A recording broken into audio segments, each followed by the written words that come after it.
A guest? Huh. Nice. Wonder who it could be.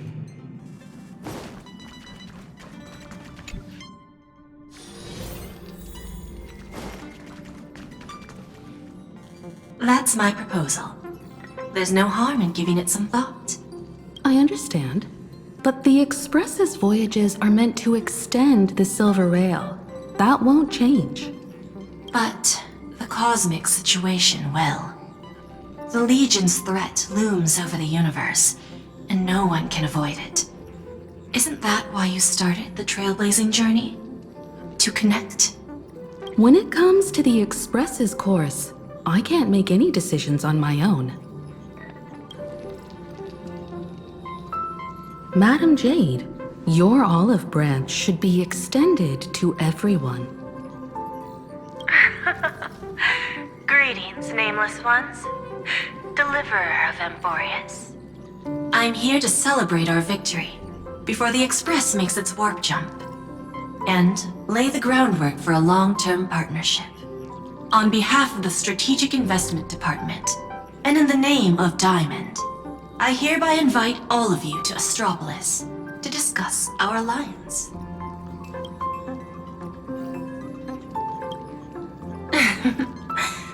Might as well think of it as a gift.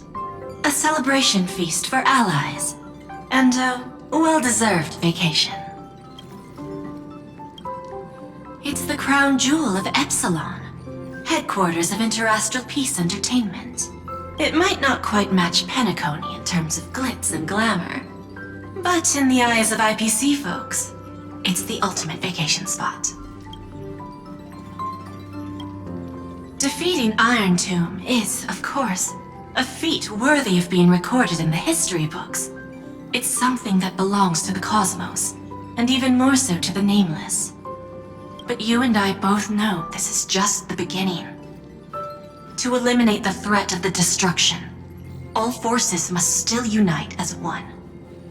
To this end, the Preservation hopes to join hands with the Erudition and the Hunt to establish an anti-destruction alliance, bringing together all forces that can be rallied to the cause. I'm glad to see the Astral Express is on the list. You're being too modest. You're heroes who defeated a Lord Ravager, and therefore the most brilliant emblem on this banner. I believe the Trailblaze would make a strong candidate for leadership. I'm truly flattered. Consider our vote as a show of sincerity from the 10 Stonehearts. So, may I have the honor of expecting your presence? Every stop the Express makes is decided by all passengers together. Madam Jade, please, give us some time. Of course. Then I shall wait with anticipation.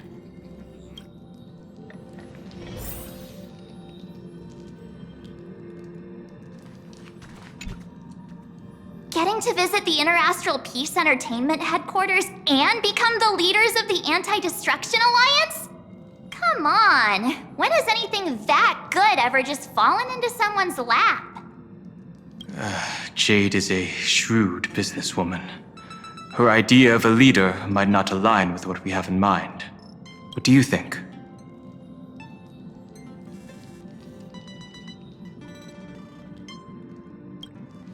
Why? Mind telling us your reasons? We should agree for now, and take things one step at a time.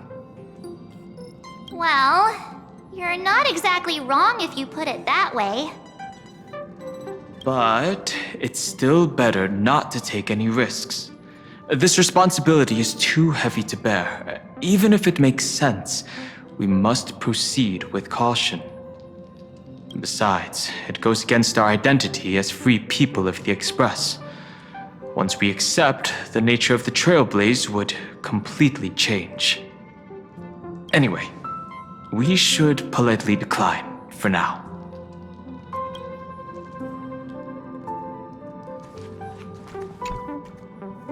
Sunday, what does your gut tell you? From what I know about Madam Jade, every favor she does is just groundwork to put things in her control.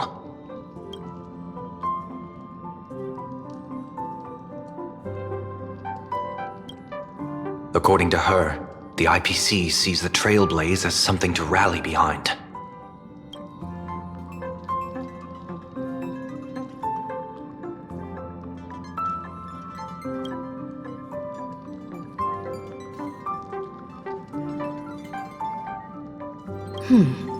What do you think? Your misgivings are valid. The Express has its own path to follow. It's not the right time to be getting involved in political games. The discussion's over, so let's take a vote. I reserve my judgment on this. I second that. Me too.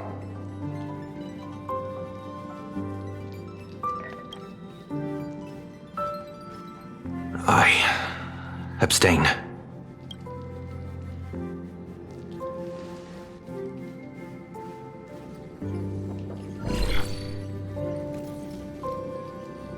After careful consideration, we regret to inform you that we cannot accept your proposal for the moment. I don't suppose Mr. Sunday put in a good word for me, did he? As you can see, the Astral Express has made its choice. But somehow, you don't seem surprised. Change takes time. I understand. As Miss Himiko said, it's just for the moment. There's no need to give me an immediate answer. Patience is one of my strengths. After leaving Amphorius, the Express will seek out a developed world to restock our supplies. When that time comes, our allies from the Strategic Investment Department are welcome to visit us aboard the Express. In that case, I have another proposal. One that might be more familiar to Miss Himiko. I hear the moon of Plain Arcadia is full again. I bet Miss Himiko would love to go home and see it, wouldn't you?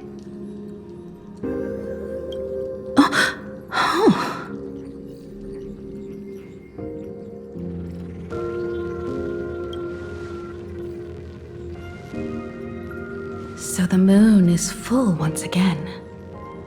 I wonder if all is well over there. Stable and prosperous as usual. Plain Arcadia has long since become one of the IPC's most valuable planetary assets. Although I cannot visit there in person, if the Express passes through Plain Arcadia, my colleagues will surely give you a grand welcoming ceremony. That's very thoughtful of you. We'll give it serious consideration. Sorry for taking up so much of your time. I should get going now. Remember, the gates of Astropolis will always be open to the Astral Express. May the winds be favorable on your trailblazing expedition.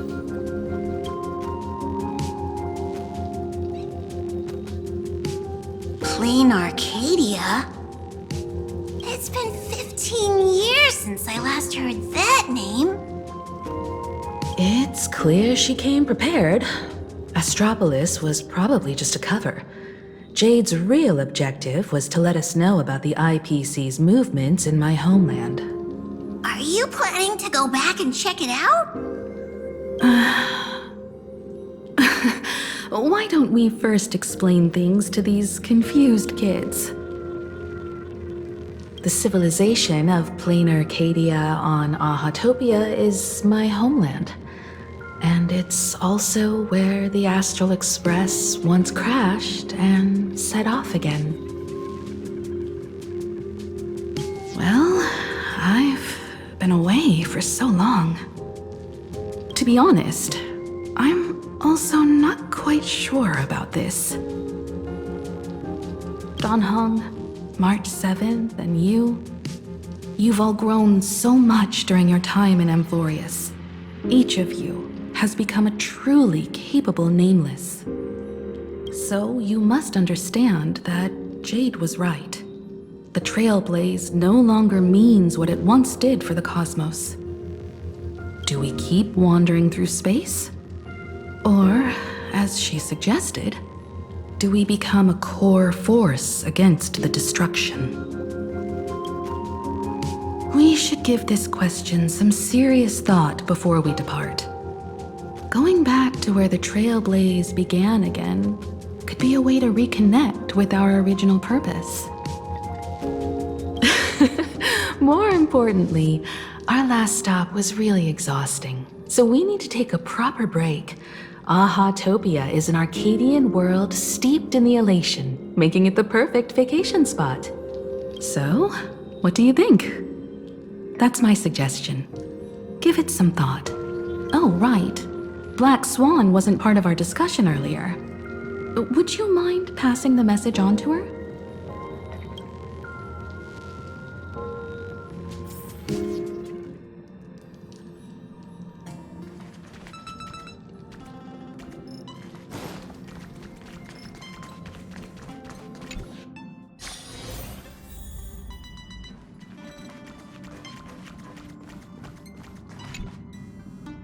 I heard you have some ideas about the next stop.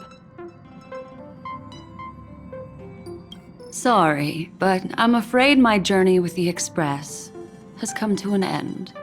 The Memo Keepers have received summons from the Garden of Recollection, so I must return to report. But this journey through Amphorius has given me many unforgettable memories.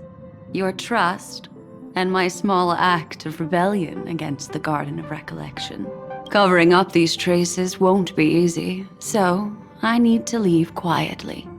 Fortunately, a cremator has agreed to help me out, and she's waiting for me. Of course not. The time I've spent with all of you is a treasure I couldn't find anywhere else. When you miss me, gently call out to me in your thoughts. If needed, the lady slumbering within March 7th knows how to find me. If I need help from the Nameless, I will reach out to all of you. Please convey my apologies to everyone for not being able to say goodbye in person. Farewell, sleepyhead.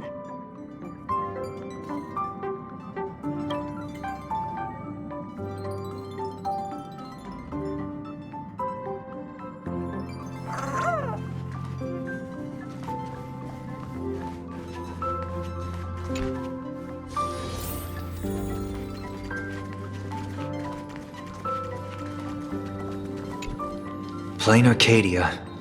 Another land known as an Arcadia. Clearly, the fall of Iron Tomb has sent shockwaves across the universe. Even the usually scattered Memo Keepers have received a call to gather. Trust the lady. She's no stranger to dancing on a knife's edge, and she's always made it out in one piece.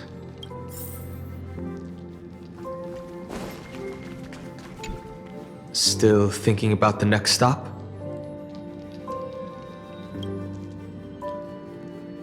Is that so? If she chose to leave on her own, she must have good reasons for doing so. I hope the Garden of Recollection has no way of knowing what happened inside Amphorius.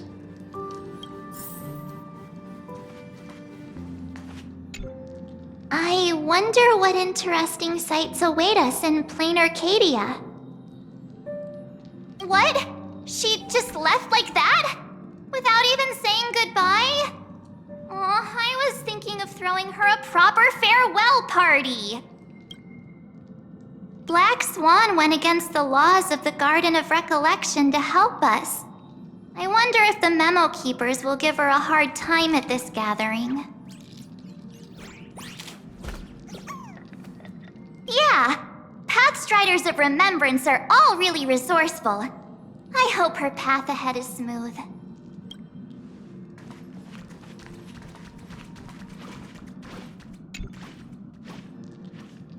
Without Black Swan, the Express would have never made it to Amphorius, let alone experience this unprecedented adventure.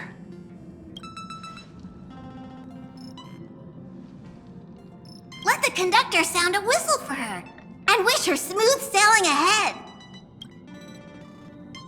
So, what have you all decided?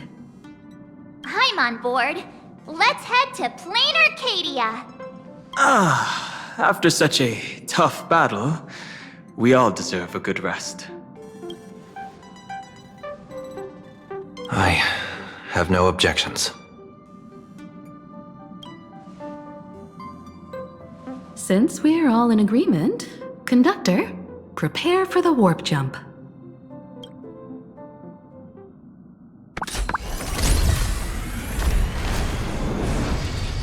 Attention passengers!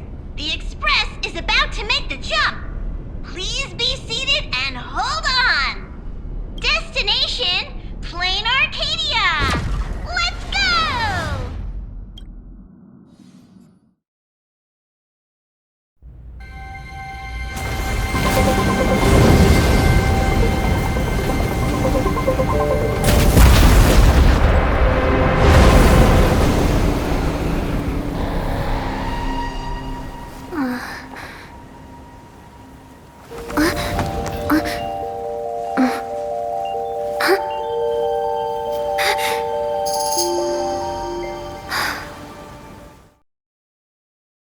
I dreamed it again.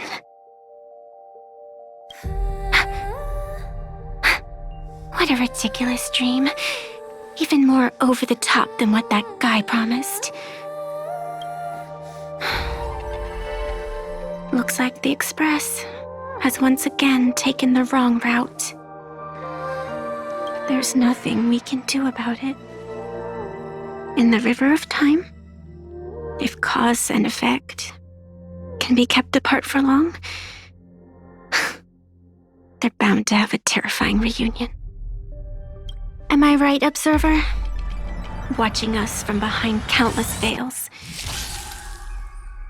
I've been rambling on since the show just started. You must be totally lost, aren't you? Then just forget all that nonsense I was spouting. Anyway, stop looking here. What you should be focusing on is them.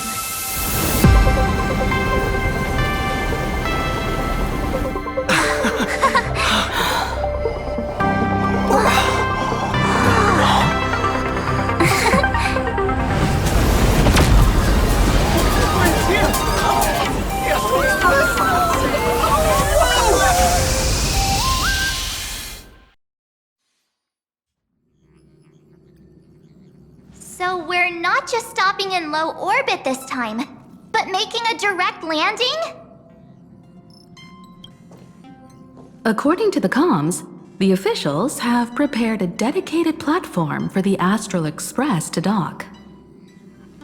A whole platform? Just for us? Is this some kind of VIP treatment for coming home? Oh, talk about rolling out the red carpet! The Express has arrived at the station, connecting to local communications.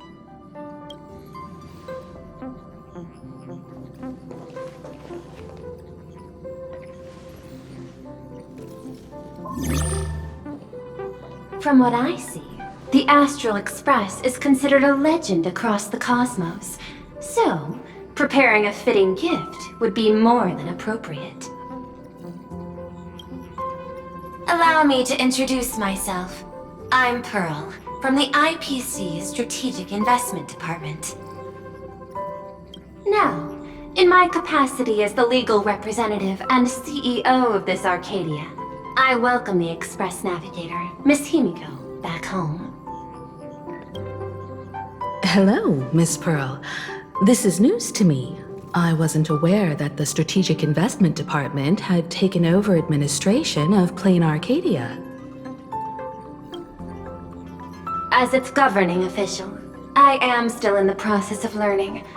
If I can help this planet grow more prosperous, it would be a profound honor. We would be even more honored to have a face-to-face conversation with you.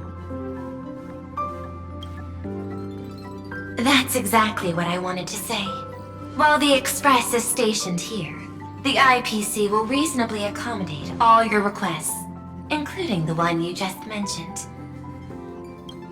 Pardon my choice of words, but I sincerely hope that you enjoy your time in Plain Arcadia so much you never want to leave. In that case, I'd like to know about recent events in this world. I heard from Madame Jade that it's once again the time of the full moon. Indeed. I believe it's also welcoming the Express.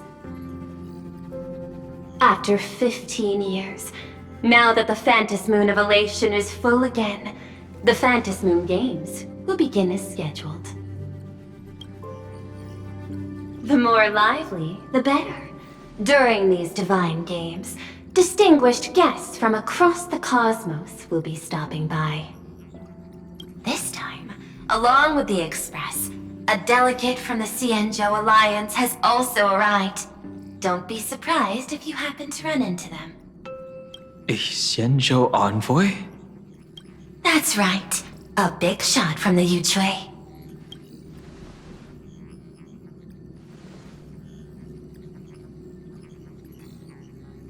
Since you've just arrived, I won't keep you any longer. I've arranged for staff to wait for you at the platform. Feel free to ask them for anything you need.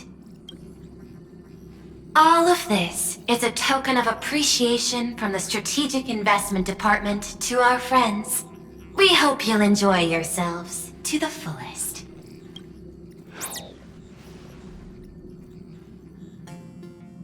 Madame Pearl's style is different from Aventurine's, but her methods are cut from the same cloth.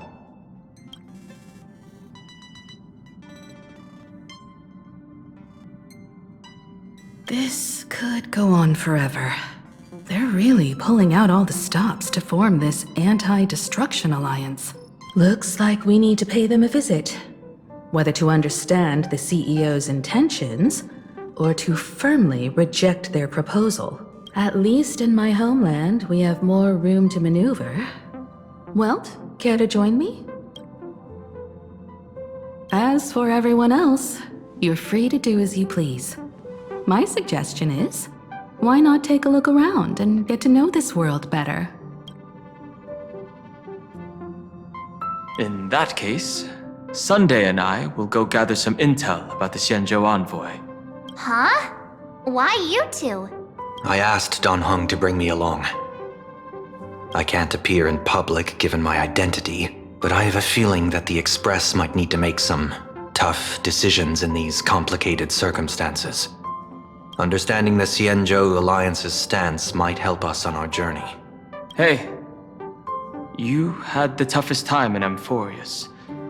Since we're splitting up, why not make your mission take a break with March? I'm saying this from the bottom of my heart. I'm counting on you.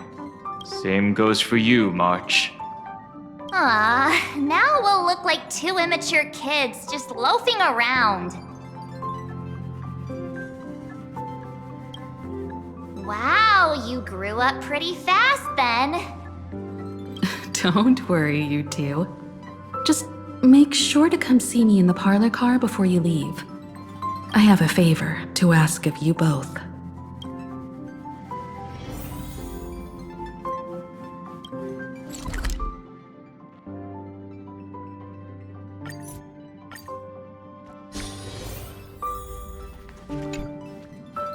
Oh, Marge, you're here. So, what kind of mission do you have for us? It's a long story, but what if I told you there was a game being played in a corner of the cosmos, and the winner might become a neon? Would that pique your interest? You two saw that special moon in the sky, didn't you? That's a piece of artwork. Here, a ceremony called the Phantom Moon Games is held every full moon. And that's what I was talking about. The game where the winner becomes an Eon. Pearl mentioned that name too. Just what kind of ceremony could be so mystical? Historically, the origin of the Phantom Moon Games is tied to a group of mourning actors. Legend has it that they offered heartfelt stories to the moon, hoping for a chance to have an audience with an Eon. Not really. As far as I know, many factions have their own ways of gaining an audience with them.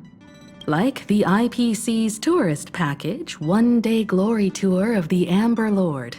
Pay 1.8 billion credits and you can get a close-up view of Klapoth from an orbital ship at Pier Point. But the Phantom Moon Games are different. They're one of the few well-documented ways where you can actually see an Eon and receive their response. Aha, the Elation. Legend has it that they personally started the Phantom Moon Games, though their motives remain a subject of much speculation. Aha is also one of the Eons closest to humans.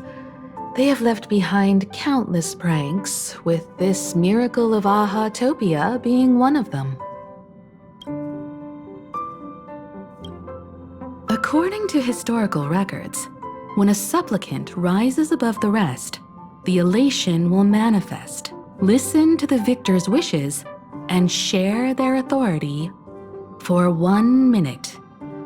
Considering this Eon once injected all their power into a noblesse worm, it's not surprising they would do something like this. What does it mean to become an Eon for a minute?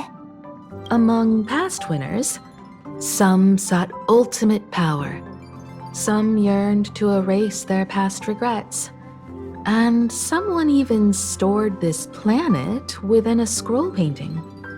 But how their wishes were granted and what became of them, only rumors remain, and no one knows the truth. The first signs of the war among the Eons are beginning to show. I believe this is why the IPC has been positioning itself here for years.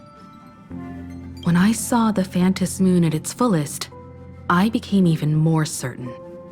This ceremony to commune with the Eon, whether genuine or not, could be the turning point that determines the destiny of the cosmos.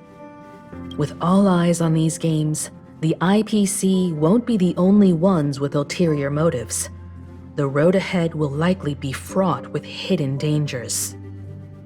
But what's important is that you make your own decisions, such as whether you'll take part in these grand games, and if so, how. I have only one mission for you both. Explore and understand this world in your own way, as the place where the Trailblaze began anew, and my homeland. You might hear completely different versions of what I just said from others. Trust what you see with your own eyes, and believe in what you choose to believe.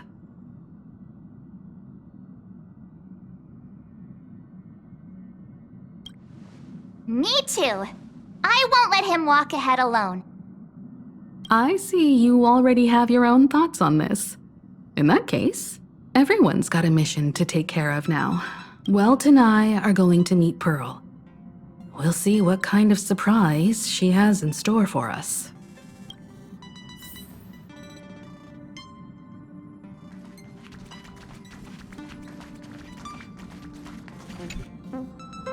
The Astral Express has arrived. Welcome. Now this is what I call a grand welcome. Let's get off the train. Oh, right. After a few trailblazing expeditions, I've totally figured it out. The first person we meet at every stop is somehow involved in some earth-shattering secret. So when the door opens, keep your eyes peeled.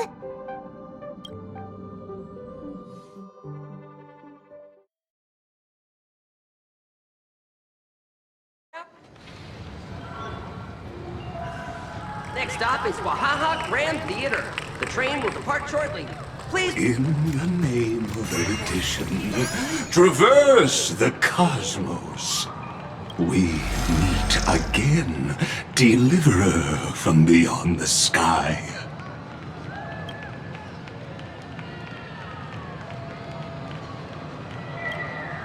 I am not the Theoros you know, but the masked fool, Xandar II Kuwabara. This time, I choose to walk the path of elation, and I shall defeat Nous with my sense of humor.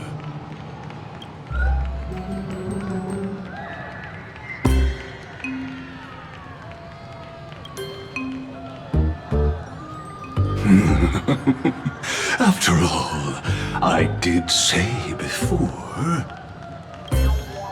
My latest dream is to join the Genius Society and play the role of a genius. Hey there, gray hair and darling March. Sparkle? It was you all along? Surprised? Well, this time I'm here as Plain Arcadia's cultural advisor, specially appointed to be the tour director for the Express crew.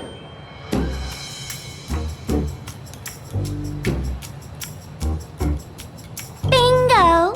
Miss Sparkle is planning to toy with both your destinies as if they're just her plaything.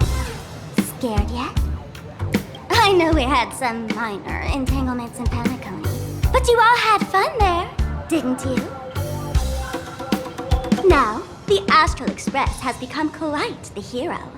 Her Excellency, the CEO, wanted to find someone who got along with you to show you around this place. So I took on that job. What kind of misunderstanding does she have about the phrase got along? Time's ticking away. Thankfully, there's no bomb here. So are you coming with me or what?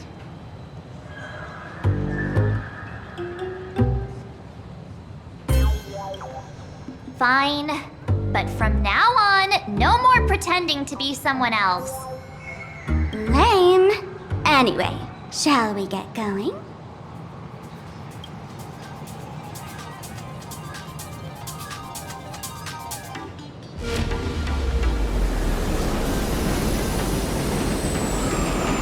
Whoa! Pretty please?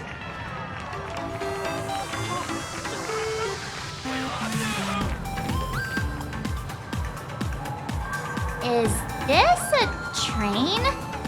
Looking sharp. Thanks for the compliment. Ugh! The train just spoke. Before us stands not just a train, but a strangeling. The term strangeling is so outdated. Look, times have changed, dear guests. Please refer to the Fekine Protection Act. We prefer to be called Imaginary. So by the book. You really love those fancy scientific names from the IPC textbooks, huh? Fine. Have it your way. This here is a species unique to Plain Arcadia. An Imaginary, or a being born from paintings.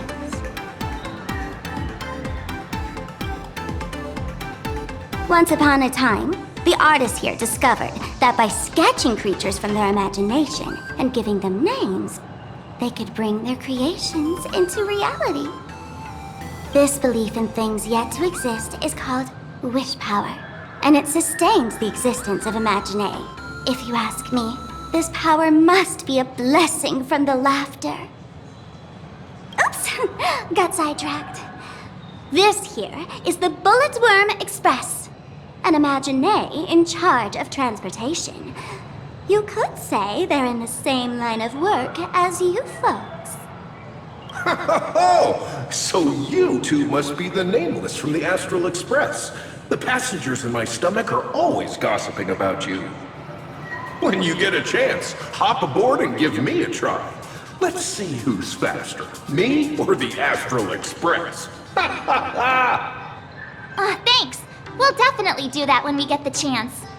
But Man, who would have thought that the Express here is actually a living being? An imagining. That's absolutely mind-blowing! Hello, everyone. Welcome to Duo-Mention City. Holy smokes, there are cops at the station? Sparkle, don't tell me you're about to get arrested on the spot. Having heard about the Astral Express's visit, many citizens got up early just to catch a glimpse of the Nameless. If anyone acts out of line, please don't hesitate to call us. Oh, gray hair and darling March. You're real celebrities now. Next up, I'm gonna show you even more mind-blowing stuff, so try not to faint.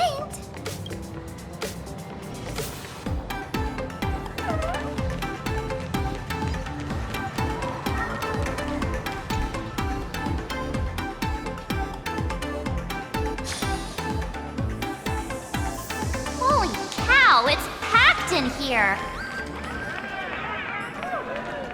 What do we have here?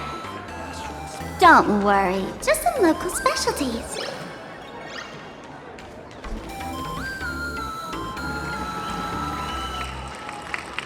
Look! That pink-haired girl? She's got this adorable little bunny vibe going on. Is she the inspiration for March Bunny? And that guy with the gray hair next to her is so dashing! He must be the baseball raccoon. But he doesn't look anything like a raccoon.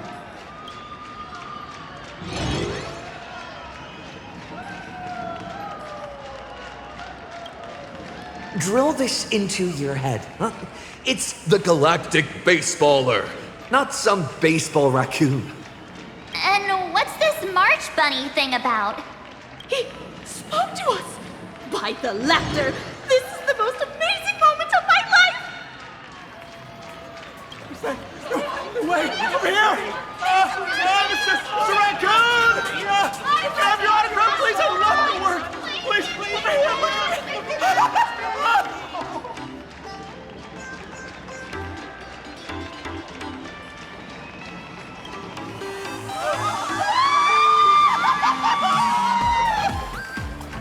Everyone, please maintain order. The people here are way too passionate. I've never experienced anything like this before. So, this is what having rabid fans feels like? Feels intoxicating to be the center of attention, doesn't it? Just don't get too caught up in it. You might not find your way out. Excuse me, bosses! Stop getting caught up in fan interactions. Today's schedule is really packed. Hey, you up there, Mr. Noodle-looking cat! Could you tell me how to get these two out of here? Excuse me, that's quite hurtful. I am Station Master Meowton, responsible for overseeing Perdido Station. Whoa, cats really are liquid. Wait a sec, this kitty is the station master? This world is so weird. The station's completely surrounded. If any of our esteemed guests get so much as a scratch or loses a few strands of hair to these rabid fans today, my measly pension will go right down the drain. So I've prepared the staff passage for our Astral Express VIPs. Please hurry and exit the station that way. Perdido Station! Passengers exiting, please use your tickets to pass through the gates in an orderly manner. Please be mindful of your personal belongings. Thank you.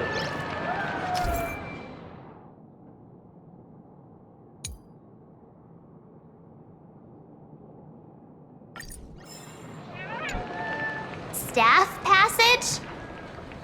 To be precise, it's the Imagine Staff Passage. A long time ago, all of this Arcadia was sealed inside a scroll painting. For people inside the painting, they just entered another dimension. It was completely safe. That's because someone brought everything back to reality. Care to guess why the IPC is here? This nation that was once lost in a painting was salvaged by the IPC. That's right. It's Plain Arcadia's must-see attraction. The portal entrance known as the Interplanar Jump. Though civilization has moved beyond the canvas, the world within the painting wasn't abandoned. Instead, it became part of life for both humans and strangelings. Come on, you two. Follow my lead and let's dive into the Interplanar!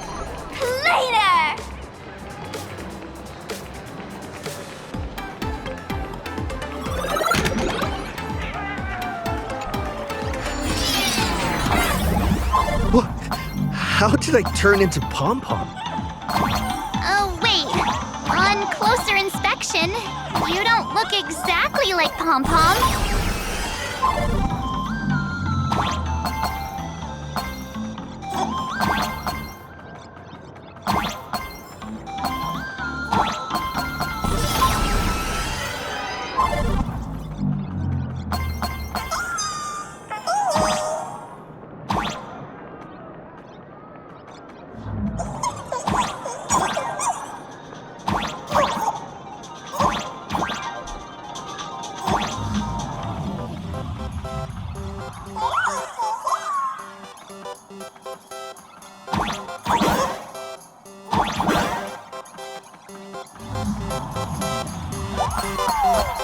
Wow!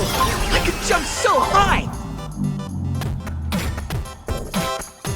Listen, the music changed.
I thought I was about to go to heaven.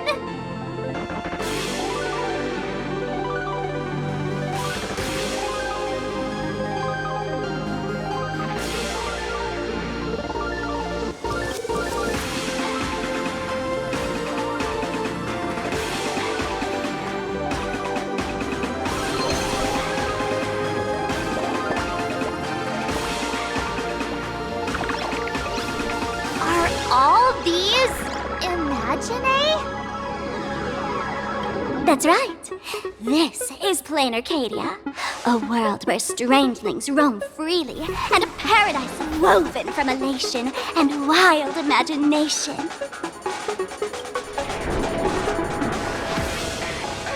That huge creature perched on the tower is staring right at us. It's giving me the creeps. Oh, it doesn't usually eat people.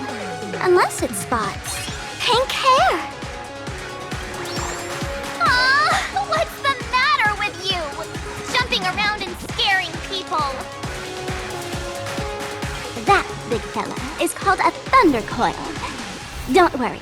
To him, we're just tiny ants on the ground. Not even enough to get stuck between his teeth.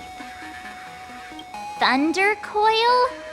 With a name like that, shouldn't he be flying around making thunder and rain? Why is he just wrapped around that pillar without moving an inch? Times have changed. The IPC issued a decree requiring Imagine to integrate into civilized society. Legally, they have the same rights as humans, which means they have to work too. What? Strangelings have to work too? That's life under IPC management. Who dare deny an Imaginer their right to work? Now, the Thunder Coil amplifies TV tower signals, ensuring users worldwide can watch the station's broadcasts without interruption. Boring live streams, lame prank shows, and... Oh, there's the big news about the Express arriving! Look! What's up with that billboard?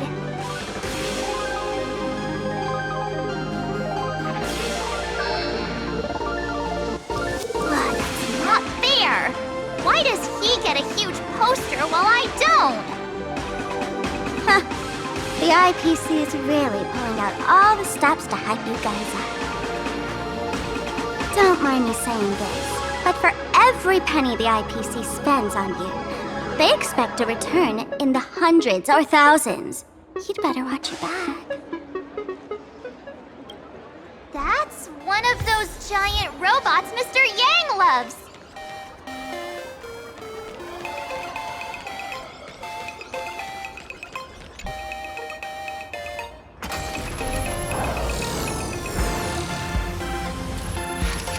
What is that? A decapitated Intellitron? This is a new life form that was born after the last Phantom Moon Games. An Imagine called a Mechatron, created by the IPC. Technically speaking, it was drawn by IPC machines.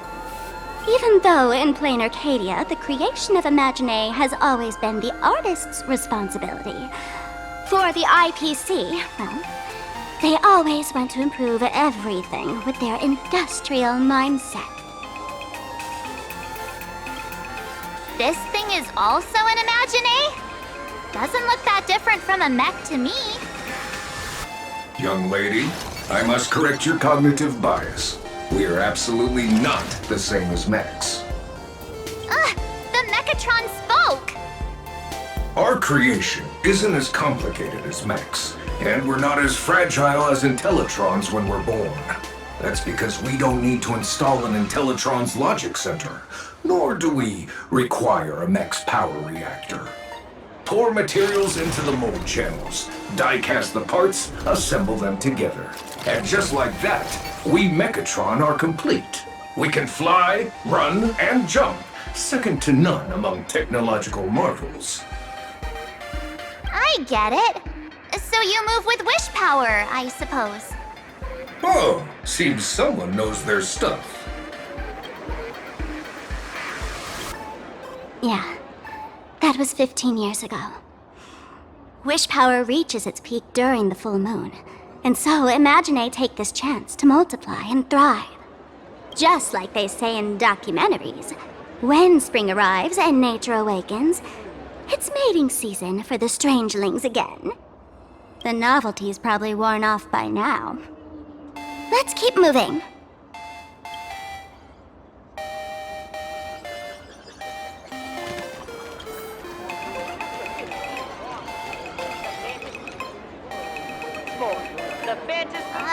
Director Sparkle? What's with this huge line of people? Looks like a new release of a comic. Fluffy across the blue? What's this? I'd love to get a copy and check it out. I don't think you guys would enjoy this comic.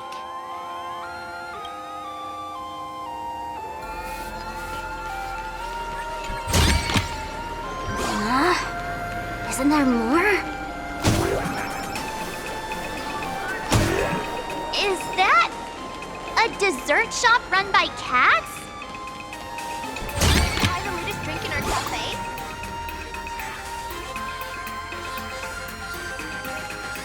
Dreamless Coffee is a chain store owned by Cat Imagine. The coffee and desserts here are absolutely delicious.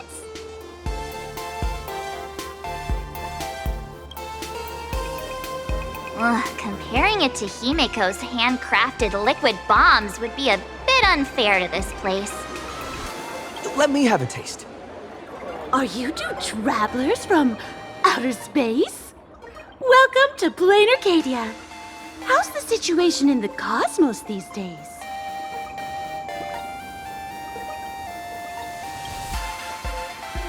Oh my!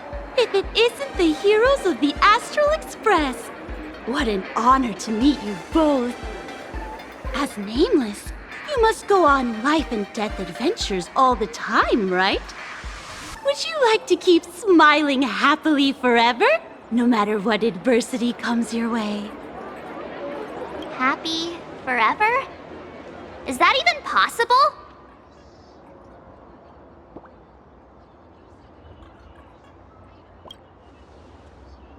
Yeah. If you keep eating sweets, at some point they stop tasting as sweet as they used to. If you're interested in learning more, I'll be around here. Feel free to come find me anytime.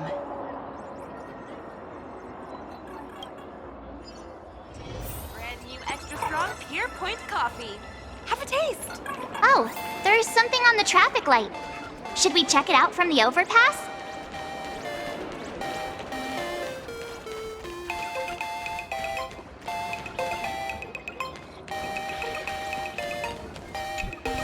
I'm from the Research Society of Happy Smiles. As everyone knows, this place is blessed by the laughter, making it a peaceful paradise. However, even while living a peaceful life, our existence remains entangled in countless worries and suffering, crushing workloads, measly pay, demanding bosses. Turn on the TV, and all the bad news from across the cosmos hits you in the face. These are all enemies of happiness. Just like how the Astral Express defeated the Lord Ravager, we, the founders of the Research Society of Happy Smiles, have received divine revelation from the laughter and vow to help the residents of Plain Arcadia defeat these enemies of happiness and bring joy to everyone. Every fool in the tavern says stuff like this when they get drunk. Listen, the laughter is talking to me. Hey, you two, interested in joining us? It would be such an honor for all our members if you could become part of our society. Oh, gray hair March, don't tell me you two are buying into her nonsense. This lady seems a bit off her rocker. Let's get out of here quick.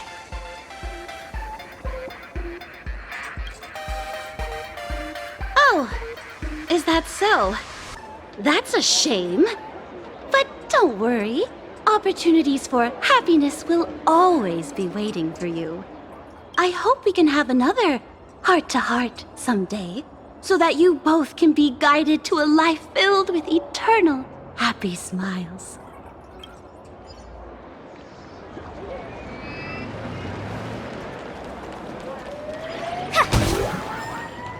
Please do not take any pictures.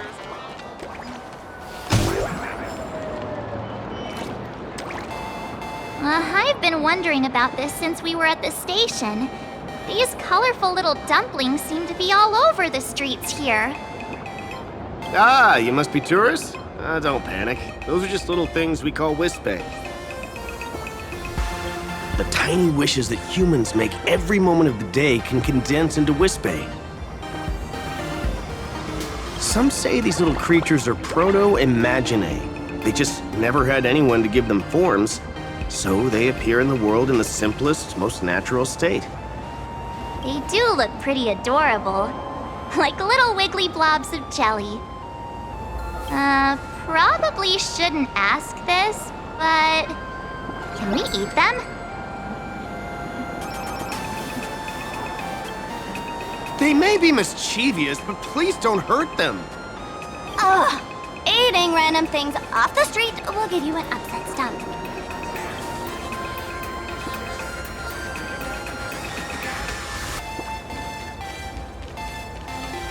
This is so pretty, ma'am.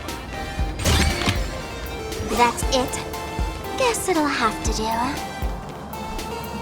When the express passed through the skies, I saw it. That's the Phantom Moon, right? Legend has it the Laughter themselves painted it. But who knows what's true and what's not. So, does Aha really watch over those who attend the Phantom Moon games? Through this moon? Well, well. Didn't expect darling March and little gray hair to be interested in this Eonic game too. Gray hair, you've come to the right person. Who could understand the elation better than masked fools? So, what aspect of the Phantom Moon games would you like to know about? You must have heard the legend of the 8 morning actors who offered their stories to the moon in order to try to move Aha. The masks that were worn by these 8 people are the tickets to joining the games. Under the full Phantom Moon, choose one of the masks and become a supplicant.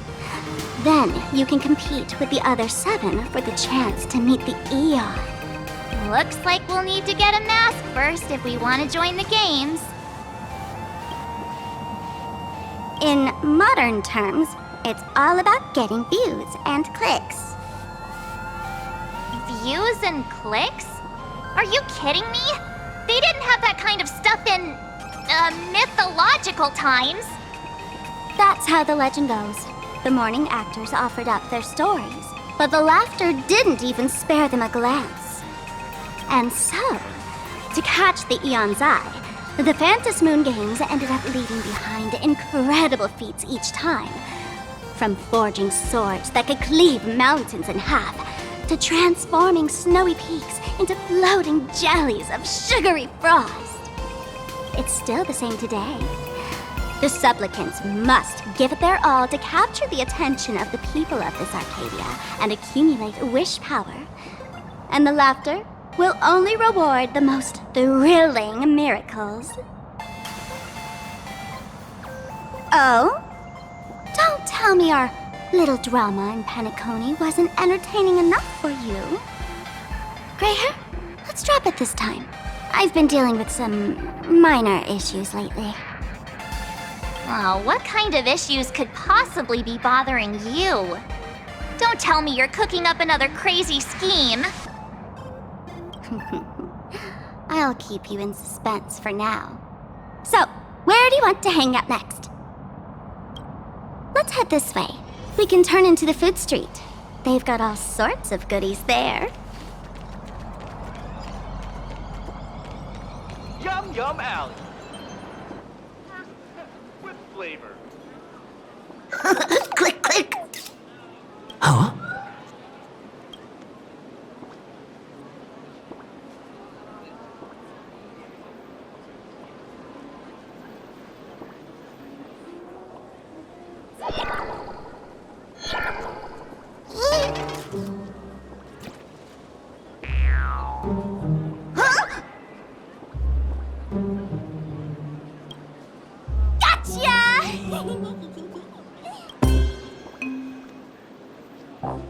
I felt like someone was sneakily following us around for a while now.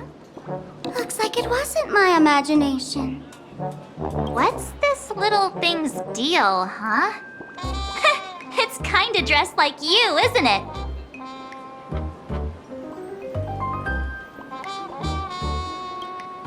Not surprising at all. The Astral Express is quite the celebrity these days, turning heads wherever they go. There's always someone keeping a close eye on your every move. Click, click, click, click! Holy for Bowly! For Bobo Weekly exclusive scoop! Famous raccoon from the Astral Express caught in secret rendezvous with streamer Sparksy, seemingly to join forces for the Phantas Moon Games. Famous raccoon? Secret rendezvous with Sparksy? What is he talking about? Some tabloid journalist trying to stir up a juicy scandal, huh? They might both use cameras. But our darling March is way cuter than this paparazzi creep. Hey, I can speak for myself. Click, click, click, click, click!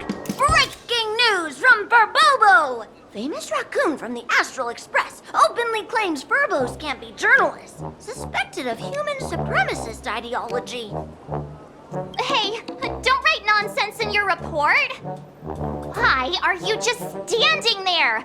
Hurry up and catch that thing. Can't catch me! Boom, boom, boom, boom, boom! I'm out of here! So, are we gonna kill the Furbo to silence it? We would never do something so violent. Isn't there more? Unlimited. Furbo! Transform! That little fella can...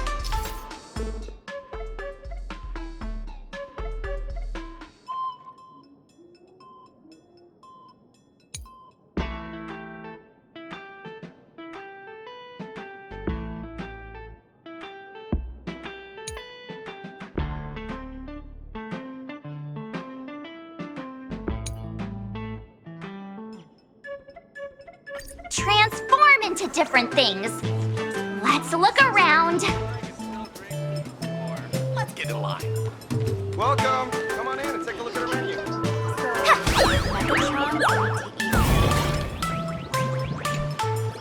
Oh, my butt! Holy Furboly! Finally, gotcha! In your dreams! Boom, boom, boom, boom, boom! I'm out of here!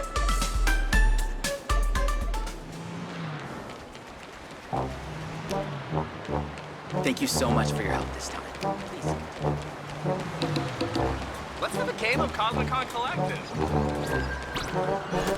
Finally cornered this troublemaker. Delete those sneaky photos and don't you dare write any of your made-up stories, or I'm gonna show you what's what. No escape now. I, for Bullitzer, may just be a humble tabloid journalist, but I'll never bow down to evil forces when it comes to defending freedom of the press. I'm on fire! Whoa, why did this guy suddenly get into a combat stance?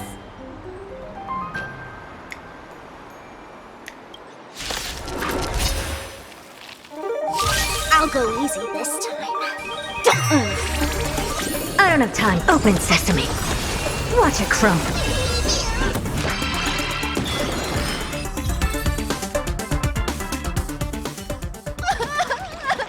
Please, don't hurt this poor working Furbo!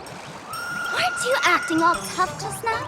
You've got some nerve, sneaking photos of Miss Sparkle and the Astral Express. I mistook you for someone else. I thought you were that famous streamer. As for the Express's Great Raccoon, we're all huge fans of the Great Raccoon. You see, I've even styled my whole outfit after your look. Now, let's talk about compensation. Adding up emotional distress, lost wages, nutrition fees, and whatnot. 1 million credits per person should do it. $1 million? President Nihilux has already been behind on everyone's wages for months. For the money, they'll risk their neck being a tabloid journalist, sneaking photos of the bigwigs on the Astral Express. Right now, I've got no money, and well, no life left to lose either.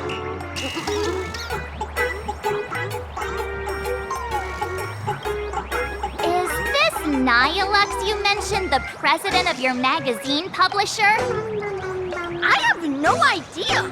President Nihilux specifically warned us that if we got into trouble outside, we absolutely mustn't mention her name. And here you are spilling all the beans on her. Since I offended the Great Raccoon of the Express, I suppose we could settle this with some compensation. Huh? Didn't you just say you had no money? What's with the sudden change of heart? This seems fishy. My pockets are truly empty. However, regarding compensation, I implore the Great Raccoon to visit our Furbobo Weekly magazine office. Here's my business card right here. It has the magazine's address and contact details. Rest assured, President Nihilux will definitely present compensation that'll satisfy the Great Raccoon. Please make sure to come claim your compensation. Ugh, darn it! It got away again. Make sure to come claim your compensation? I wonder if I can trust that Furbo's words. Money can't buy entertainment this good. Since that scheming little Furbo's extended an invitation, might as well go check it out. Right now in plain Arcadia, there are eyes following you everywhere, just like that Furbo. So, Sparkle, what's your angle in keeping tabs on us? My darling March, you still doubt me. What about you, gray hair? You got that right. Why would I ever hurt my favorite source of joy? What you should be worried about right now isn't me or that tabloid journalist from earlier. Has the renowned Astral Express come to plain Arcadia as tourists on vacation? Or are you here for the Eon's game, eager to share their authority? For the local residents, you're already in the spotlight without doing anything. If you decide to join this game, you'd better stay on your toes. There are quite a few people looking to join the Phantasmoon Games and become a supplicant. In their eyes, the Astral Express is the perfect prey. Among the folks I know, there's one who might become your enemy. She's about to put on quite a show at the plaza up ahead. Wanna go check it out together?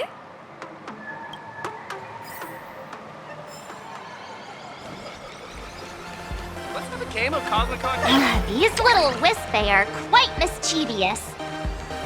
As likely as our darling March. Hey, I'm being super well behaved here.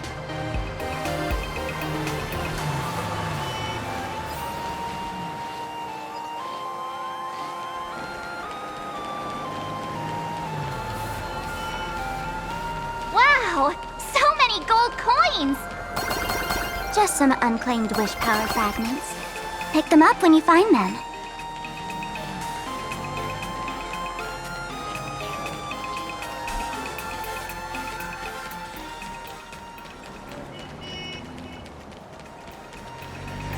The Elation is naturally the most venerated deity here. However, people have their own different ways of practicing Elation. You've noticed those massive @signs floating over there, haven't you? The IPC has built a comprehensive network in plain Arcadia, letting people soak up entertainment around the clock. Word from the tavern is that the IPC wants to control this year's Phantasmoon Games. Though, they've been itching to do that for 15 years already. To us fools, those IPC folks are like a swarm of buzzing worker bees, tirelessly building their dull, mechanical business hives everywhere. The worst part is, these folks actually enjoy it. Their elation is mind-numbingly boring. And even worse, this dull elation has spread like a plague to every corner of plain Arcadia. Come on in and feel it for yourself.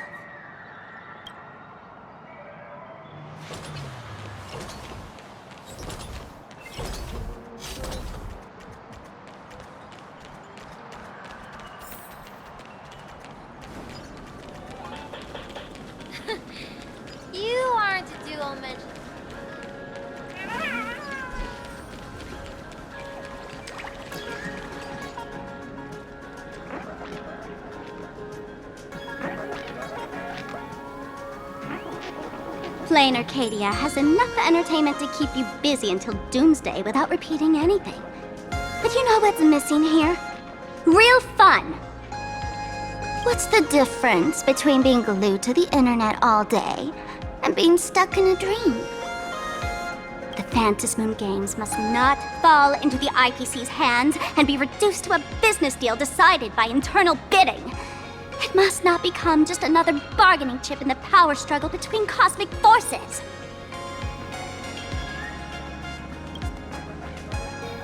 She'll be here soon. Have some patience, gray hair. I witnessed the potential of the Trailblaze in Penacony. The sparks that fly when paths collide. It's absolutely mesmerizing. In Plain Arcadia, what surprises will you bring for the elation? And there's also the preservation, the hunt. Don't you think that on the eve of the Phantasm Moon Games, Plain Arcadia looks just like a card game among eons? If that's the case.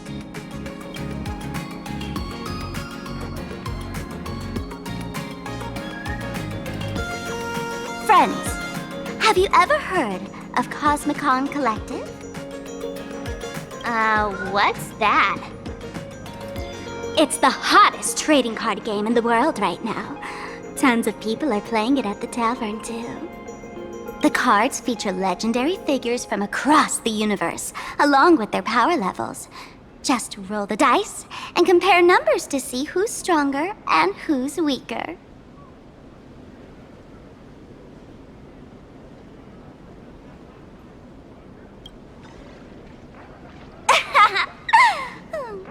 Why don't you take a guess? Gray hair, care to play cards with me? Think of it as a rehearsal for the Phantasm Moon Games, right here, at this tiny card table. If you beat me, I'll tell you the enemy's name. Maybe we can team up and take her on.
is expected of you, gray hair, starting off with a bang.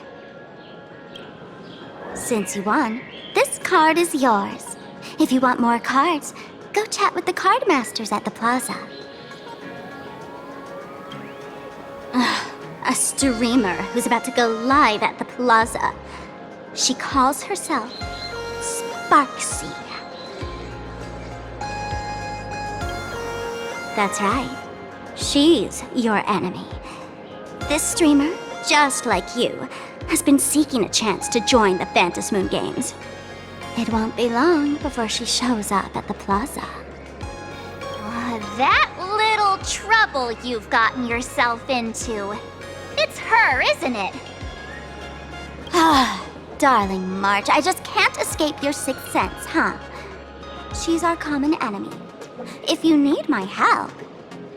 Oh, there she is! That woman who stuffed me in the trash can! Ah, she's right there! Get her! Everything we leave behind in life has a way of coming back to us in unexpected ways. Now that the IPC guide is here, the tavern guide will be on her way. So, you really weren't sent by the IPC to welcome us? Quality time together is always so short. Before I take my leave, allow me to give you a friendly hint. Remember this well. For all supplicants who join the Phantom Moon Games, whether they look up or down, the moon that humanity gazes upon in the sky is always the same Phantom Moon. Is this some kind of riddle?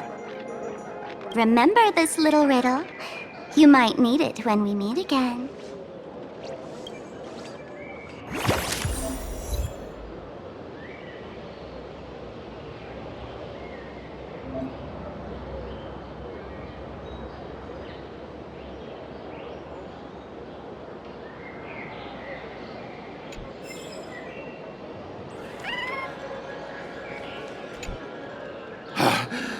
Finally! Found you guys. You wouldn't happen to be the guide the IPC assigned to us, would you, Mr. Scott? That's exactly right. We meet again, bosses. After the Holy Grail War back in Penacony, Mr. Aventurine graciously offered me a chance to turn over a new leaf by working for the Strategic Investment Department. And as it happens, Madame Pearl wanted to find someone who got along with the Express crew to be a guide. So I was assigned this important task. But just before I came to start my job today, someone suddenly knocked me out cold. And when I woke up, I found myself stuffed in a trash can. That's right. It was that woman who kidnapped you just now. When I catch her, I'll make her pay until she's completely broke.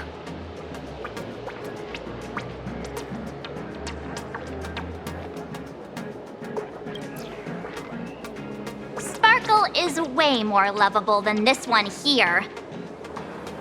I knew it! You don't want to see my despicable face! I, Scott, totally understand your frustration. As long as you're safe and sound, that's all I care about. So, dear bosses, would you like to grab a bite to eat, keep playing around here, or perhaps enjoy my latest animal impersonation act, huh?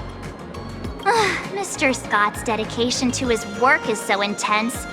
It's almost painful to watch.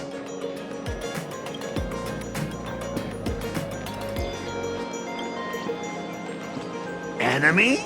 Not on my watch. Anyone who wants to harm my esteemed bosses will have to first step over my dead body.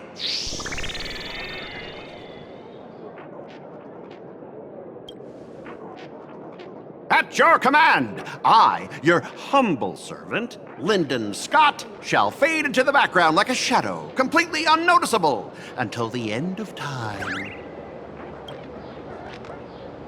The annoying guy is finally gone. Let's head into the plaza and see what fun stuff they've got.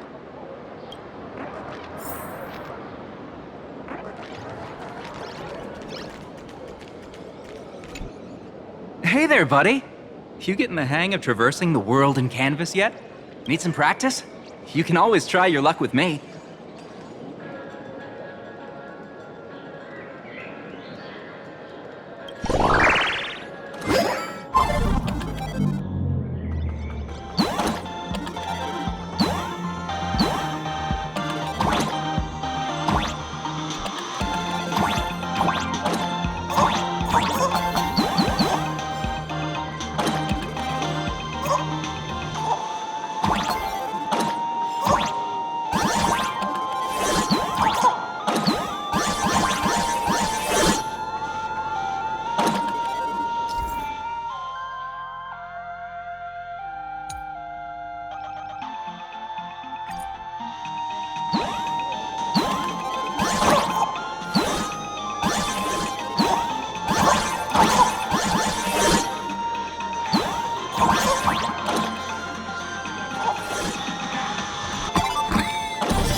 I watch Sparksicle's live streams every day. She truly loves me. Don't you get it? I only feel like I'm loved when I watch her streams. Wake up! Sparksy loves all of us, not just you alone. Huh? It's exactly because of people like you always going on about how Sparksicle loves everyone that she has to hide herself away and barely ever appears in public. If I married Sparksicle, I would protect her properly. Then she wouldn't need to be so strict about her personal information anymore. You're exactly the kind of person she's trying to protect herself from. These people don't look like they're up for a normal conversation. Let's keep our distance.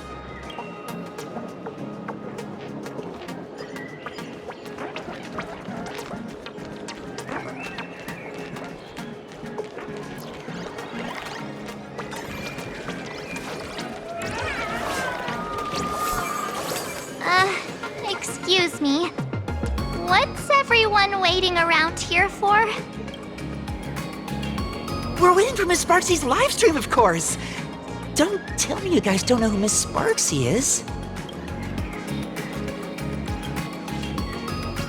I know you. You're that, the one from the news. Right, the famous of the Cosmic Express. It's the Nameless of the Astral Express. Forget about that.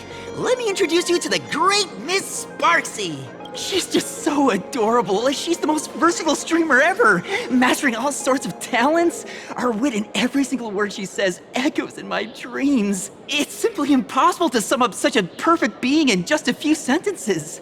We finally met someone who doesn't care about the Express. And for some reason, it actually makes me feel a bit more relaxed.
Hello, how can I help you?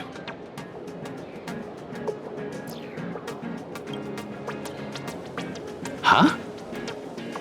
This one's just passing through. Buddy, I've got the wrong person. If you want to play cards, I'm your guy. Hit me up anytime you're in the mood for a game. Or, trade some cards.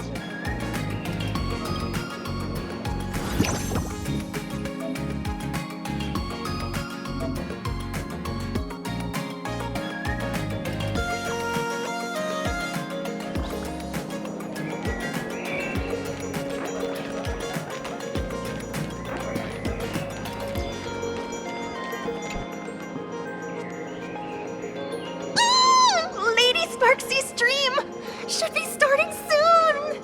Sparksy? That Furbo from just now mentioned that name too. What's her relationship with Sparkle? Oh! There's someone who doesn't know the great Lady Sparksy? I smell a new fan in the making! Would you mind introducing this Miss Sparksy to us? I am so glad I get to introduce Lady Sparksy to those who don't know her.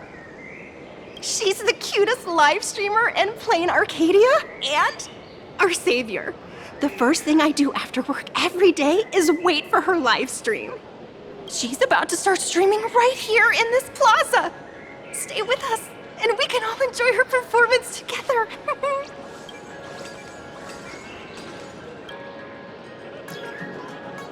Hello? Hello? Oh, my lovely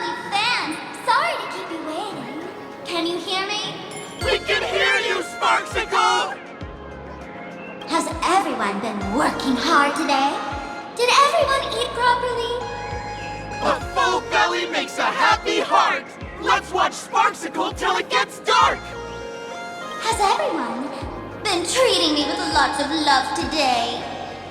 Forever devoted to Lady Sparksy! If ever not, may lightning strike me!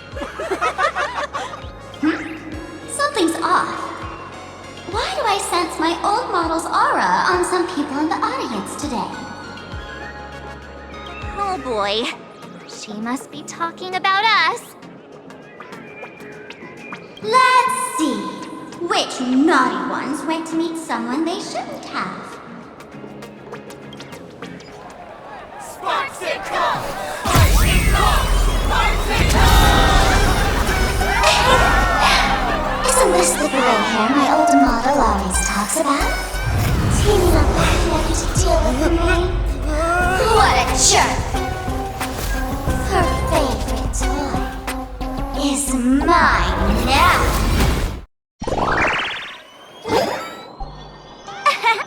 Let Sparksicle give you a proper makeover.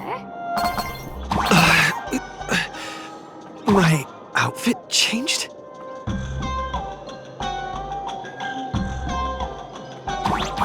Are you the enemy that Sparkle mentioned? What exactly is your relationship with Sparkle?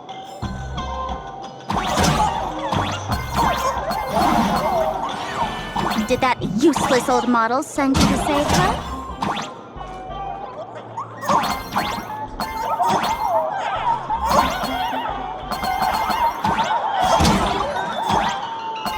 Or is she hoping that you join the Phantasmoon Games?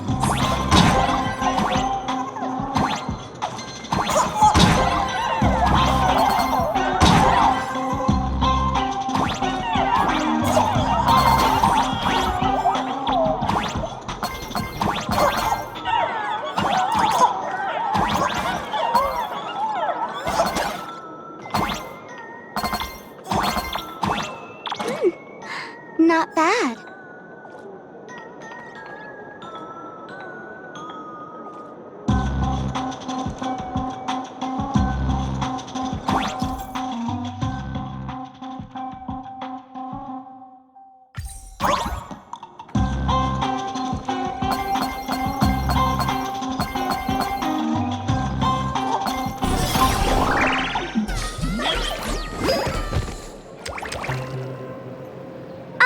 So my little pets managed to escape from their electronic cage. Looks like I'll have to use the power of love to catch you and bring you back. My dear, lovely fans, those two bullies want to hurt me. Please, everyone, protect your beloved Sparksicle, won't you? Get those baddies! Get those baddies! Get those baddies! Hey! We mean no harm. Can't we just talk this out? No harm. Talk this out. Isn't that exactly what the IPC loved to say when they took over Plain Arcadia? You're all cut from the same cloth. You want to control the game that the Laughter left for this world, just like the IPC, don't you? The ceremony left by the Master of Elation must not be defiled by the likes of you and turned into some boring, pathetic, dull, tedious, profit-driven social mixer. You've got us all wrong! Bringing the fun back to the Phantasmoon Games, that's the Masked Fool's unequivocal duty. My dearest, cutest fans, let's get this party started! In the name of Sparksicle, we hereby declare you are guilty! The right time to do your thing, Sparksicle! We'll crush all the haters for you! Oh, darn it! Stand down! Everyone, don't move a muscle. Imagine you're under arrest for breaking the law. Passengers of the Astral Express. I'm an officer from the Department of Aberration Defense. Don't worry. She won't be able to harm you as long as I'm here. You meddlesome fool! Officials have no right to interfere with the supplicants' actions during the Phantasmoon Games, do they? Only those who possess a mask can be called supplicants. You're just one of thousands of troublemakers in this land who claim to be joining the Phantasmoon Games while actually causing chaos. Plain Arcadia is a society governed by law. Any act that violates the law, even if done in the name of the Phantasmoon Games, will be severely punished by the Department of Aberration Defense. Severely punished? You are just a lapdog of the IPC, yet you're still so full of pride. That's very funny. That's exactly what I'm saying. Plain Arcadia under the IPC's rule is boring as hell. Even the Phantasmoon Games have turned into some kiddie playdate for all the goody two-shoes. Nameless, you're free to go for now. But I'll be keeping my eyes on you. Next time we meet, I'll turn you into devoted fans. I'll make you mine. Escaped, huh? Excuse me. I'd like to have a word with you two. Thank goodness we made it in time. Otherwise, things could have turned out pretty badly. Don't worry. March and I don't get hurt that easily. By saying things could have turned out pretty badly, I meant you and Miss March knocking out all of her fans.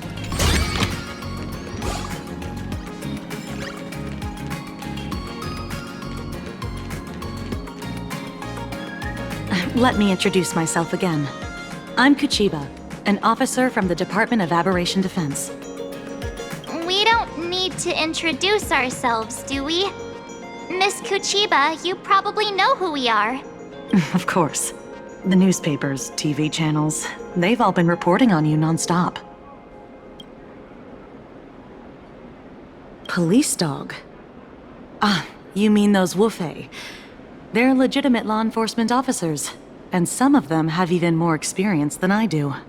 However, as a staff member of the Department of Aberration Defense, I have some special privileges that allow me to request their assistance. As you both know, Plain Arcadia is quite a fascinating world. Creatures made real by artists' brushstrokes, objects that unexpectedly come to life, strange dimensions hidden within paintings, and even the ground beneath our feet that occasionally trembles. This is what the Department of Aberration Defense exists for. Everything from managing supernatural anomalies to registering imaginae and ensuring their continued existence. And of course, there's the Phantasmoon Games that Sparksy just mentioned.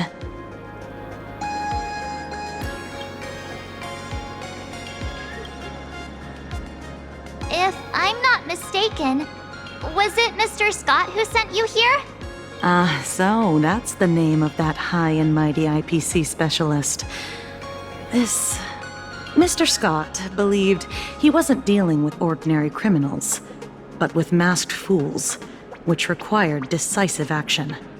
So, a phone call was immediately made to the Department of Aberration Defense. Well, it's not surprising. But what do we do now? Our guide ran off, and we got into a fight with Sparksy's fans. I guess our shopping plans for today are down the drain. Should we give Himeko a call and fill her in on what's going on? I guess you're right. No need to rush, you two. I bet you haven't tried the local delicacies yet, have you? How about this?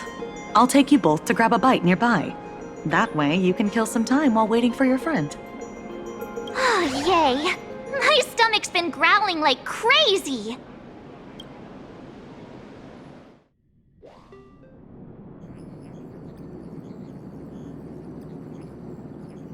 Color reproduction, 96.2%. Brushstroke reproduction, 93.6%. Conclusion. On the physical level, my reproduction has reached the appraisal threshold. This forgery can now be considered the authentic piece. Yet you still seem dissatisfied. Tell me, what troubles you? Is it that less than 4% margin of error? Or something beyond the numbers?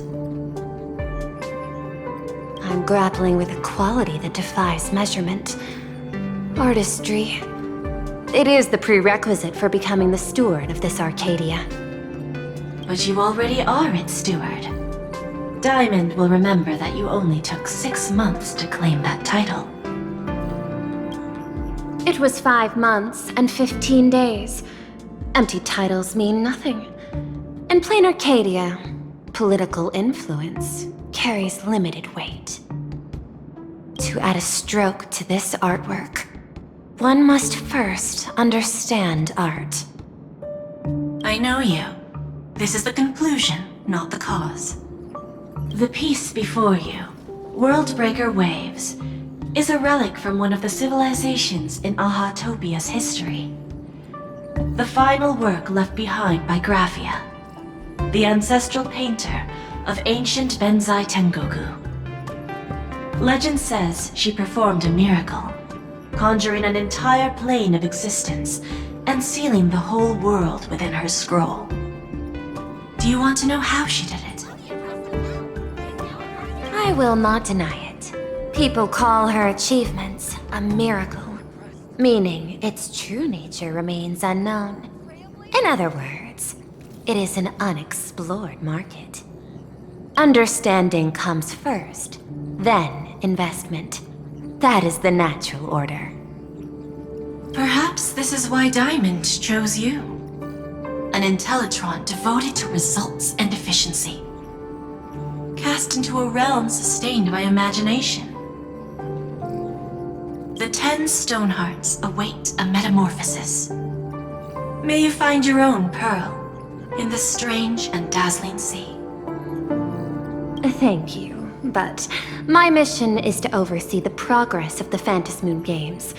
Personal growth is not part of the task. Jade, allow me to point this out. The 10 Stonehearts are 10 independent decision-makers. Your attempts to bind people together will only prove counterproductive and bring needless loss. As always, I follow the optimal choice. Neutrality.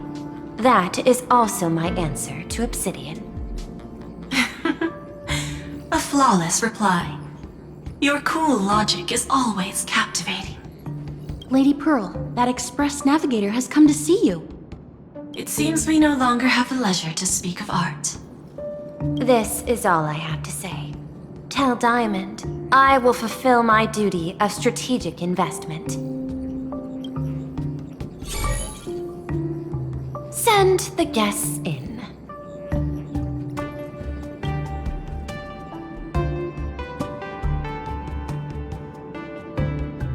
Both of you, please, come in. Forgive the sudden visit, and thank you for receiving us. It is not sudden. In my deductions, a visit from the Express crew was an optimal choice for achieving effective communication. I am glad. Everything is proceeding smoothly.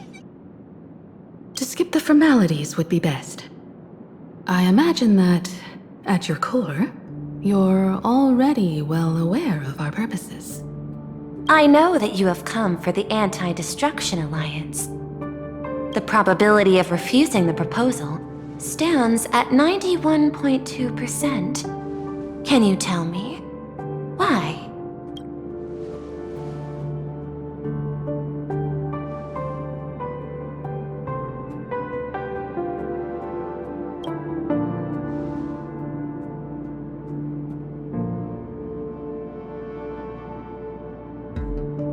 That is a reasonable concern.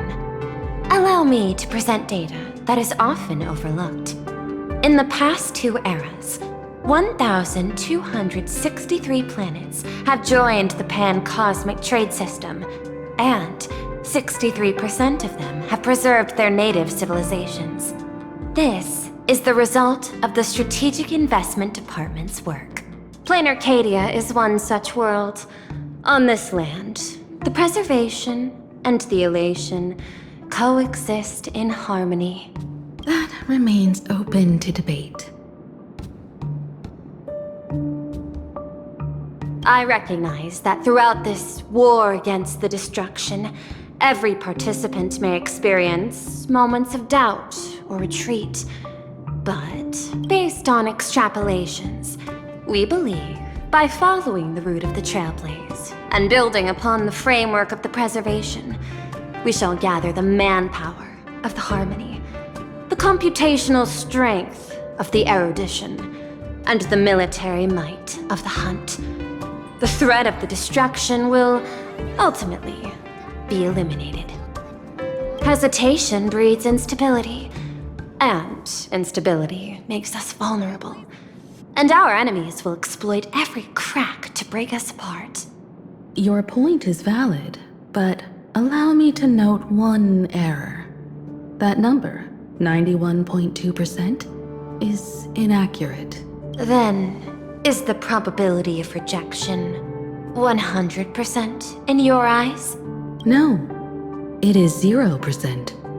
Interestingly, the difference between 0 and 1 is also only a matter of perspective. We did not come to refuse the notion. On the contrary, the Astral Express seeks to work with you. This outcome exceeds my extrapolations.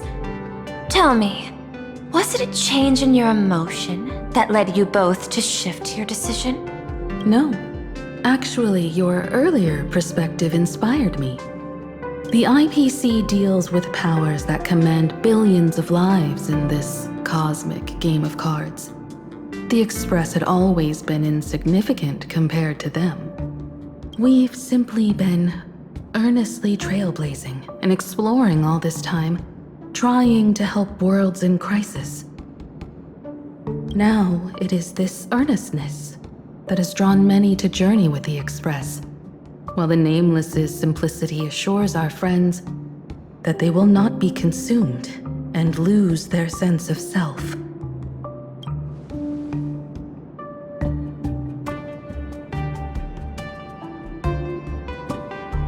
That is why we came to you, Miss Pearl. Please set aside your role as one of the 10 Stonehearts and imagine this possibility. To fight against the destruction, there is no need for an alliance. What we need is to stand by each other. The IPC may not stand as an ally of the Express, nor might the Strategic Investment Department. But you can. Work with the Harmony. Calculate alongside the erudition. Help aim the arrows of the hunt. And build the steadfast shield of the preservation. Then, what part does the Trailblaze wish to play in all this? We shall become the sail. The ship's sail? That sounds no different from my former proposal.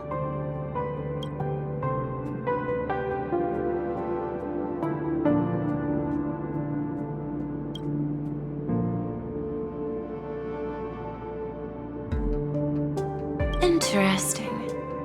Logic reminds me that those words you spoke are little more than rhetoric. However, I will follow the optimal decision. Neutrality. You mentioned that the IPC has never changed Plain Arcadia, and it still follows the path of elation.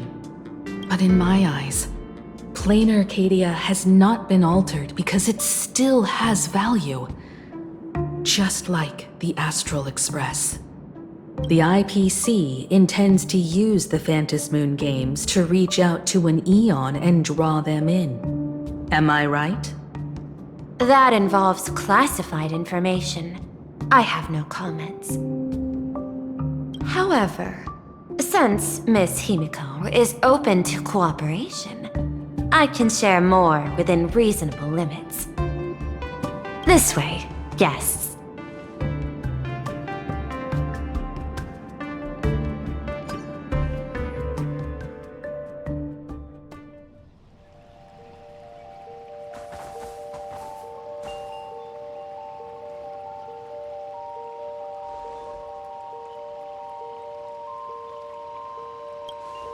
A place in the world in canvas, called the Phantom Moon Courtyard.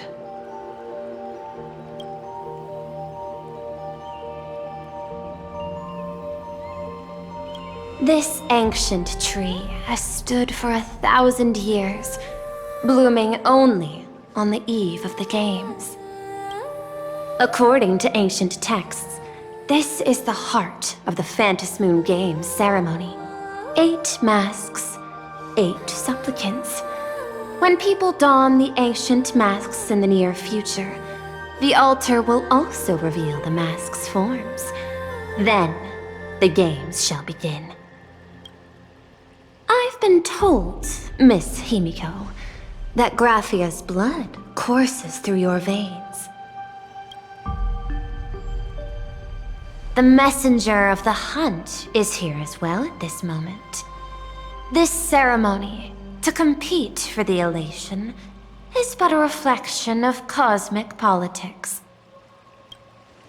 In that case, why not use the result of the Phantom Moon Games to decide whether the Express will become a sail or a banner? We'll consider your proposal.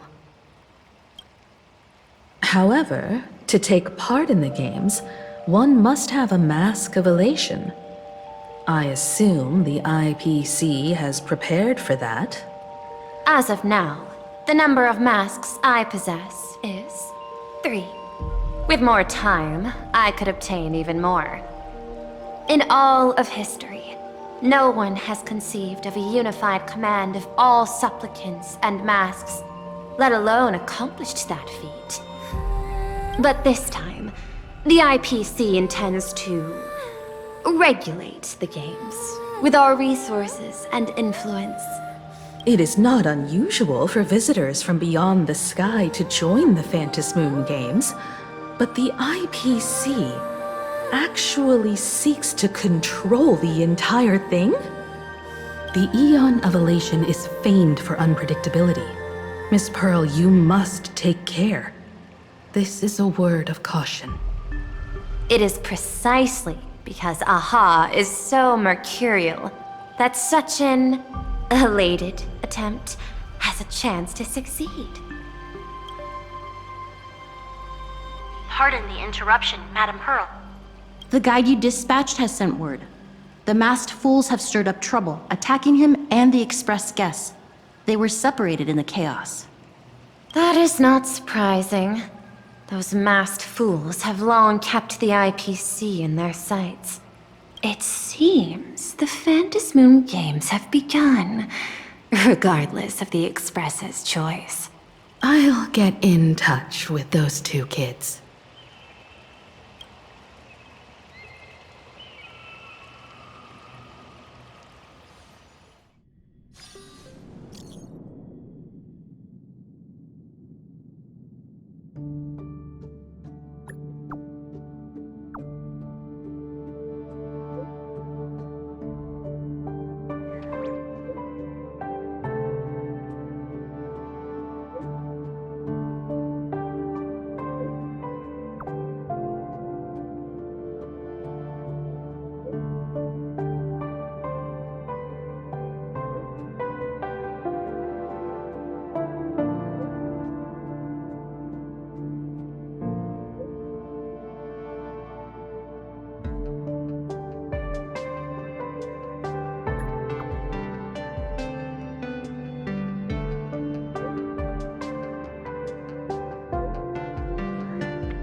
Miss Pearl, Welt and I must take our leave now, for the sake of security.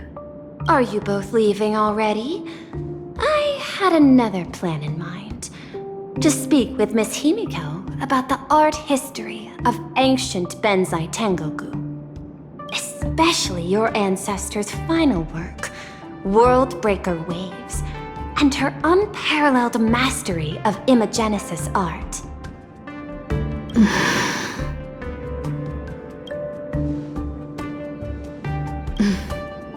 I'm counting on you, Welt. Mr. Yang, please accept this gift before you leave.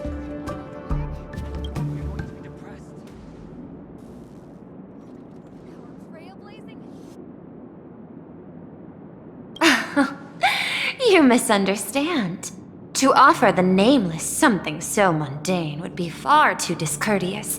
Please, open this case first, and see for yourself.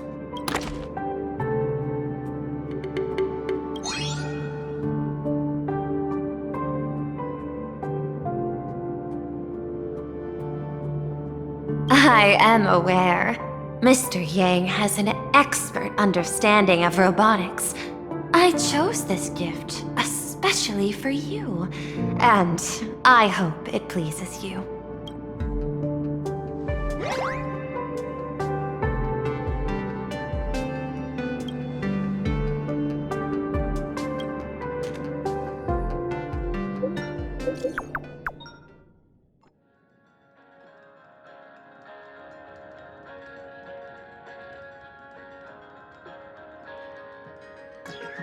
Graphia Academy? What kind of place is that? It is a school that trains artists, and it's quite well known in this world. We need to wait for someone there? Do you know the way, Miss Kuchiba? Allow me to guide you both and ensure your safety along the way.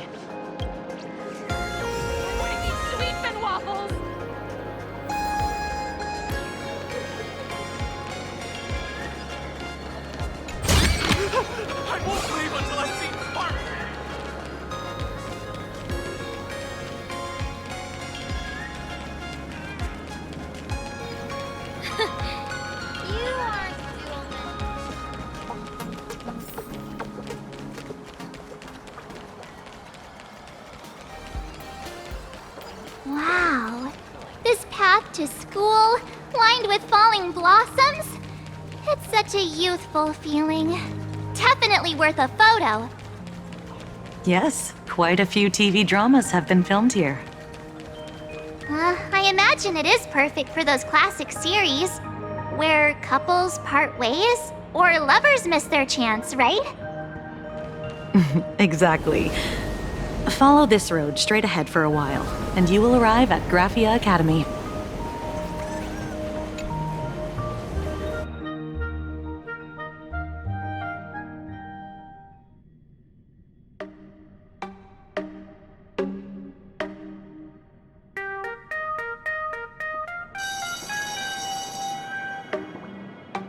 This is Graphia Academy. You can wait for your companions here. Oh, and to prevent further surprises, I have already informed your guide of your situation. Here is my contact info. If you encounter any problems during the Phantasmoon Games, you may reach me at any time. Thank you so much, Miss Kuchiba. Sorry for the trouble. We're here. Let's check in with Mr. Yang first and see where he is.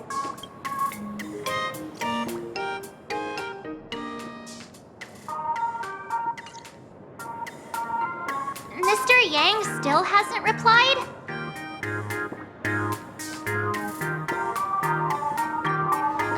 Shall we find a place with better reception? How about heading inside the school to take a look? No way. I was just thinking, isn't this Big Sis Himeko's alma mater? This school lobby. It looks exactly like what I've seen in animations. Too bad neither of us ever went to a real school. If only we could taste a bit of campus life here. Hey, how about we sneak in and pretend to be students?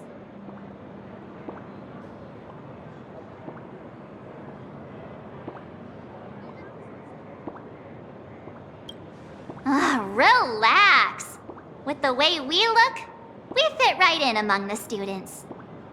Well, since we can't contact Mr. Yang yet, why don't we stroll around and keep an eye out for him? Maybe he's already here somewhere.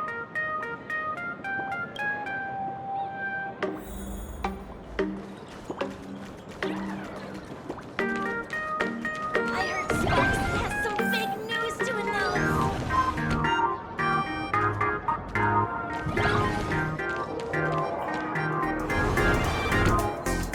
Come here, quick! Look at this wave! It's so spectacular.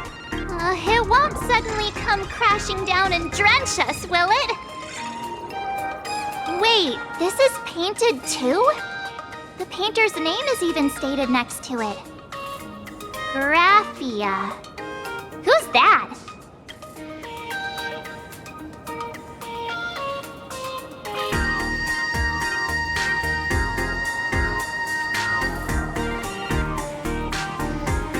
March 7th and Company.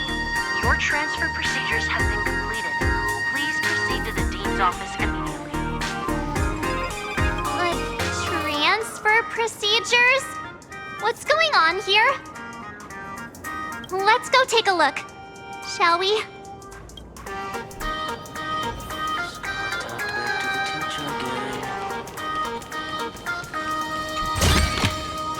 That's it.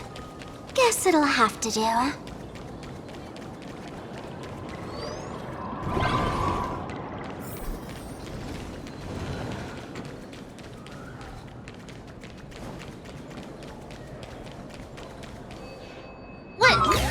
What the heck? Why is Scott here? What year are you two in? Senior, and not even bowing. How rude! Wait, you. Why do you two look so familiar? It feels like someone sent me here to find you. Now I know it's definitely the real Scott. Where did we get teleported to?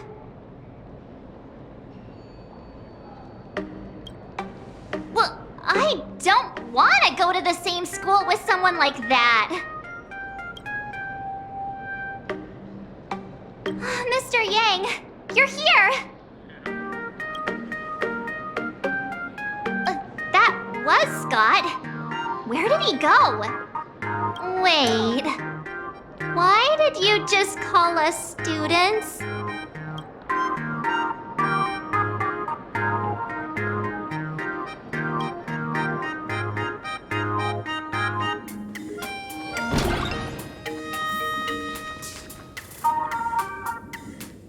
What's this transfer business all about? Well, starting from today, you two are officially transferring to this academy to begin your brand new school life. Sparksy? Yoo-hoo! My good classmates, we meet again. What are you doing here? What news on the net could possibly escape the all-knowing digital fairy Sparksicle? Of course! As of this moment, I have taken over this school and become its acting dean. After all, this school is filled with fans who watch my streams. A little cognitive adjustment is all it takes to make plenty of them do whatever I want. Why the hostile stares? Surely you're not thinking of roughing up the dean? All right, relax. How about forgetting the fantasy games for now? Instead, throw yourselves into a carefree, cozy, romantic, and enthusiastic school life. Oh no!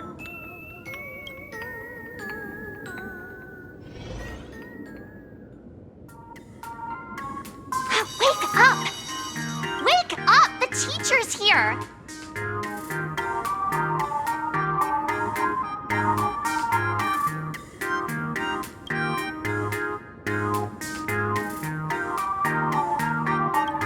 Stop sleeping. Your fleeting youth is slipping away. The artist qualification exam is right around the corner, and some students are still dozing off in class. Silence! How dare you call the dean by name? Do you have no respect for her at all?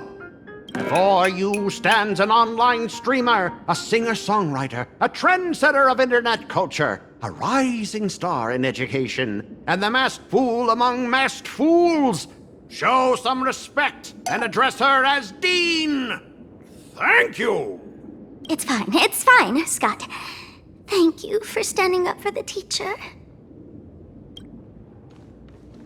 Such strong willpower. No wonder that outdated model wanted you in the Phantasmoon games. Too bad you crossed paths with me. Soon you will be just like these students. All of you will be turned into my little toys. Students, today is campus cleanup day, so help Dean Sparksy find that thing. Search places like the archive room from top to bottom. And teachers are all required to pitch in as well. If anyone spots that truant teacher, be sure to tell me. I will reward obedient students handsomely. Okay. If not for Miss Sparksy, I would have beaten you to a pulp right now.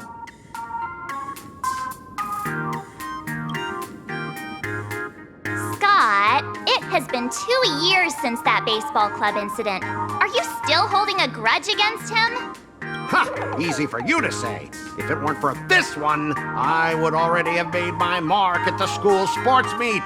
That jerk crushed my baseball dreams! Huh?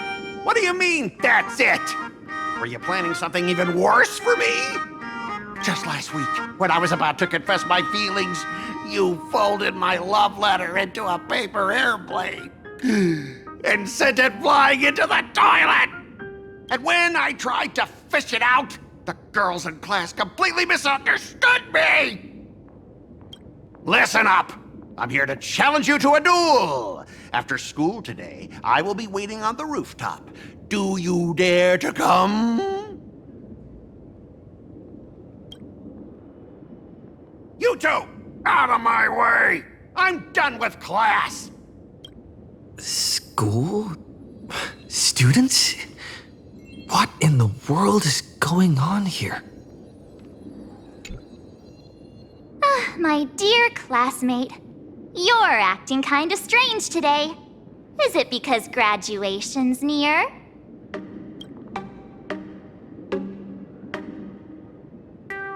She has always been our dean, hasn't she?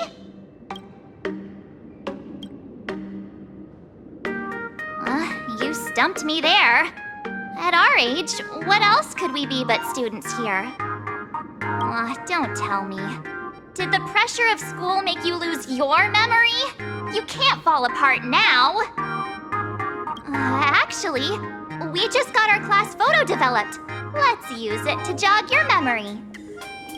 Look, this is our class photo. Does it bring anything back to you?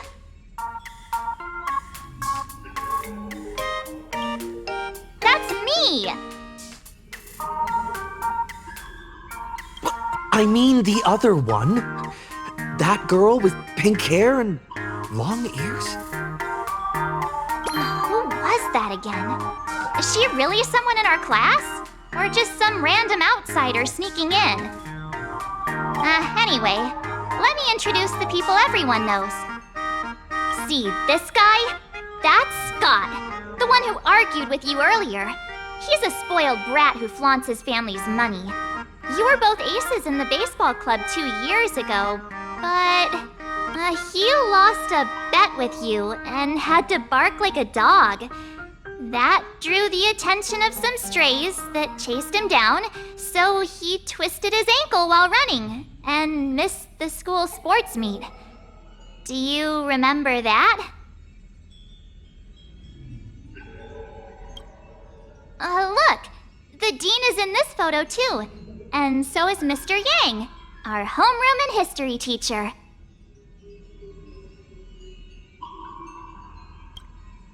Yeah. I think that's right.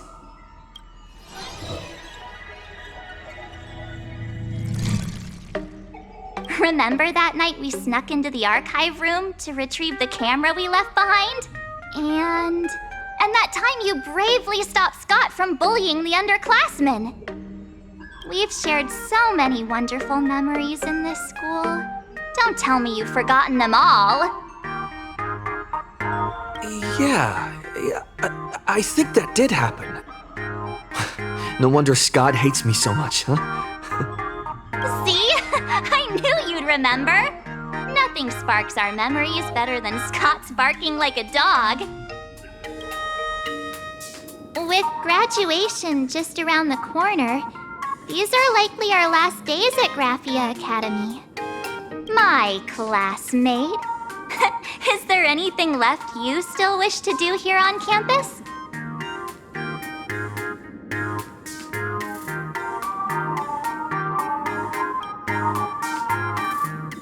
Why bring that up all of a sudden? Anyway, even though our time at school is running out, we still have the chance to do something now, don't we? Many adults only start to regret once they step into society, longing to return to those carefree school days.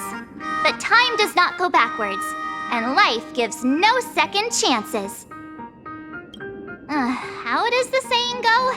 Youth is fleeting, and time waits for no one. So, let's seize the fleeting moments of elation before they slip away. Let's spend these last days of youth together.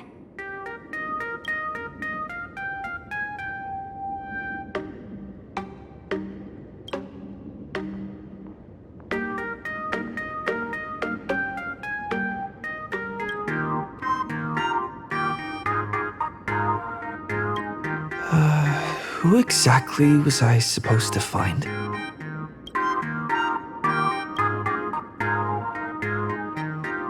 Yeah! Waste your youth with me.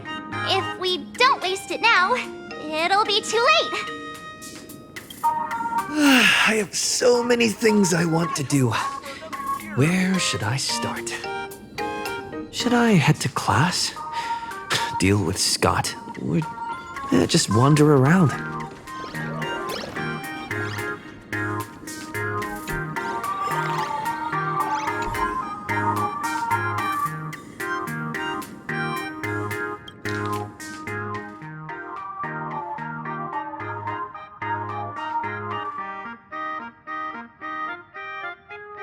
Next class is... history? Should I go? Or check out another classroom instead?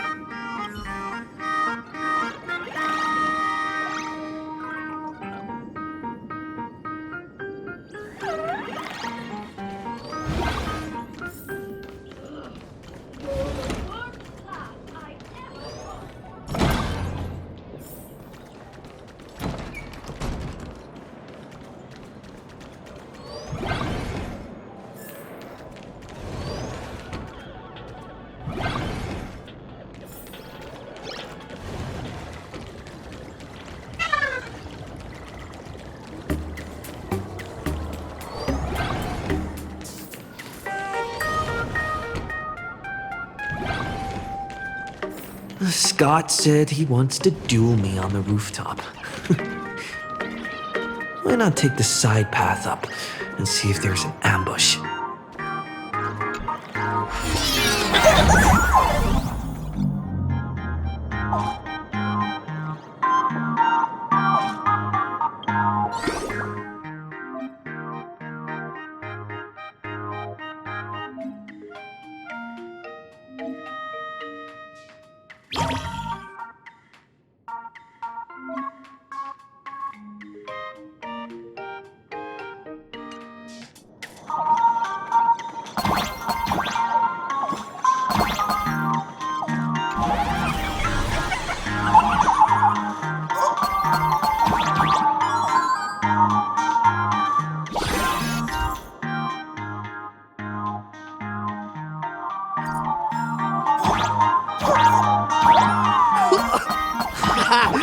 jump even higher now.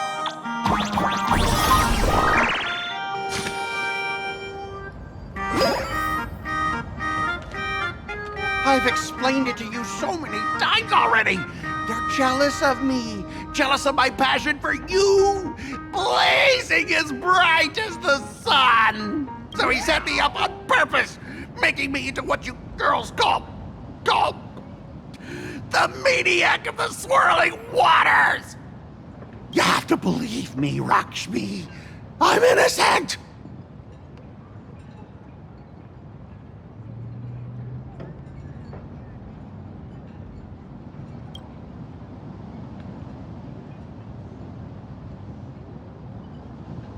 Finally, the perfect chance. Come on, hurry and confess. Oh, Rakshmi, stop tormenting me like this. Say something. Scott, did it ever occur to you that the gray-haired human you say is so jealous of you might actually want to possess you? After all, we girls know these little schemes best.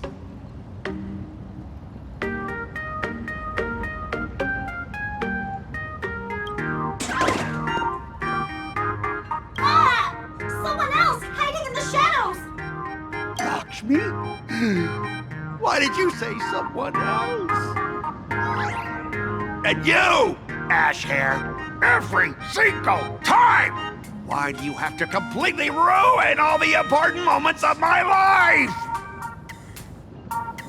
Scott, weren't you the one who called me to the rooftop for a duel? Huh? Scott, did you deliberately get this gray-haired human to come here just to spite me?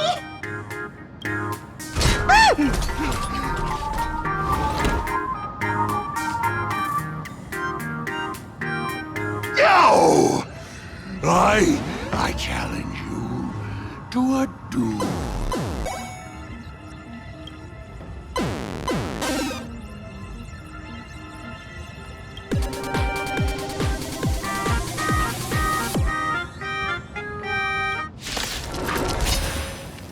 I cannot rest until I teach an idiot like you a lesson!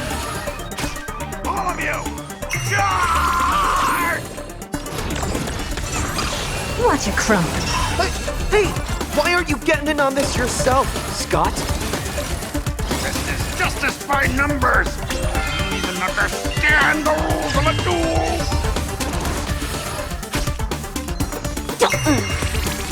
I don't have time for games. Expand your thinking. Converge and awaken! What's the matter? To the soul! All right, enough! Please, I'm begging you, brah. It's over! My campus romance and the gang I built with my own hands. You ruined them all. Are you happy now?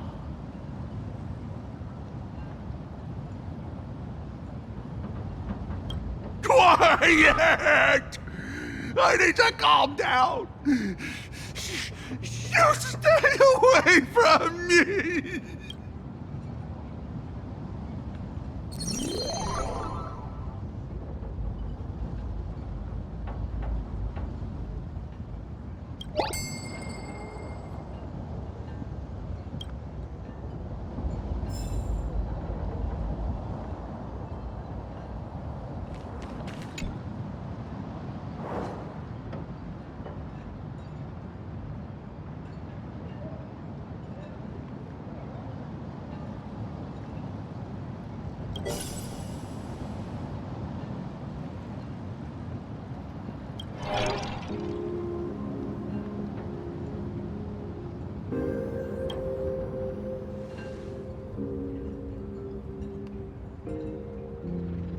That's Scott.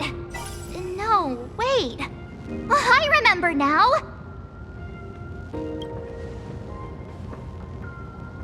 We found Mr. Yang in the dean's office, but Sparksy suddenly popped out. We were actually here to find Miss Dolly.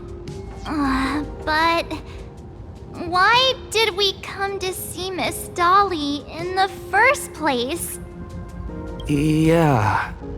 What exactly did we come here for? Remember how Sparksy kept ordering students to rummage through every corner of the school? Students, today is campus cleanup day, so help Dean Sparksy find that thing. Search places like the archive room from top to bottom. Maybe we should check out the archive room she mentioned.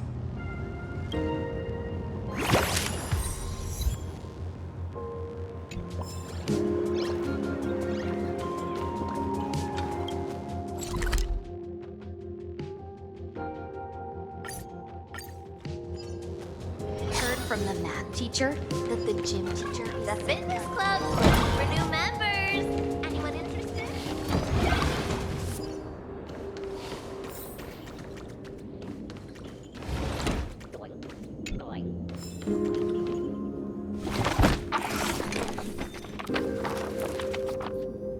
Oh, did the dean send you here? Seriously, leaving us here to do all the work is just too much.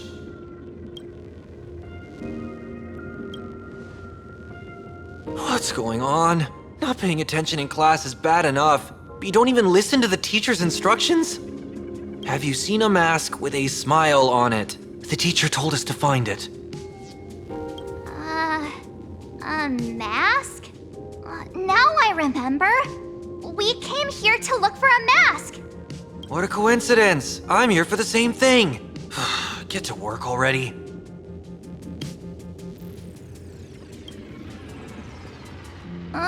Do you know which teacher is Miss Dolly? How should I put this? She is such a unique woman. Super unique. Once you meet her, you will never forget what she looks like. Whoa. How beautiful is this Miss Dolly? Huh? Beauty and Miss Dolly have nothing to do with each other. If you have any group photos or faculty event pictures, I can point her out to you. But seriously, are you going to help me with this work or not? March, didn't you show me a group photo earlier? I have a class photo right here. But it only shows 2 teachers. Seriously? There are 3 teachers in this photo. Isn't Miss Dolly right here? Wait, that's Miss Dolly? She's a charm doll? Probably the teacher who's worked the longest out of the entire staff. Wait, don't tell me you've never taken her Imagenesis class. I finally remember it. Himeko told us we must find Miss Dolly and take the mask back from her. Darn it. That wretched Sparksy had us running in circles. 2 years? Wait. Even those 2 years were fake! But all the pain of studying felt so real. That just makes Sparksy even more annoying. 2 years of studying were nothing but an illusion. At most, we've only been trapped here for 2 hours. It's not too late to act now. Now that we know what Miss Dolly looks like, it's time for me to step up.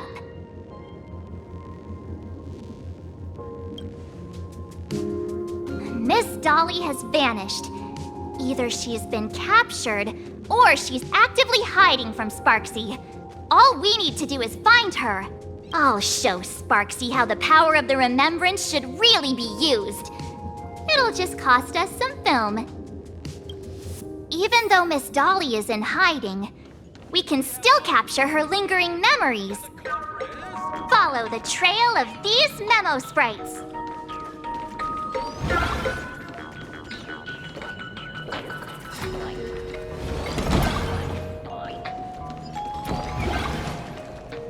We're getting real close. There's a fragment of Miss Dolly's memory here.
That's it.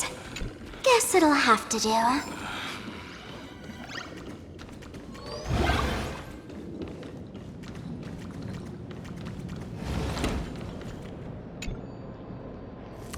I got a photo of her!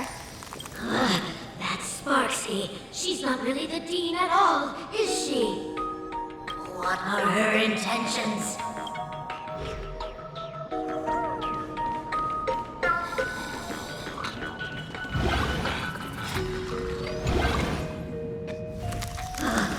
She is searching for me. I must stay hidden. Seal off the Imagenesis classroom. Can't let her find me. Found it. Let's go. We have to get the mask before Sparksy does. The door to this classroom... it's locked, just as I thought. Better look for another way in.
Miss Dolly? Don't be afraid. Himiko sent me. Give up. I will never hand over what she entrusted to me to outsiders. That imposter dean outside is rummaging for it too, right? That's right.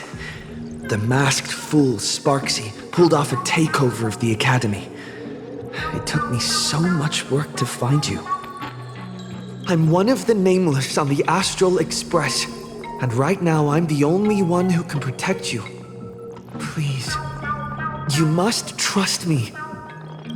The Astral Express? Indeed. I read about its arrival in Plain Arcadia in the papers, and saw it on TV recently. Since you claim to be Himiko's friend, answer a few questions about her. If your answers are correct, I will entrust you with the mask. I'm ready for this. Fire away. What kind of coffee is Himiko best at brewing? Oh, wait a second. How could you ask such a question? Don't you know her coffee is absolutely undrinkable? Looks like you've suffered from it yourself. Then here's the second question. What kind of people does Himiko hate the most? A real chatterbox with a silver tongue. Word is, she even managed to kick a Nameless off the Express because of that. I may not know much about her time on the Express, but that does sound just like the bossy vibe she had back in school. Very well, I can almost trust you. The final question. Himiko experienced the greatest regret of her life during her time at this school. What was that? Who knows? Could it be about that time she got a stylish short haircut to keep up with the trends? She actually told you that story. It seems you really are her friend. But that's not the answer. Huh? Did I really get played by that guy? It isn't that you were wrong. Perhaps Himiko never told you. Now that I think about it, she might never bring herself to share such a burden. The thing she regretted most must be what happened 15 years ago. No, better not bring that up. I believe you. You truly are Himiko's friend.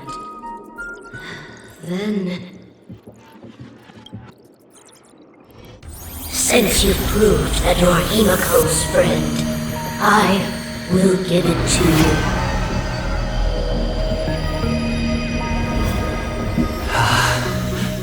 Wait, if you're right next to me, then who's this? Thank you, Ms. Dolly.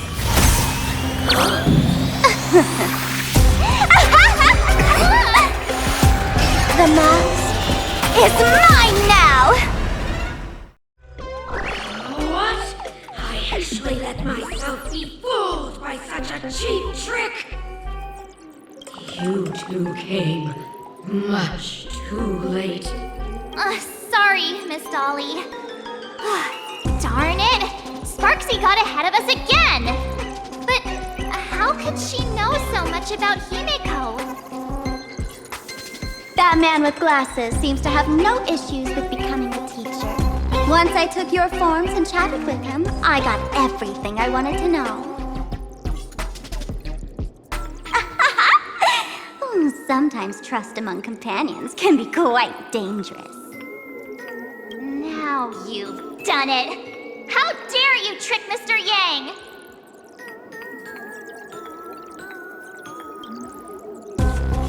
You have really made me angry.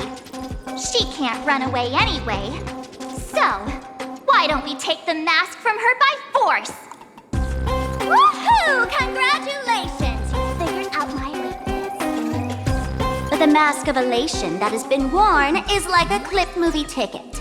It only belongs to the one who used it first during the Ventus Moon Games. Seems you're completely unaware of such simple common sense. How sad. What? Astral Express out! The only one worthy of joining the games is the adorable Sparksicle. Now then, it is time to treat my fans. You two will stay and witness my Sparksicon that I've carefully prepared, right?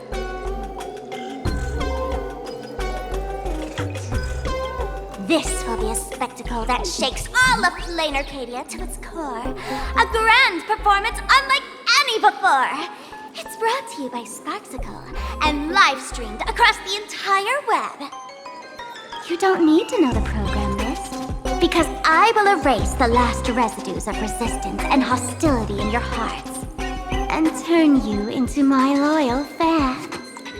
My dear fans, time to prepare. Carry off these two noisy haters for now. I have more important work to attend to.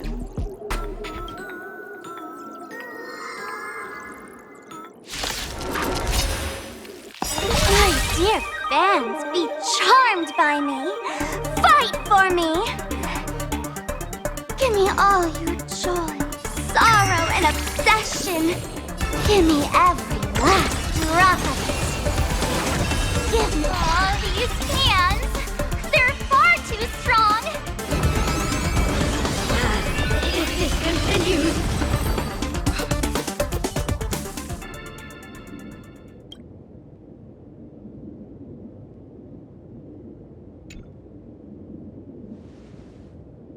Is this the archive room?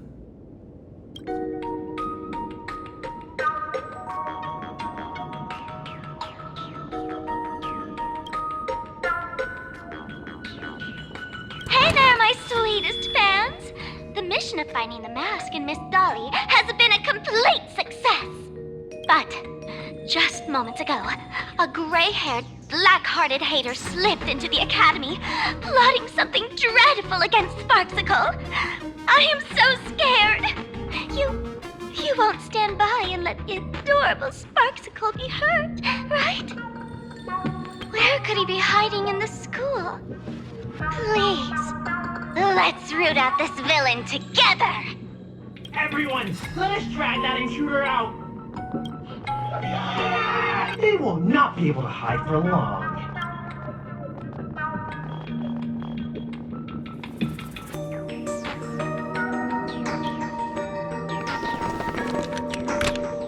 Open the door! Hiding won't save you! We will drag you out soon enough!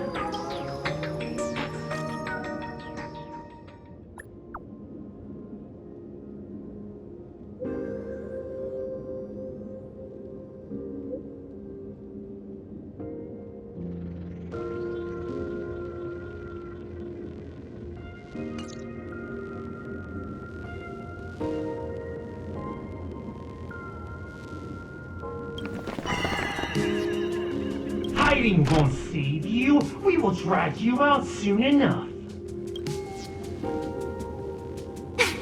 Have you reached the end of your rope?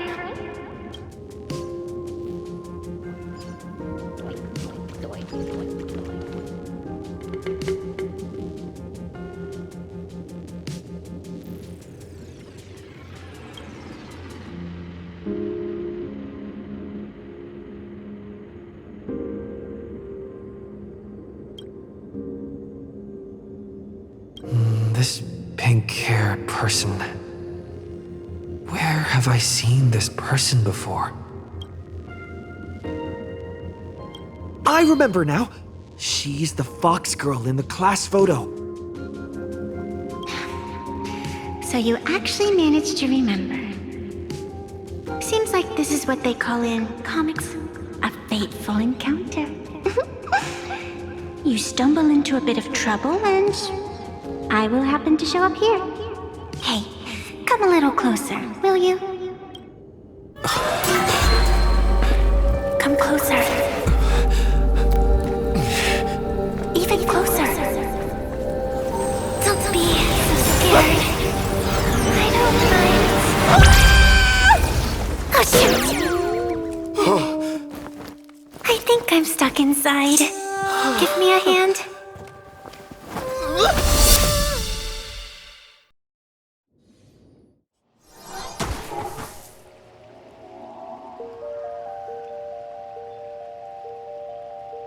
What is this place? Two Nameless came through here a few hours ago and asked the exact same question. I'll use their answers to reply to you. This is a place in the world in Canvas, known as the Phantom Moon Courtyard.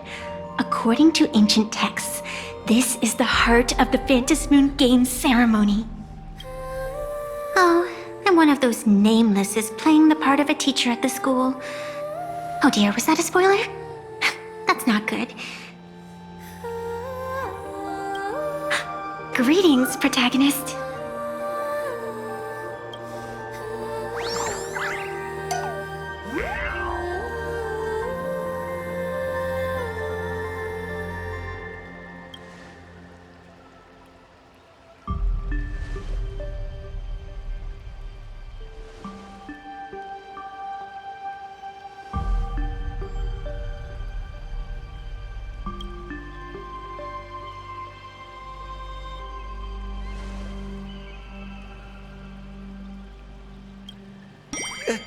Just call me the Nameless. Technically, everyone is the protagonist of their own story. But you are different. You are the protagonist of the Fluffy Across the Blue, aren't you? Galactic Baseball Raccoon? You do not really look like a raccoon.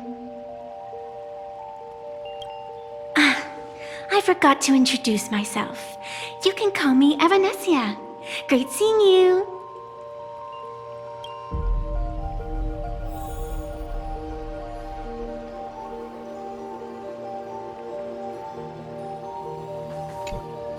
The first supplicant wearing a mask has appeared. The Phantom Moon Games will soon begin.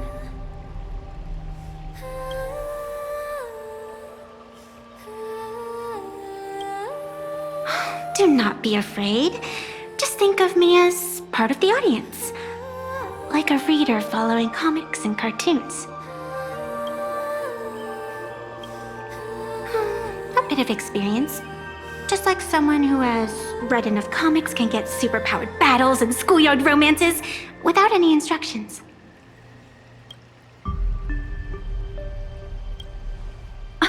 Do you seriously mean you've never read it? The comic that has taken this world by storm? It is inspired by the adventures of the Astral Express, telling the tale of cute little animals riding a train across the cosmos, fluffy across the blue.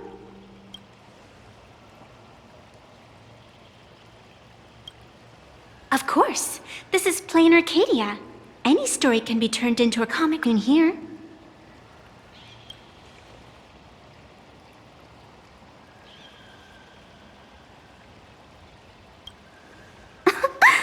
You are such a curious one. You were fleeing for your life a moment ago, yet now you can talk so casually about such nonsense. Is that really what matters right now? Still, that sense of ease. It is entertaining. Since you managed to amuse me for a moment, I will grant you a little aid. So, what would you like?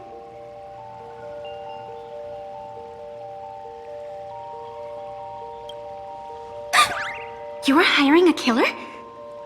That will not do.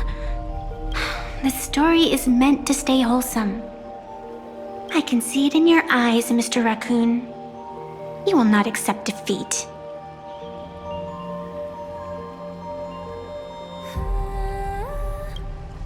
That resolve is interesting. There will always be foolhardy supplicants donning the mask in these ancient Phantom Moon games, laying before the Phantom Moon their madness, fancies, and humor. They would weave schemes to slay monsters descending upon this planet from beyond the sky, steal the laughter of the gods to forge blades that could split mountains, or descend into depths of the world in canvas to swindle the souls of the departed. Such entertaining individuals have not appeared for ages. Perhaps you have a chance to become one of them? After all, you are the protagonist. I can lend you a little power, but an equal price is required. Otherwise, it would violate the rules. You must defeat the enemy who pursued you here within the next day and night. If you fail, your soul will be enslaved by her for all eternity. Do you accept? Then it is done. Phantom Moon above and sacred tree below, witness this oath at this moment. As constant as the vault of heaven, as certain as the moon's rise, let it be never forsworn. Now come, let me make you more of a protagonist. Yes, that's it.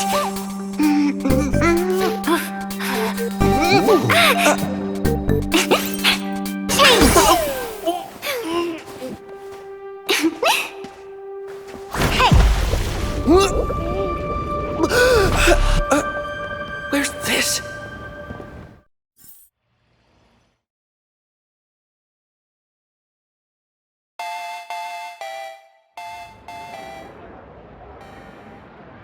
Gray hair, are you all right?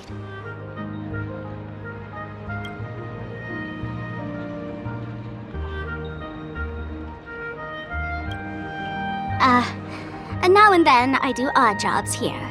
Live streaming is one of them. Sparksy is the name I use to stream online. An avatar that I personally sketched line by line. To keep the streams running, even when I was absent, I breathed a trace of power into that avatar. Who would have figured that everything changed after the Phantom Moon turned full?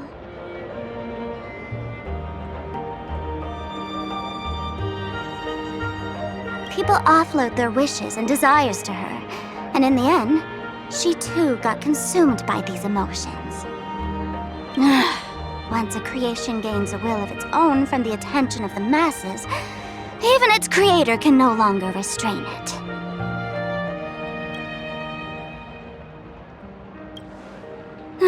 Can't say I am surprised. It sounds exactly like something I would dream of, and something she would carry out the moment she awoke. Still, it ain't too bad compared to the horrors that unfolded in previous Phantom Moon games. At least you still have friends willing to stand by you, right?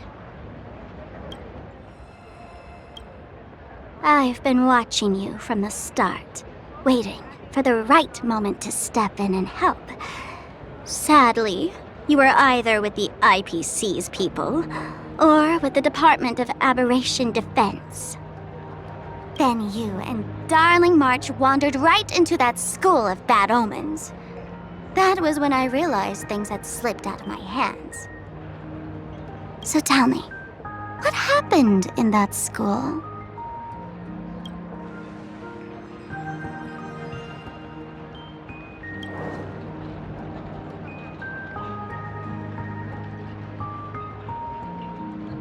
Is this the Mask of Elation that grants entry into the Phantom Moon games?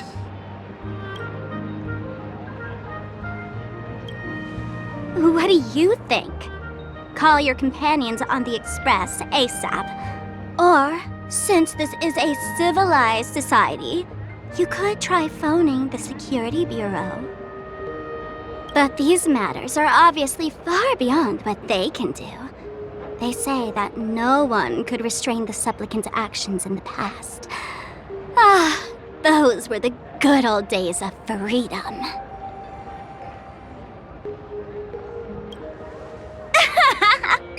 Gray hair, you are so naive. You've been to countless worlds. When the skies collapse and the end draws near, what can the authorities possibly do? Don't make their jobs too hard. The Phantom Moon games are nothing less than a ceremony set down by the Master of Elation. Amazing miracles always appear in the world after every game ends. Like the birth of a new imaginé, unthinkable phenomena, or a future brimming with hope. Perhaps you have heard this question. If the world's science and technology could leap forward by 100 years at the cost of a single kitten's life, would you kill the kitten?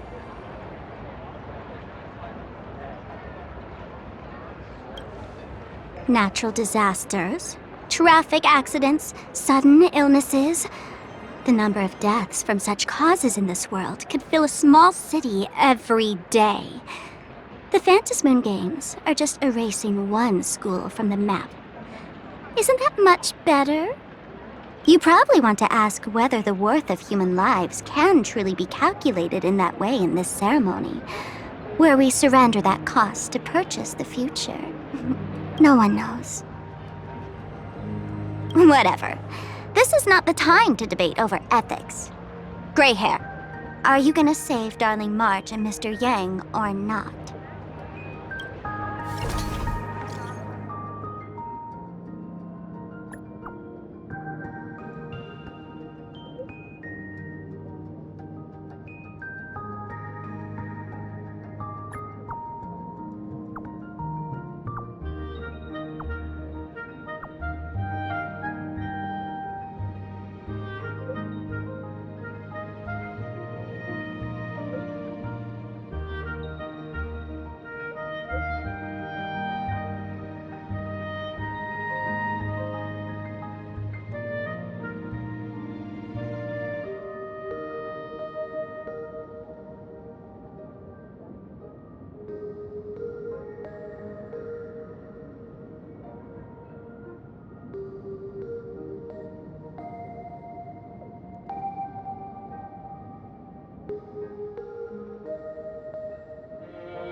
The hour grows late, Miss Pearl.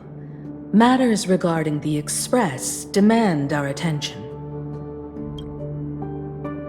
Be it the Alliance or the Phantasmoon Games, if you seek deeper cooperation, my doors remain open. Then, I shall take my leave.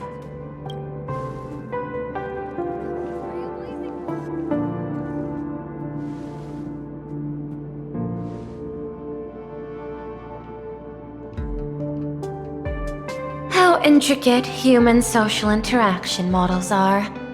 My extrapolations still cannot account for the full strategy tree of the Astral Express. Master, General Yao Guang of the Xianzhou Yuchui is here to see you. Shall we have her wait? No. The Xianzhou will also become a key ally. Only through enough contact and emulation can we hope to comprehend their methods and strategies. Conclusion. I don't think I'll be able to keep copying the painting for the rest of today. Let General Yao Guang in.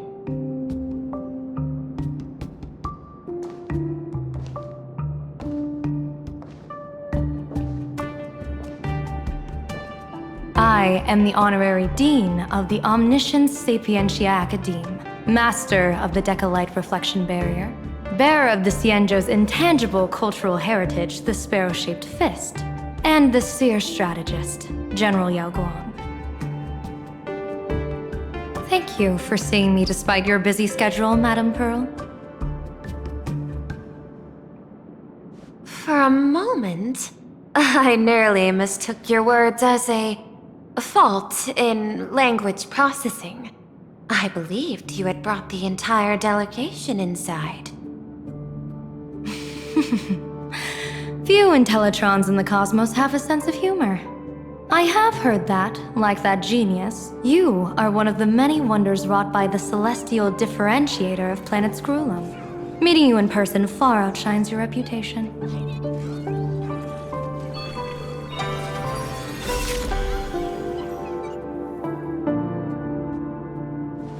Madame Pearl, seeing how you have a calculating look, and with your heart pristine and your outer form so dazzling, I could not help but cast a divination for you.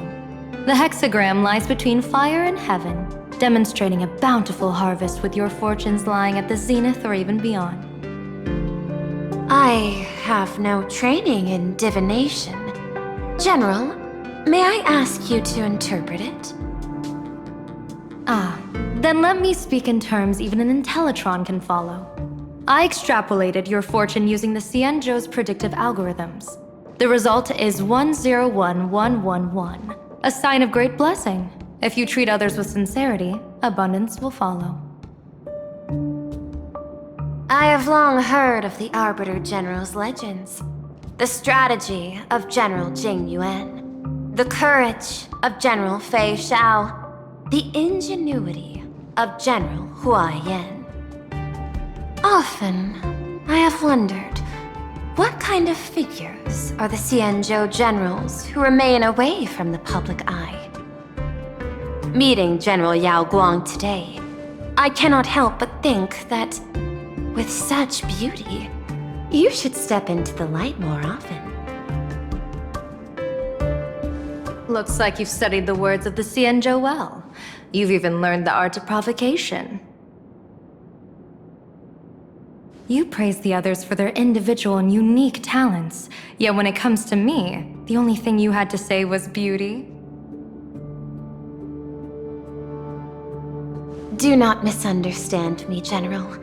To me, beauty is the rarest of treasures, and the most fragile to preserve. Besides, intel on you is truly scarce. It is quite difficult for me to find ways to compliment you. But what I do know is, the Yuchue is the think tank of the Xianzhou ships, and its general is the master of all diviners. Speaking purely of deciding the course of affairs, no one is better suited than you to cast the Xianzhou Alliance's vote on whether to join the Anti-Destruction Alliance. So, General, what is your decision in this? This topic is far too great for me to decide on a whim. But as a gift and to complement the respective gaps in our knowledge, allow me first to offer you a piece of vital intelligence. And with it, I ask the IPC to show sincerity beyond empty words. I do not follow your logic. With the threat of the destruction looming, what need is there for further reasons to cooperate? Set a mighty foe as a common goal, convince former enemies to turn allies, then devour them in turn. Such feats are hardly rare in the IPC's annals of glory. I understand. The Xianzhou questions the IPC's sincerity. It would be better to say we ask the IPC to demonstrate its sincerity. Courtesy demands reciprocity, and the intel I now offer you is both urgent and weighty. Question. What could be more important at this moment than forming the Anti-Destruction Alliance? Nanook won't erase the universe in the next few days, but someone else might destroy plain Arcadia within that time. You have heard of Blade, the Stellaron hunter, right? The IPC has long placed a great bounty on his head, though I have never laid eyes on him. The Yuchue recently intercepted a report. Styling himself as Xianzhou's #1 assassin, this man accepted a contract from the Sinwish Syndicate, a local organized violence group. I do not know his exact aim here, but he is a major criminal of the Xianzhou. He is guilty of the 10 unpardonable sins and is a formidable fighter, with few able to match him. As General of the Yuchue, I will take it upon myself to bring him in before he can cause disaster here. This planet, Ahatopia, is part of the pan-cosmic trade system, and Blade is a wanted criminal of the IPC. Since he has set foot here, he falls under its law. General Yao Guang, is the sincerity you seek for us to capture this man and deliver him into the hands of the Xianzhou? I hear the Phantom Moon Games are about to begin, with the entire nation awaiting it with bated breath. I imagine you will also find it hard to extract yourself from the festivities. If this cursed man were to quietly depart on his own at this time, would that not be a perfect outcome for all? This is my understanding. You wish for the right to act freely within plain Arcadia. Apart from this cooperation, what better proof of sincerity could there be before we join forces against the destruction?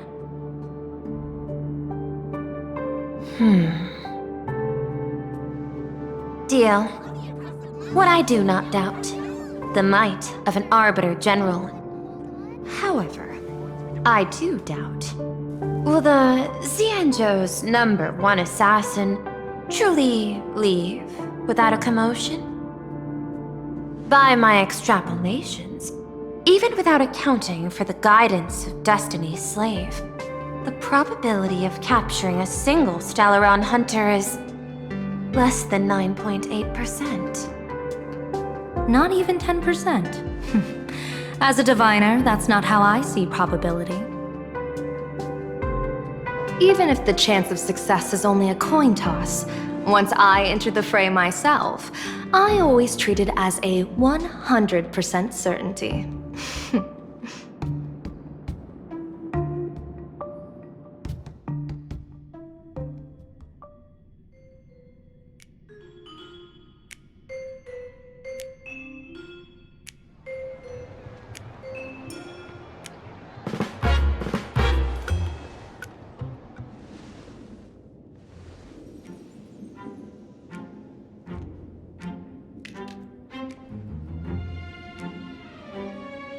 Is that even a question? 100%. Of course. In other words, there will be no survivors. Anyone who recognizes my face, I will not let them off even if they hide at the ends of the world.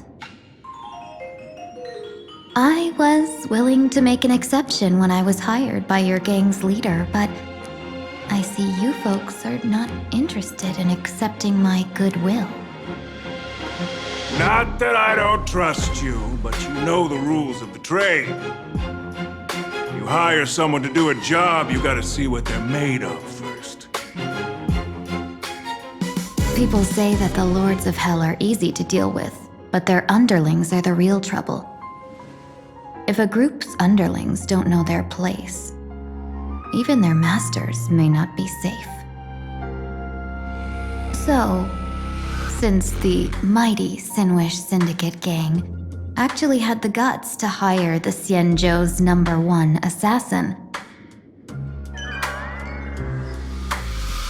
I guess you are also ready for destruction.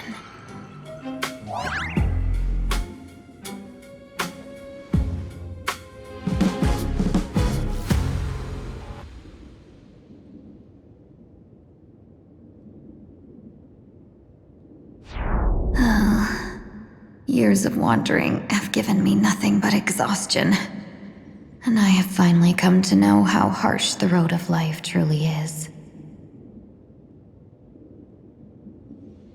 Impersonating the Xianzhou's #1 assassin, Madame Yao, you really stuck me with a wonderful task.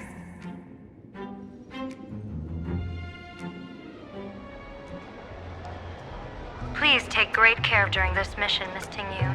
If any misfortune should befall you, I would have no way to answer to your Helmmaster Yukong. You worry too much, Madame Yao. When I pledged my resolve to Madame Yukong and departed for the Yuchui, I had already steeled myself for the worst. But, may I ask, does this task of misfortune really have to fall upon me? I cast a divination today. This task lacks the fire element. Without the Whistling Flames Ambassador's knack for diplomacy, this task cannot succeed. The place you're heading to is crawling with gang members. If they pick a fight, you can try to drop the name Xianzhou's #1 assassin, and they might step aside. Do not worry, General. I have journeyed far and wide with the merchant guilds for years and faced no shortage of danger. A handful of gangsters is hardly difficult to deal with. If you're not afraid of danger, then why have you not set out yet? Shall I read your fortune and give you a little peace of mind? What I fear is that fortune-telling of yours.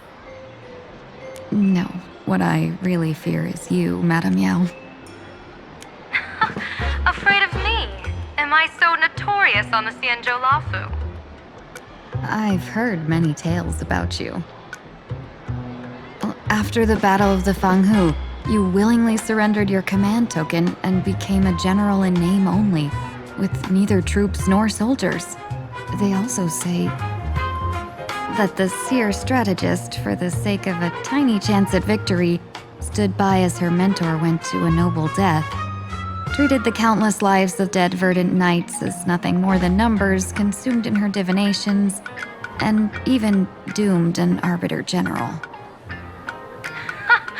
Are you afraid that I, the cold-blooded diviner, might send you to your doom here in plain Arcadia? Bold words for a little fox.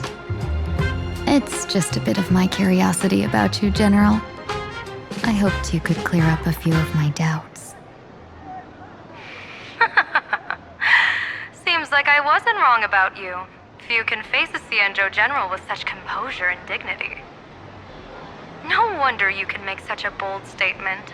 The gods use humans as pawns in their cosmic game, sacrificing countless innocent souls.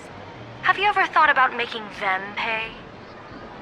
They say you survived a Lord Ravager's deadly clutches thanks to luck, but I believe It was your unbreakable resilience that carried you through. You flatter me, Madame Yao. One must glean some wisdom to be worthy of enduring such a life and death ordeal.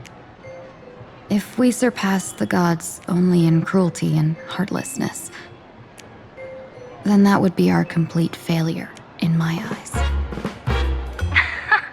Excellent. I couldn't agree more. Miss Ting-Yoon, you've passed the interview. Ever since I escaped death, I swore never again to be a pawn for heartless chess players. And Madame Yao, you've passed my test too. I know you're not interested in empty talk, so let's get down to business. Miss Ting-Yoon, our Yuchue business delegations are treated much better than what you get on the La Fu when they set out on official missions. They get 5 meals a day. General, I really don't have such a large appetite. For the duration of the delegation's mission, you'll receive 6 times the usual allowance, and all expenses will be fully reimbursed. Such a generous offer. To be honest, that makes me even more nervous. Head to Dovebrook District, locate the Sinwish Syndicate contact, use the passphrase you gave me to establish contact, and do not reveal my true name. If there's nothing more to it, is this task really worth 6 times the pay?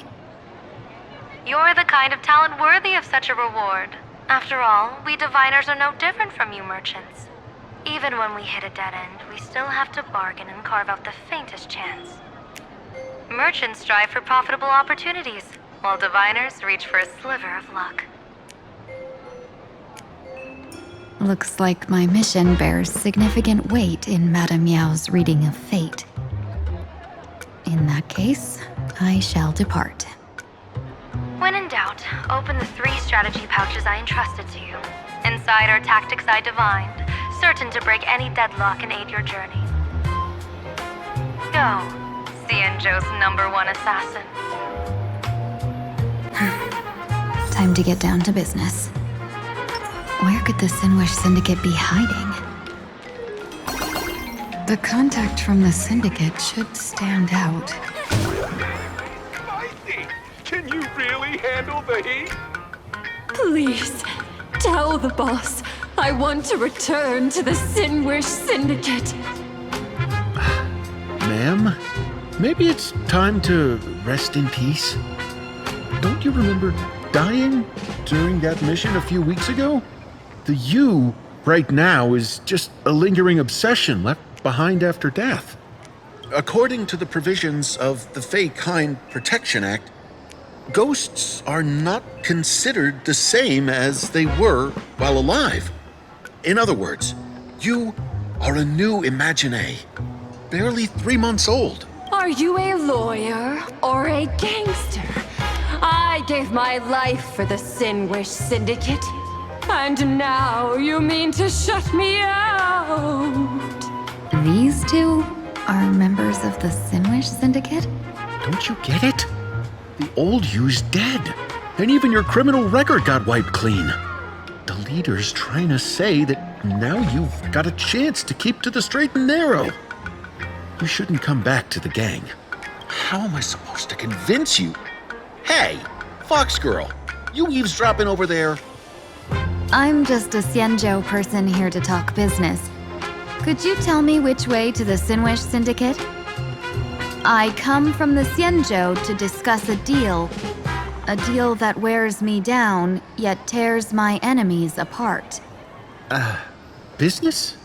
From the Xianzhou?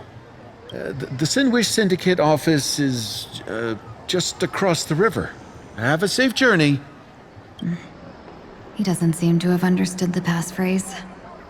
But the news that the Xianzhou's #1 assassin is coming has already spread through the organization.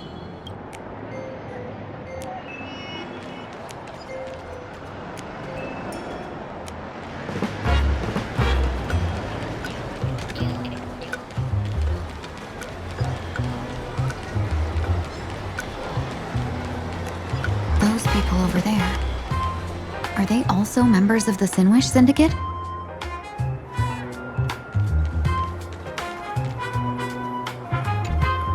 Bro, how much longer do we have to wait? What, are your legs giving out?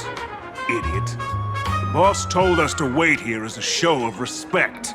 Now behave yourselves! Could that big guy be the contact from the Sinwish Syndicate? Hey, you fox over there. You've been staring at us long enough. Got something to say? May I ask, is this the Sinwish Syndicate's turf up ahead? Yeah, so what? I should act tough and say less than what I want to say. Since this is the Sinwish Syndicate's turf ahead, not only am I going in, you will invite me in with respect. What did you say? You're here to stir up trouble, aren't you? I come from the Xianzhou to discuss a deal. A deal that wears me down, yet tears my enemies apart. You're the guest our boss invited? Hold on. I nearly fell for that. Looking all delicate. How could you possibly be the Xianzhou's #1 assassin? Spill it! How did you know the passphrase? Why don't you take off your sunglasses and let me see if you still have your eyes? The Xianzhou's #1 assassin is nothing more than a nickname coined by the common folk. I have always considered myself a merchant. A merchant? Isn't a hired killer the oldest trade in the world? By the way, Mr. Imagine, do you know why they call me #1? You never miss a shot? Not quite. I kill in bulk. The way to keep business going is to offer a little extra. If they pay for one person to be silenced, I throw in 2 more. With that hot temper of yours, always picking fights, you've probably given your boss plenty of headaches. I doubt the boss would mind if I took you as a bonus kill. You punk! How dare you disrespect the underboss! Shut up, all of you! The boss's orders come first. My name is Kostine. Sorry about my underling's rudeness earlier. I'll cut a finger off later to make amends. There's no need for that. I only collect heads, not fingers. No worries. It won't be my finger anyway. These brutes should be easy to handle. They've never seen the face of the Xianzhou's #1 assassin, so this'll be much simpler. What should I call you? Yelling assassin, assassin every time just won't cut it. Just call me the Tarrying Fugue. Terror in fog. That name oozes menace. Completely overwhelming. Now then, can you lead the way?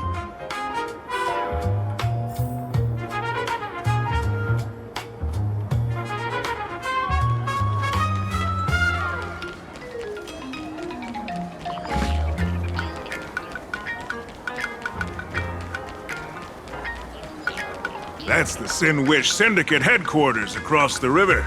Quite impressive, don't you think? Please, follow me.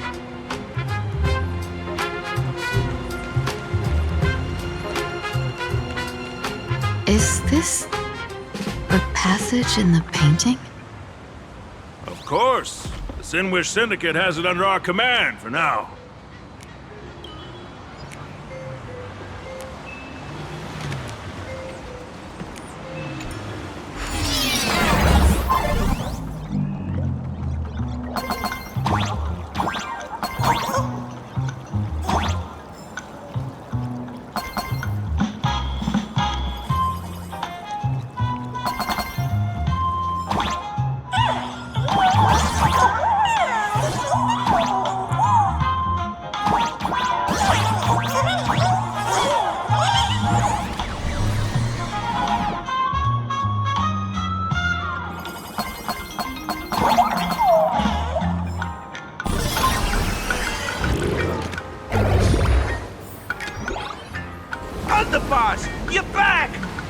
your hard work.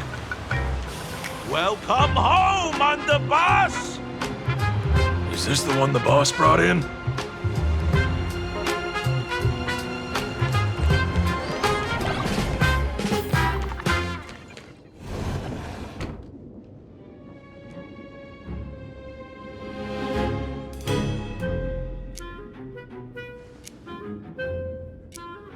Underboss, I mean no disrespect, but is this frail woman really the one the boss invited? That's right. Her name is the Terror in Fog. Spread the word that the Sinwish Syndicate has secured the Xianzhou's #1 assassin. Underboss, beat me if you want, but I gotta say, are you serious? Are we really counting on this delicate woman for the Phantasmoon Games? The Phantasmoon Games. Is that why they hired a Stellaron hunter to do their bidding?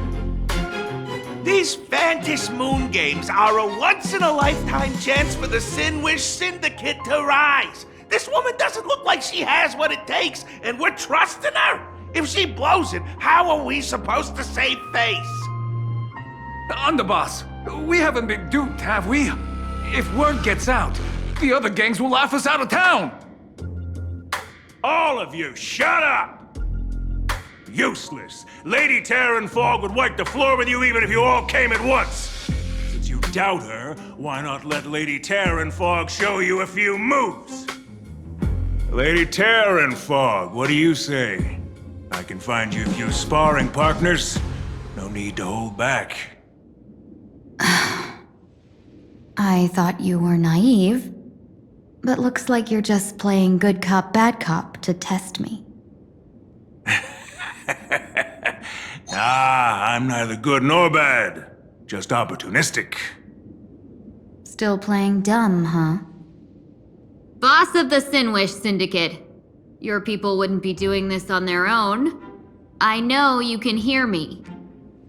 I came for business. Making friends would be a fine bonus.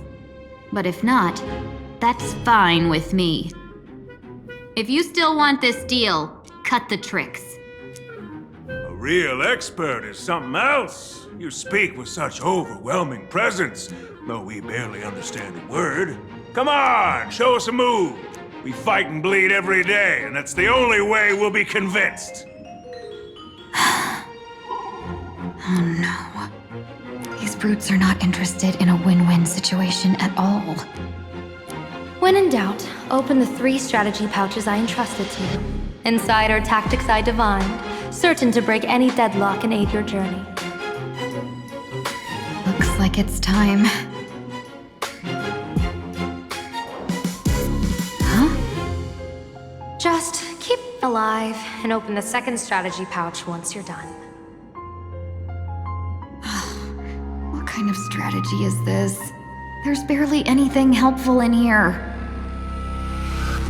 Looks like Lady Terran Fog isn't impressed with your skills. Out of my way! When I was young, I dreamed of becoming a musician. But fate had other plans, and I was dragged into a world of violence. But even then, I never let go of my love for music and rhythm. Even in battle, I kept honing my singing and instrumental skills. And that's how I forged my one-of-a-kind fighting style. They call me the Roaring Costide! Oh, Cribs! The Underboss is getting serious! Lady Terran Fog, I humbly challenge you. Show the Sinwish Syndicate the assassination skills you're so proud of.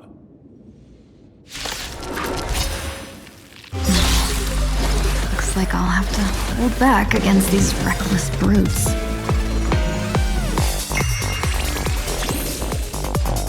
Open sesame. Glimpse the unknown. As expected of the Terran Fog. Such incredible strength! That power of destruction within me, it's still hard to control. Oh yeah, done everything in my power to keep them alive, as you said.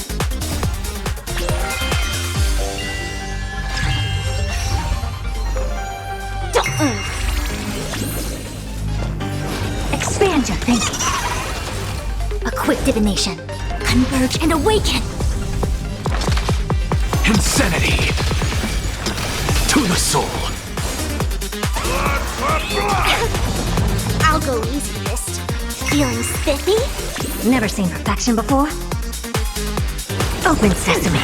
I don't want to take your life. Back down while you still can. The true warrior of the Sinwish Syndicate fears no death. Don't underestimate my resolve. Underboss, bad news. 2 more weird dudes just showed up. Cut your bull. I can see for myself.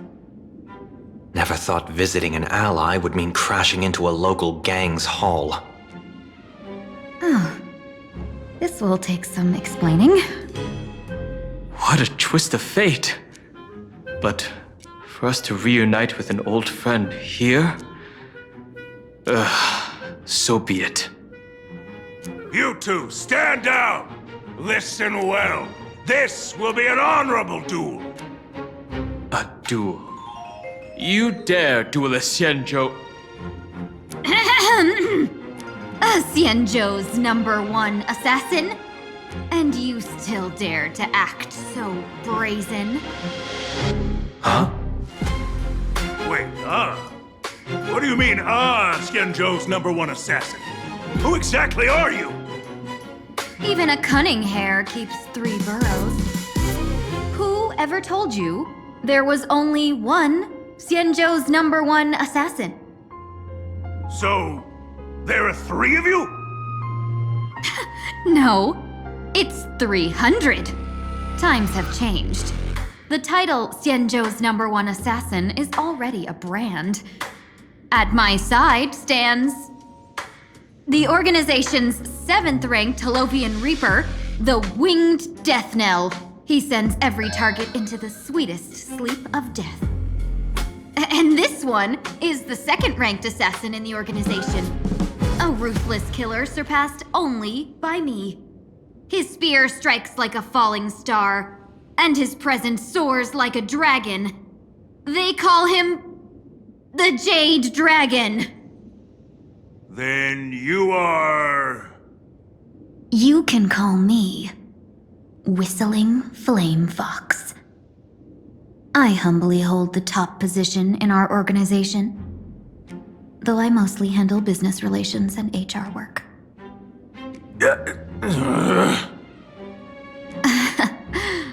Hard to believe, isn't it? Come on, madam. It's pointless to say anything now. If you want this gentleman to know you speak the truth, let our brother show off a bit of his spear work. That will convince them.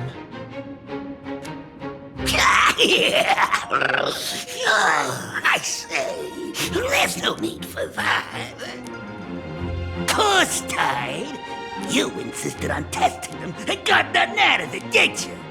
If you had let them meet me sooner, none of this would have happened! Boss! I cannot hand your grand enterprise over to people we know nothing about! You are the one who hired us? The boss of the Sinwish Syndicate? That's me! I am Polewave, current leader of the Sinwish Syndicate. My apologies. Our gang is full of roughnecks. I will make sure they are disciplined. As for that business, we'll discuss it upstairs. Everyone else, clear out!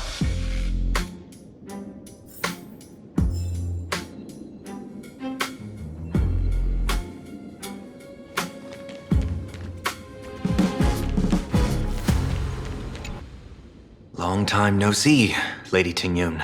It's been a while since we last met in Penacony. I am truly grateful for your quick thinking. To avoid revealing too much, I made up false names and titles for you two just now. If you were offended, then I beg your forgiveness. This place is a hotbed of trouble. What brings you two here? When Sunday and I contacted the Xianzhou delegation, they asked for our help.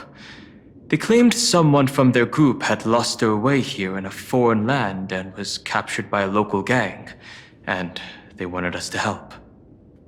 It was clear there was more to the story, but we came anyway.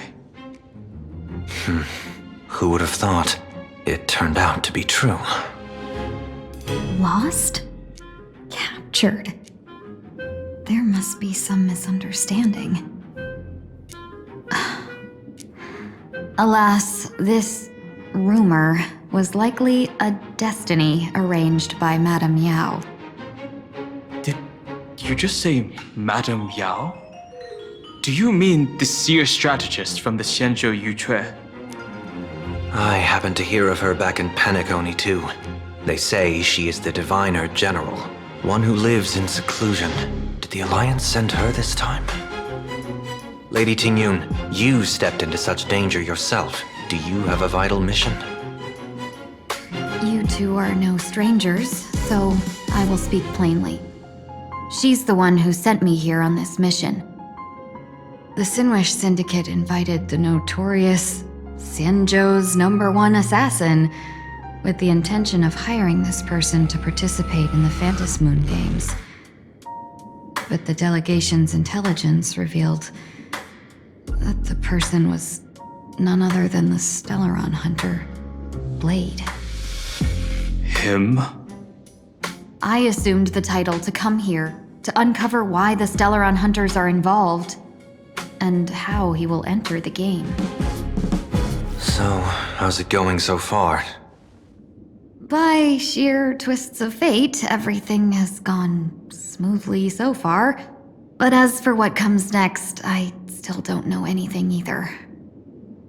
Still, Madame Yao entrusted me with 3 pouches before I departed. Each said to hold a stratagem. Well, let us call them stratagems for now. And at this moment, it is time to open the second. A strategy pouch? So you revealed my identity after all. No worries, I've sent you some backup. Use them however you like. Open the 3rd pouch only after you've met the Sinwish Syndicate's boss.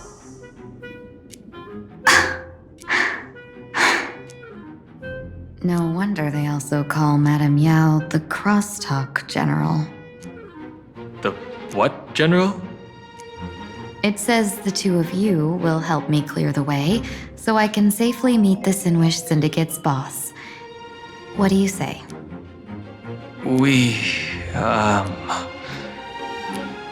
This place is perilous. Of course, we will accompany you, Miss Tingyun.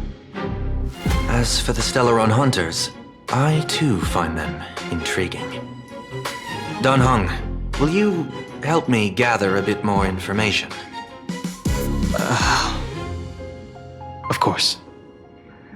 Thank you, Sunday.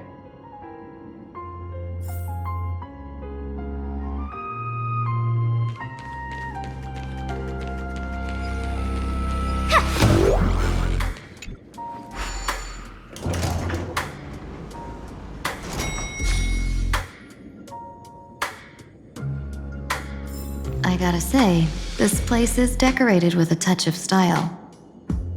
A gang does not always flaunt brute force. More often, they need to flaunt wealth.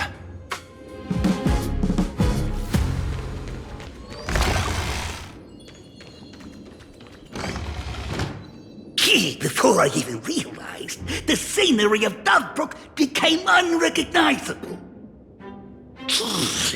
Back then, who would have imagined Iron Hulks running wild on the streets? Let alone us gang members being treated like vermin. You didn't call us here just to reminisce, did you? Of course not. Please forgive Corstide's rude little test. That narrow-minded fella never understands why young people flock to things that come from other planets. Like Mechatrons, the Masked Heroes, and the Astral Express. What he does not see is that while cosmic novelties are more enticing, spit shots that hail from the cosmos are even more fearsome. Wouldn't you agree? You're a clever one, so there's no point in keeping up this charade. We're not Xianzhou's #1 assassins. You knew that already, didn't you? Yeah, I might not live as long as those Xianzhou folks, but I've got a decent eye for sizing people up. You may not be the #1 assassins, right? But your skills surpass even such assassins. So I don't care who you are. I pay good money for a sharp blade, but I don't give a fig about its brand. And where do you intend to use this blade? On the Sinwish Syndicate. What? No, don't get me wrong. I'm not looking for bloodshed. Instead, I intend to perform surgery on the Sinwish Syndicate. Look here. Through certain connections, I secured this mass correlation. The entry pass to the Eonic game. Some covet this treasure, while others fear it as a curse. Now, you claim the name of Xianzhou's #1 assassins, huh? So surely you came for this. You want the god's reward, don't you? You are our employer. Therefore, the festival's prize should rightfully be yours. What do you want from the Eon, Mr. Polewave? Aeon? I harbor no such unrealistic desire. I'll leave this prize for you to claim as your reward. I'm happy enough to share in a bit of your glory. Whether you win or lose, all I ask is that when the press comes a-knocking, you say this. You were sponsored by the Sandwich Syndicate of Toughbrook. That is enough for me. So this is a sponsorship deal? The Sinwish Syndicate only wants fame? Since we are not truly in your employ, are you not afraid we might break our promise and ignore your request? If you truly cared nothing for what I asked, why even raise the question, huh? As I said before, I may not have the long life of the Xianzhou people, but I do know how to judge people. One more question from me, please. Why are you so set on chasing fame? In plain Arcadia, Imagination exists due to wish power. And that wish power comes from the attention, curiosity, and demands humans place upon these imaginae. The Sinwish Syndicate was founded to provide for those imaginae who were ignored, had no wish power, and were not needed by humanity. Unfortunately, ever since that seashell woman rose to power, our path of blood and violence had run its course. That's why I want the Sinwish Syndicate to take on a new form. One that will draw more attention than ever before. The Sinwich Strangeling Pension Foundation, huh? What do you think of the name? It's a cozy and heartwarming name. So, will the three of you, accept this job?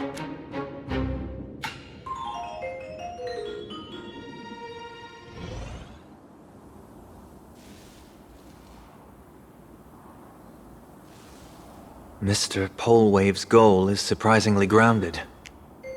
A gang leader won't survive this long by relying on bodyguards.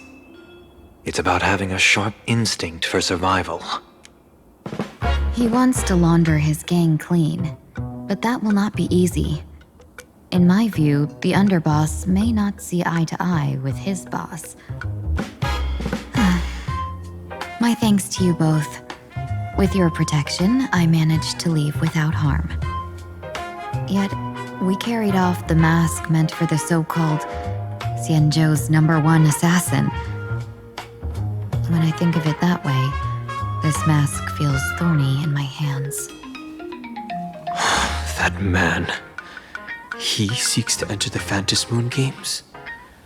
What does he plan to do? Whatever his purpose, this matter is grave. I'm afraid I must take my leave for now and report to General Yao Guang before making any decisions. No need for that. I've been waiting here for you all for some time. Madam Yao, you came in person? Well, you see, I must admit I passed false information to the two behind you, sending them on a wild goose chase. I should personally ask for their forgiveness. As for why I am here, Miss Tingyun, you still have not opened the third pouch, have you? That's true.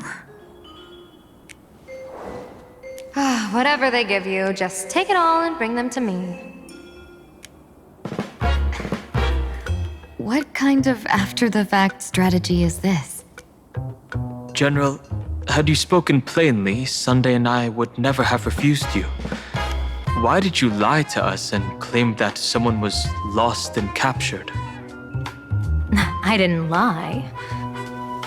If not for the appearance of the former Vidyadhara High Elder and the runaway Master of Penacony, Miss Tingyun would still be trapped in those brutes' endless probing. Her being lost and captured was exactly the future I divined. I also foresaw bloodshed awaiting the Sinwish Syndicate. Had it come true, it would have been because Miss Tingyun failed to restrain her strength during the clash. Yet, with you two here, the gangsters' lives were spared. You even foresaw the anomaly with my body. Sometimes even when fate is foreseen, it cannot be changed. Fortunately, things did not come to the worst. As for Mr. Sunday, I've heard so much about you. With my 1,000 feathered eyes, I had the privilege of watching the broadcast of your entire goddess-ending feat in Penacony from far away. Truly magnificent. Let's not speak of that misstep anymore, General. Rather, we have brought back the mask, as you asked. How do you intend to use it? Surely not just to hold it and block the Stellaron Hunter's entry. That was the plan, but from one cause sprang 100 outcomes. Now that the mask is in my hands, there are many possibilities. What do you say about using it to lure Blade here and strike him down together?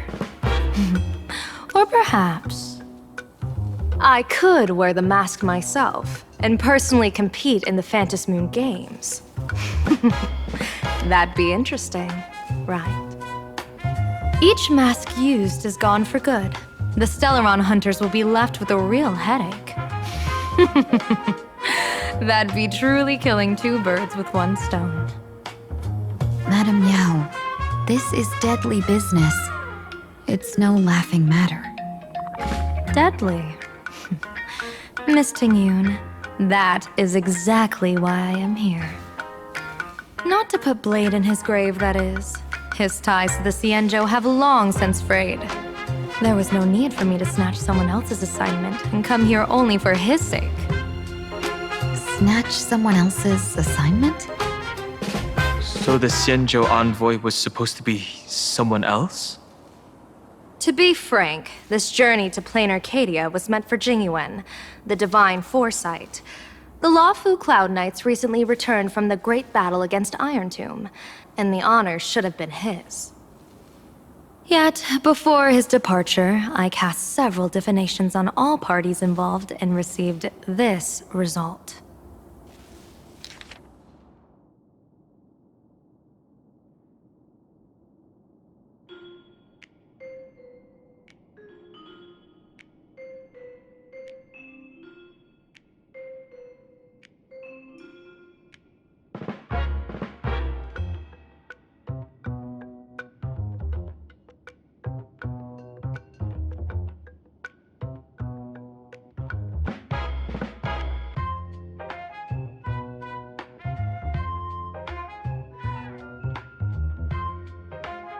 Incineration, death, abandonment.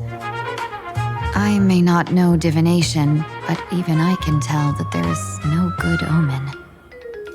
Unfortunately, the two top diviners of the Yuchui and the Lafu, in other words, my junior soror, Fu Xuan, and I, cross-checked each other's extrapolations and came to the same astonishing conclusion. An Arbiter General will fall in this Arcadia of elation. Even so, you're still taking the mission meant for Jingyuan? Yes, I contacted the Marshal and took over the task. I've simply never seen such a bizarre fate and wanted to witness it. Even if it means your death? It's only death. If I can die in these Phantom Moon games to achieve a moment of godhood, then my death won't have sullied the Xianzhou's honor. Miss Tingyun, hand me the mask.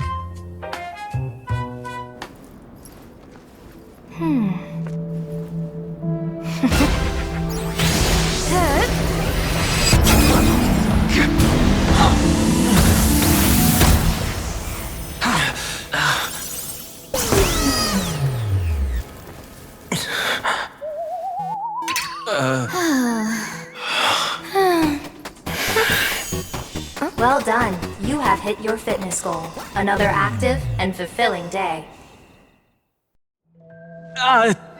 Sorry, Sunday. My body instinctively sensed danger.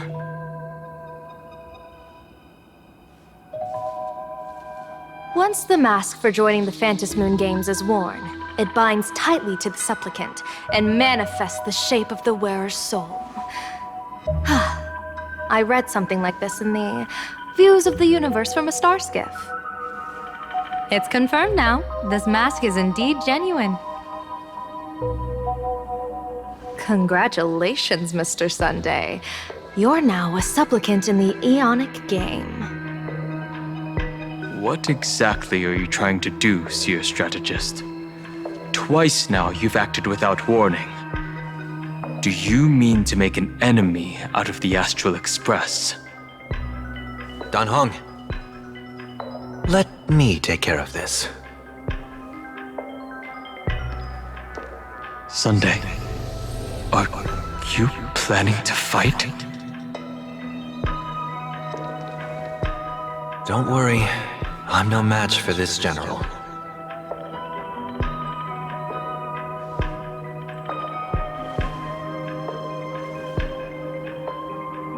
General Yao Guang, how do you pierce my thoughts? I ran a check with my tuning, and there were no signs of any outside intrusion. They say a diviner can't read hearts. I call that the excuse of mediocrity. Mr. Sunday, you're fascinated by the Phantom Moon games. You even wondered, what if I wore this mask, didn't you? You can even divine thoughts like that? No, I'm simply good at seeing using my eyes. Though Mr. Sunday never asked to examine the mask, he's glanced at it at least 3 times since we started the conversation. Given the character and manners of someone as noble as him, I can't think of any motive for this action but genuine interest. Sunday? Yes, I did think of it. For a moment, I even considered putting it on. So, I merely gave you what you desired. This is no trap. It's just an unexpected gift. During the Phantom Moon games, I'll give every ounce of aid I can to help you seize your chance to have an audience with the Eon. General Yao Guang, as far as I know, throwing out heavy profits first is usually a lure to make others lose. We've only just met. I don't understand why you'd go this far. Why belittle yourself? Every move I've made is to carve a sliver of possibility from the impossible. With my eye of Ishvara, I see you're the only one in this land who doesn't need to do a thing for me. Simply acting on your own will can bring change. Your own will? Indeed. Dan Heng, I do want to learn more about this world. because this world of elation fascinates me. Is plain Arcadia truly a paradise? An Arcadia that its name claims. I once pursued a mistaken vision of paradise with stubborn resolve. Even now, I can't say for sure what a true paradise should look like. That's why I want to see with my own eyes whether this Arcadia lives up to its name. So then, as long as Mr. Sunday acts, that omen of death Madame Yao foresaw. Of course it would still come to pass. Did you think just a lavish gift could let you stroll out of Destiny's shackles alive? Pardon me for butting in, but does the Xianzhou know about this? This is such serious business. I'd never make this decision on my own. I've talked it over with the 6 charioteers of the Yuchue. If something happens to me, I'll line up a solid successor. She headed to the Yuchue on the day I left on this mission, just in case anything went wrong. There, with the other potential successors picked by the 6 charioteers, she'll train at the Omniscience Sapientia Academe in divination arts, war strategies, and civil governance. You mean Lady Fushuan? She'd take over the Yuchue after you? Fushuan? What Fushuan? If I don't make it back from this trip, maybe Qingchue from the Law Fu Divination Commission could take the seer strategist position and command the Yuchue. Qingchue and Yuchue. Whew, what a perfectly rhymed match. As for the details, shall we discuss this somewhere else, you three?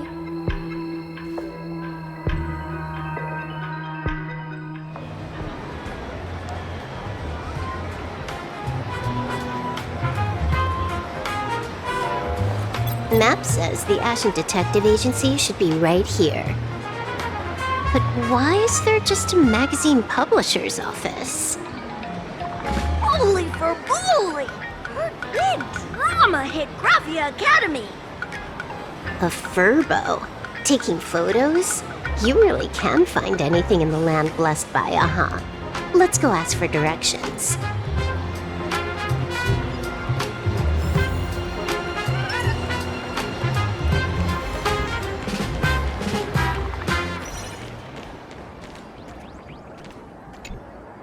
Hey, little furbo. Know if there's an Ashen Detective Agency nearby? Beats me! But if I find 10,000 credits on the ground, I might recall the spot. 10,000 for directions? Fine. Job first. Oh, wow. Looks like 10,000 credits from my account just hopped to end up in yours for no reason. Now, spill. Whoa! Generous, miss! The place you're looking for is upstairs. That detective's renting my boss's space for his agency. But he's zonked out in the day, and his doors are locked at night. No clue how he earns any money. Maybe he's a vampire? So they're closed? Then how do I meet this Ashen Detective?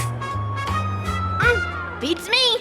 But if I find 50,000 credits on the ground, I might recall that too. You stinky furbo! Begging for a smack! Scamming our guest! Time to go!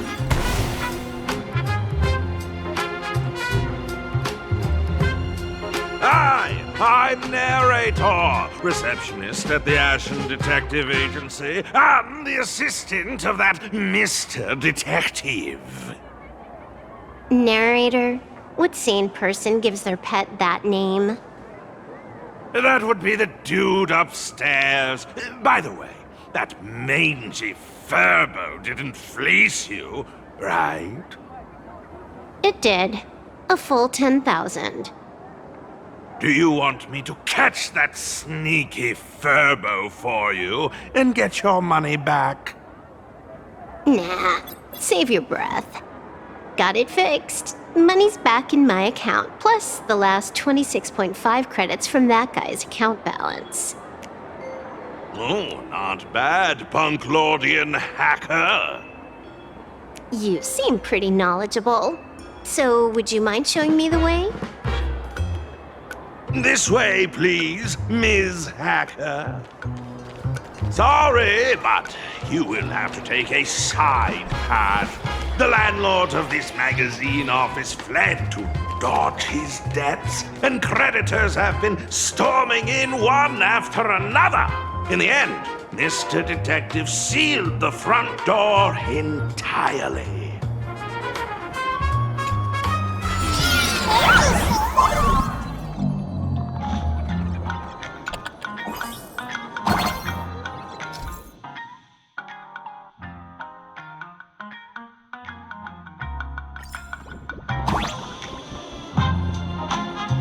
So, there's even a shooting button.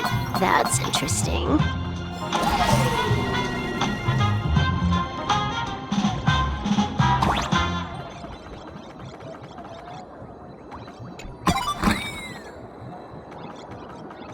Why are there so many furbos? They're all employees of this magazine company.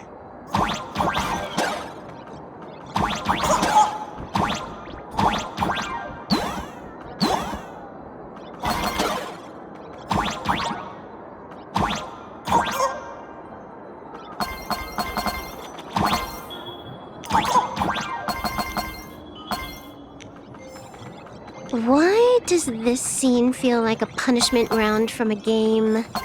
Office survival is way more brutal than any game.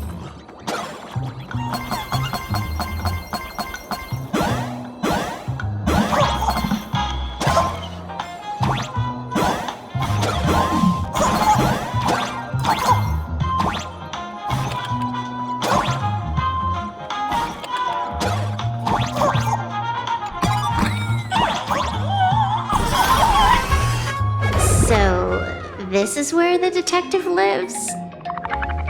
Yes, his office and living quarters are one and the same. It is a little shabby, I admit. At this hour, he is probably fast asleep. Visitors here are rare indeed. Visitors being rare. That really does sound a little sad. Please, come with me. I will wake him at once.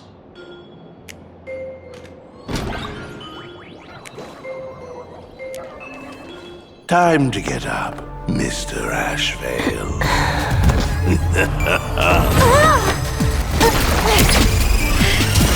How many times do I have to say it? Just leave the delivery at the door. To disturb my sleep? Mr. Ashvale, this lady is not here for food delivery. Oh, then she must be here to kill me. Sadly, not that either. What do you mean, sadly? Not here to deliver food and not here to kill me. How strange.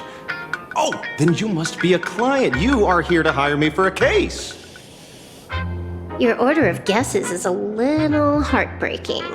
Yes, I am here to commission you. Something has been stolen.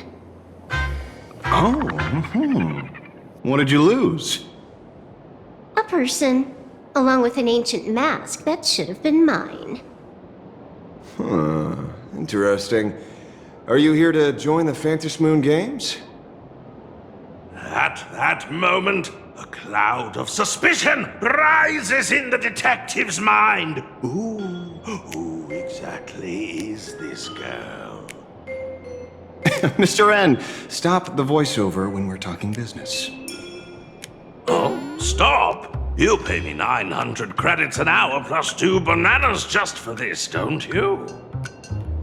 Yes, but at least throw me a few clues while you work. Between a detective and their assistant, at least one of them should know a thing or two about deduction, right?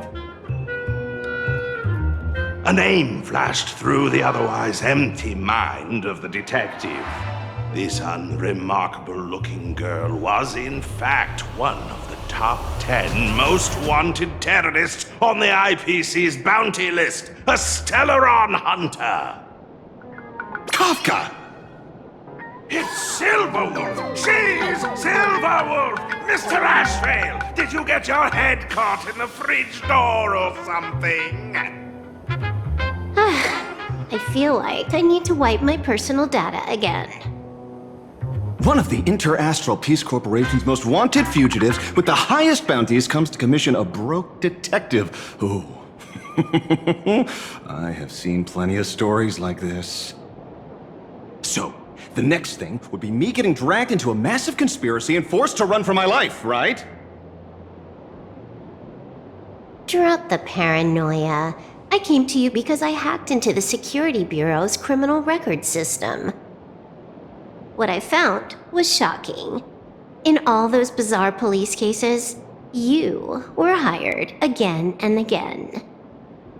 The curious case of the Harmony Sect Communion, the mystery of the Ghost Bullet Worm Express, the serial ghost resurrection incident, the super non-serial locked room murders at Kooky House, you helped solve them all. You may not be the most famous, but you're probably the most capable detective around here, right? Is nothing private anymore. Whatever, tell me, how did you lose your mask? Today was supposed to be our meeting with the Sinwish Syndicate. All right, now let's talk about the commission fee. Excuse me, I haven't even finished my sentence yet. A true great detective can know a case without ever leaving the room. While he sleeps, I gather the intel. We already have the basics about today's fiasco with the Sinwish Syndicate, and those 3 Cienjo #1 assassins who scammed the mask. Can you handle it? Money is not a problem. Do you take dirty money? Sorry, no dirty money. And please do not withdraw your payment plus the account balance after paying. Oh, then how about this? This is the IPC's turf, right? Turn me in for the bounty. You take the reward, and I bolt afterward. We Stellaron hunters sometimes use that trick to raise funds. Or maybe we could discuss the possibility of taking dirty money? 30 million credits? Pay us after the work's done. Deal. I'll try to get that money over the next few days. Here's my contact info. Update me the moment you have any news. Pay us after the work? When did our office have a rule like that? That rule got made just now. Oh, my dear Mr. N, did you truly want to take dirty money? I have come up with another way to make money. Let me reach out to a certain big shot first. Madam Pearl, I've obtained solid intel. Mr. Ashvale, the chance of you initiating a call at this hour is under 5%. Let me guess. Perhaps you are finally ready to consider my offer. No, I found the trail of the Stellaron hunters. They are here in plain Arcadia, and they even plan to crash the Phantom Moon Games. I can send you her coordinates quietly, without anyone noticing. Quietly, without anyone noticing. The Phantom Moon Games? The moment your IPC chose to speedrun it, it was fated to be more than just a game of fun. And you want me to take part? That is asking a bit much of an old man. We should have taken that hacker's deal earlier and turned her in for the bounty. An unexpected bonus. So Pearl still has other masks hidden away. That makes things much easier.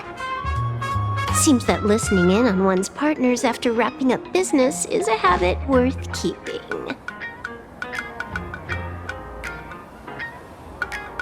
Hey, lady, where are you? Did you find the mask?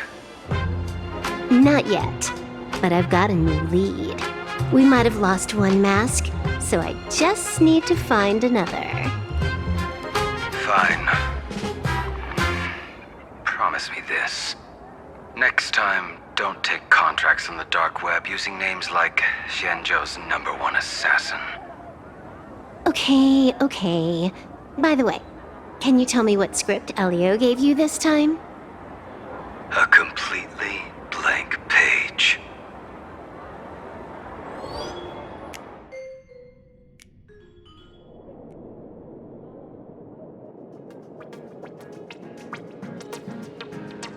So, what you're saying is that this Miss Sparksy, who was originally just a virtual avatar, has now crossed into reality and taken entire school staff and students hostage.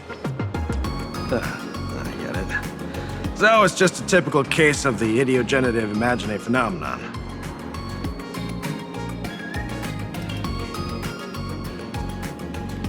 Yeah, you could say that according to the old superstition.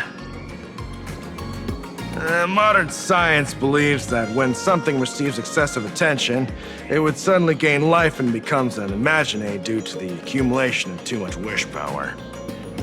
Well, what kind of modern science is that supposed to be? Plain Arcadia's modern science, of course. Outworld visitors might find this kind of thing strange, but it's not exactly rare around here. Certain historical eras had imagine popping up non-stop like mushrooms after a shower. Things are different now, but if you're not careful, you might still find characters from popular comics suddenly show up in the flesh. Sorry, used a bit of jargon there. Idiogenerative here means something born of chance and circumstance. These imagine arise from incidental events. That's quite different from progenitive imagine, which reproduce by having artists draw their offspring. Heading out? Where to? Oh, you mean going to Graphia Academy to arrest this illegal imagine? We can't. I just received notice from the Department of Aberration Defense. The first supplicant of these Phantasmoon games has revealed herself, and she's none other than Miss Sparksy, the one you mentioned. Although you're honored guests of the Astral Express, you seem completely unfamiliar with the laws and customs of this world. During the Phantasmoon games, we do not traditionally interfere with supplicants' actions. That's their privilege. In other words, since she's a supplicant, we security officers can't do anything unless she causes actual harm. You say she took a school hostage, but the intel I have says otherwise. Oh, right. The news broadcast is about to start. Care to watch? Hello, everyone! Welcome to Full Wish TV's special news segment, Arcadian Morning Report. I'm your host, Poofy. Hi, everyone! I'm your host, Snowy! We've entered year 1999 of the Arcadian calendar. What an exciting time! Just one more year until the new millennium. Over 500 years ago, a famous prophet made a prediction. In year 1999, a terrifying devil will descend from the sky. Will this prophecy come true? Can Plain Arcadia safely make it through this crucial year? You idiot! Are you cursing our viewers? They didn't tune in to hear your fear-mongering nonsense. Just read the news and stick to it. Yes! Incredibly, after just 15 years, the Phantasmoon is full again, and the time for the Phantasmoon Games is upon us once more. Surely a blessing from the Master Relation upon us, Arcadia! Which supplicants will appear in these Phantasmoon games? And what mind-blowing miracles will they bring to everyone? With permission from the Department of Aberration Defense, we'll be following and reporting on the Phantasmoon games from start to finish. Just now, the first masked supplicant has appeared. How intriguing! Who are they, and where did they come from? Let's take a look. Wow! Internet famous streamer Miss Sparksy announced 2 hours ago that she's donning a mask to become a supplicant. The Department of Aberration Defense has confirmed the news is authentic. As an Ideogenitive Imagine, Miss Sparksy's birth wasn't approved by the Department of Aberration Defense. But that hardly matters at this point. What sort of miracle does this live streamer plan to produce during the Phantom Moon Games?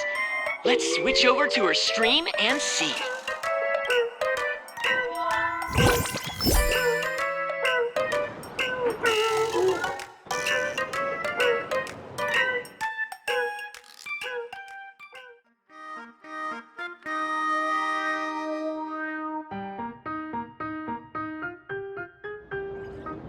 Yoo-hoo!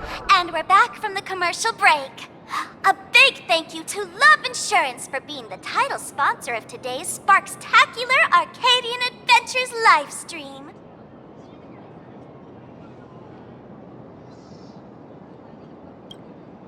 One person, 1,000 faces. 1,000 faces, one person. Who will Sparksicle become today? Ta-da! Time for the big reveal! Everyone, follow along with Bean Sparksy of Graphia Academy as we check out how our new transfer student is settling in. Marge, say hi to the camera. Sparksy, don't you dare mess with me. I, March, am not someone you can easily push around.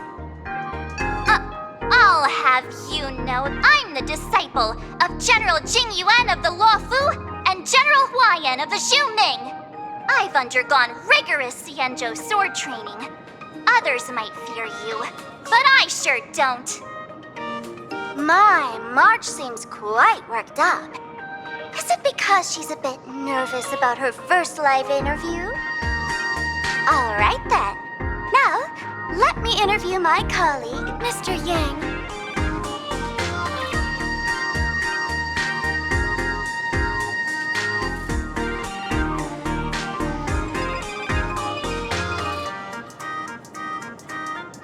All right, that wraps up our interview for now. Let me give you all a sneak peek at what's coming up in our next live stream. Thank you all for your wholehearted support. Sparksicle will work hard to repay your kindness. In 3 hours, I'll be hosting a special live stream performance, Sparksicon, alongside our special guests, the legendary Nameless from the Astral Express, who have carved countless legends across the cosmos. Tell your friends, your family, even your enemies. Let's set aside all grudges and meet in the stream to witness the most dazzling sparks light up Plain Arcadia!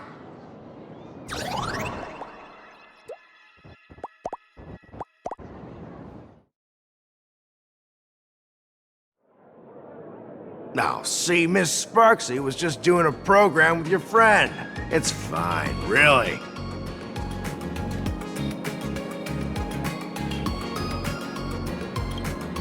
Have you seen shows like that before? You know, where celebrities go somewhere to do everyday jobs, like those reality shows where they trade places with regular people. She picked Graphia Academy as a target. That school had its fair share of trouble 15 years ago, too.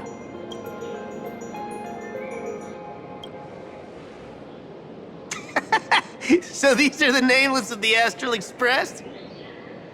That's hilarious! I heard they're supposed to be great heroes who saved other worlds, but look at them now! Switching to comedy in a heartbeat.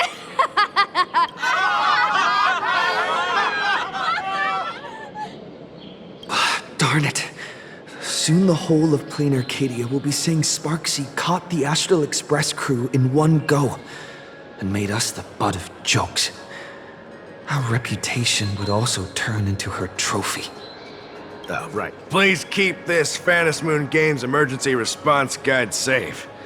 Some sections in it might come in handy.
If there's nothing else, I'll be going now.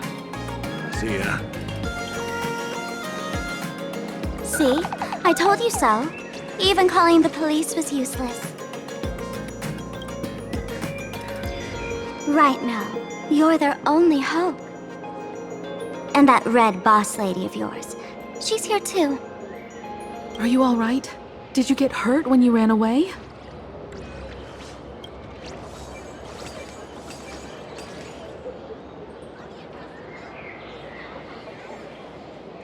So, March and Welt are both trapped in Graphia Academy now? And that girl called Sparksy took the mask, too. No, it's not your fault. I underestimated the complexity of the situation behind these games.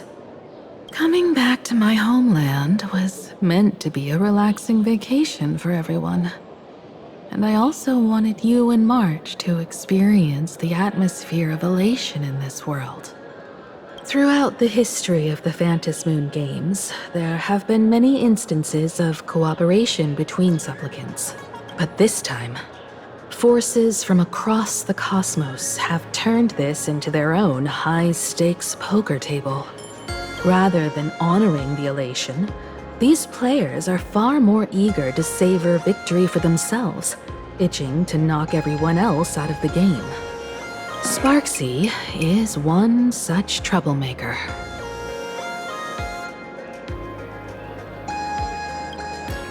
It's dangerous to rush back to school on courage alone, when we don't know what Sparksy has done and what she's planning to do. For every supplicant, there are 3 key acts that must be completed once the Phantasmoon games begin.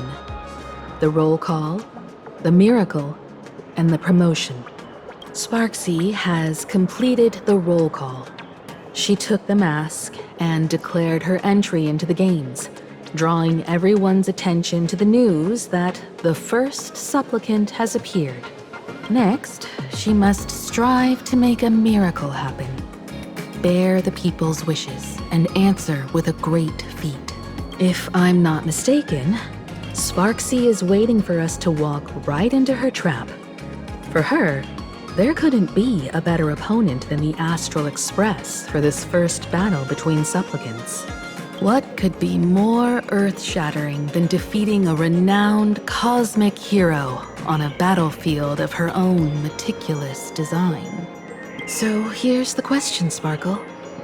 Based on what you know about this imposter, what's her real agenda for joining the games? Simply toying with and defeating the Express crew alone won't be enough.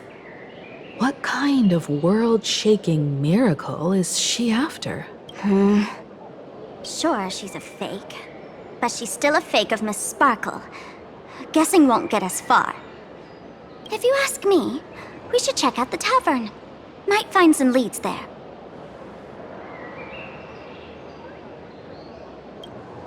The Masked Fool's headquarters. The World's End Tavern. That's right. How could we pull off something this insane without Miss Sparkle's prized collection I've been hoarding all these years? That imposter must have known this well. Before this operation, she definitely went to the tavern, using my name. Most fools can't tell the difference between me and that imposter. Or maybe they just don't care. But if we can find out who I talked to and which treasures I stole from my collection of items, we'll naturally figure out what that imposter is up to. That's a good plan, but I can't let you act alone. Can you take both of us into the tavern? Take this business card. The address of the tavern is printed on it. However, you'll have to find your own way to the tavern. That's been the rule since it was established, and there's nothing I can do about it. Since there's still time, I'll head out first. You two can come over when you're ready.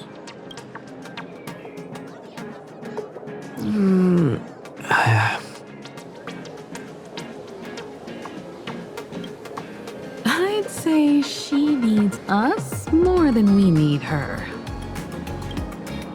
Relax. To step into the Elation's right, what you need the most is ease. Don't dance to your enemy's tune. Find your own rhythm. Now it's our turn to set the steps. Dovebrook District. It's been a while since I've been home. Perfect timing. Don Hung and Sunday have made some new discoveries. I asked them to meet up with us later.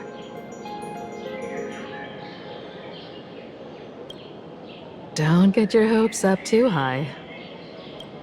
Looks like this vacation trip has gone right back to our usual trouble magnet mode. Now this is the kind of vacation the Nameless just has to savor.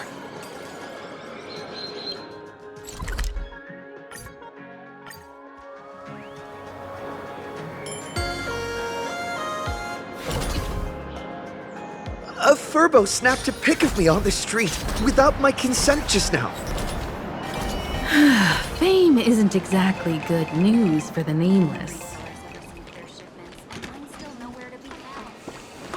Unlimited free drinks for 100 Female credits. store owner is so confident. Creamless coffee, maybe. We're almost at Dovebrook District. Sit wherever you like. This time, I'm...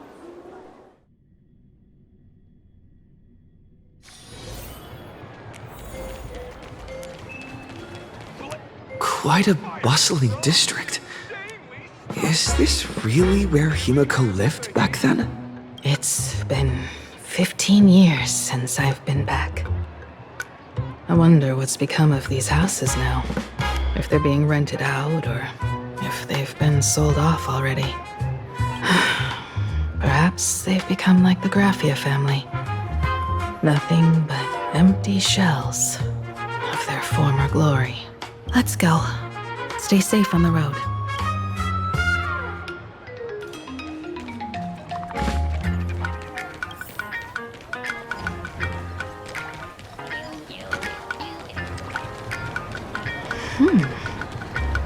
This place seems to have changed a lot. Holy Verboli! Great Raccoon, you really came! There's a Furbo calling out to you. Why don't we go take a look? Thank you for your interest in the Research Society. Rest assured, I haven't forgotten a single thing about the compensation. This Furbo was actually waiting outside the magazine's office just to make amends? Furbo absurdo. And you are?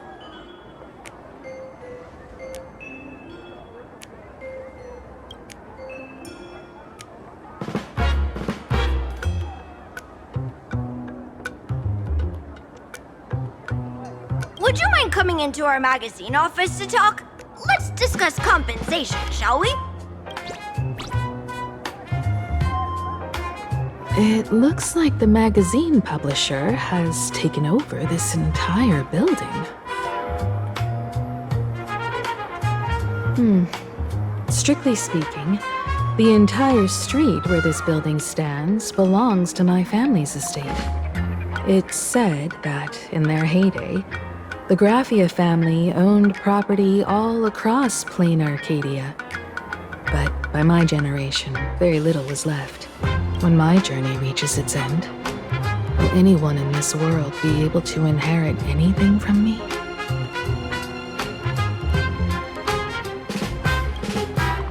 Sorry, I made things a bit too heavy there.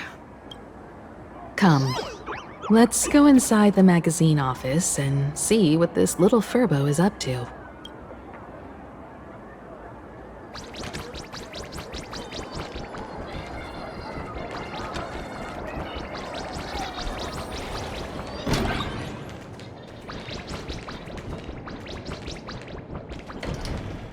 Hey there, Paraprince! I brought quite an impressive creditor to visit you. Beep beep, debt collector signal detected. I'm out of here.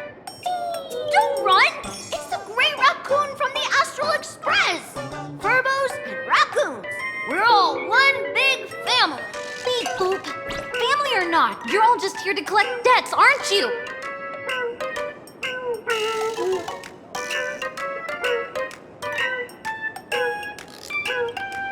Gray Raccoon, that jerk of a company president ditched everyone to dodge the debts.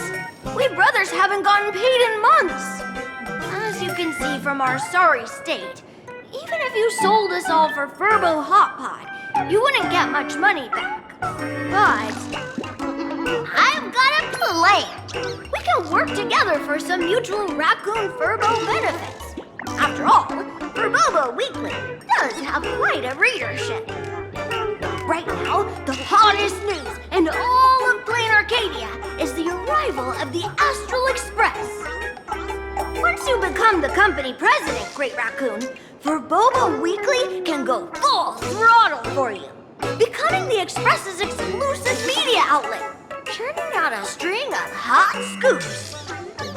In no time, Furbobo Weekly will be the #1 gossip magazine. We won't have to worry about our salaries, and Great Raccoon won't have to worry about compensation!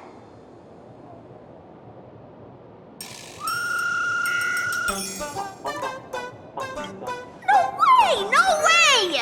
As your devoted fans, me and my bros sincerely want to compensate you handsomely for your emotional distress. A magazine publisher? Now that is interesting. What do you think? These Furbos may be crafty and full of tricks, but they can definitely help us out. A media outlet working for you, and a network of informants who can run around everywhere? Having a logistics team like that during the Phantasmoon Games would come with many perks. And best of all, they're free.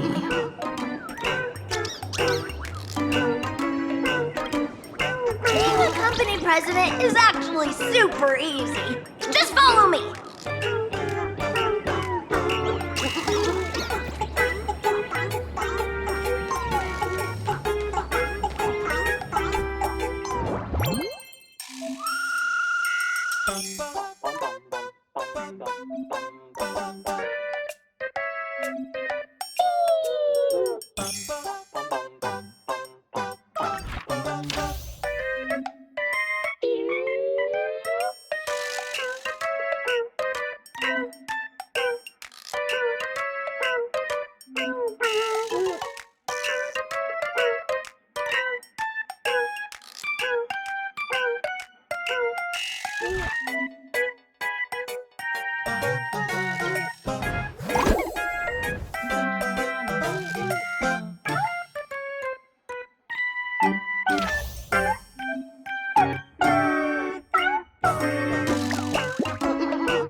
That's all it takes?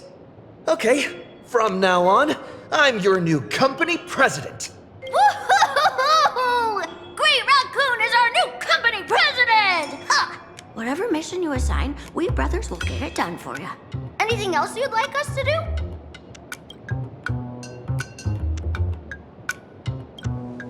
In return, make sure you create some big news stories. Oh, and that journalist Furbo who wrote that slander about you? HR will fire him. We don't need an employee around here who's got beef with the company president. I heard a supplicant has appeared at Graphia Academy. Should we have him take some pictures there for you? No problem. I'll arrange it right away. This Furbo will issue the order. Stay tuned for his first-hand report. Looks like you're already getting into the groove of being a company president. We're pretty much done here, and Dun Hung and Sunday should be arriving soon as well. I'll just have them meet us here at the publishing house.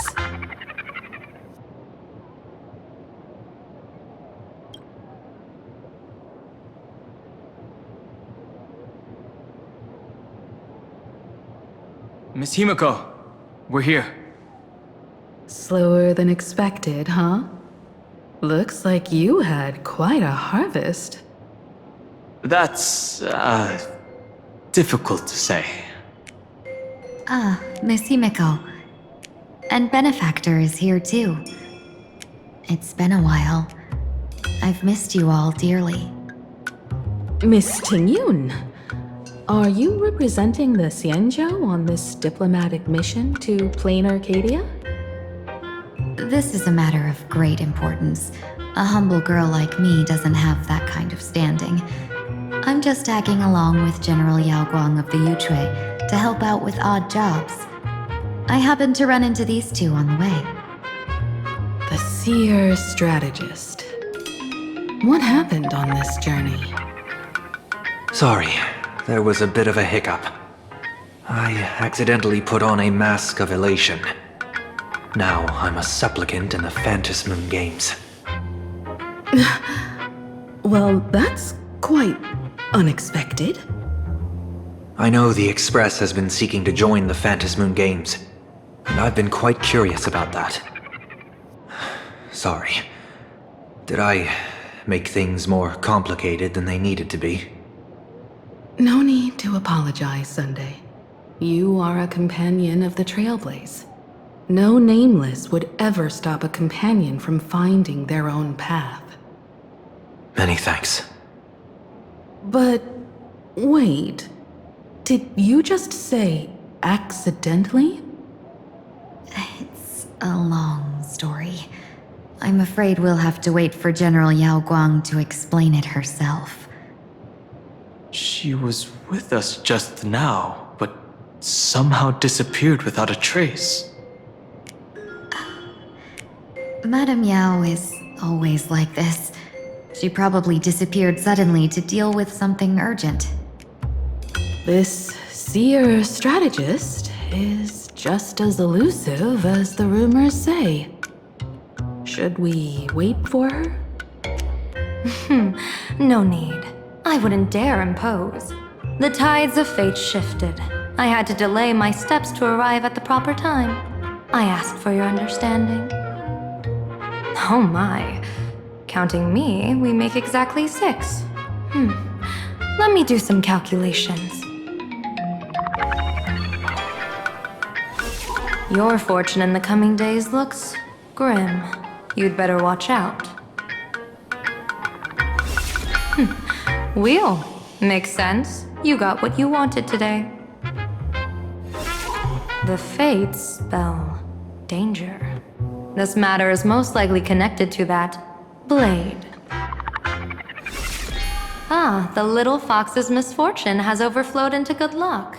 She's blessed with constant good fortune, a true harbinger of prosperity. Huh. That's weird. I can't see yours. So, you're that trailblazer Fushuen mentioned. Your reputation precedes you, seer strategist. I'm Himiko, navigator of the Astral Express. Whatever's on your mind, you can discuss it with me. My sincerest apologies. When a diviner encounters someone whose fate is unfathomable, we can't help but feel 3 parts excited, 3 parts flustered, 3 parts curious, and 1 part awestruck. What do you mean by unfathomable? My eye of Ishvara can scan the aura of fortune surrounding each of you, manifesting as weal or woe signs above your foreheads. I'd like to divine your fortunes as a welcome gift. However, this person really surprised me. I can't see anything from him at all. Are you really free to try any choice? To do anything you want? Does an Ishvara like you actually exist in this world?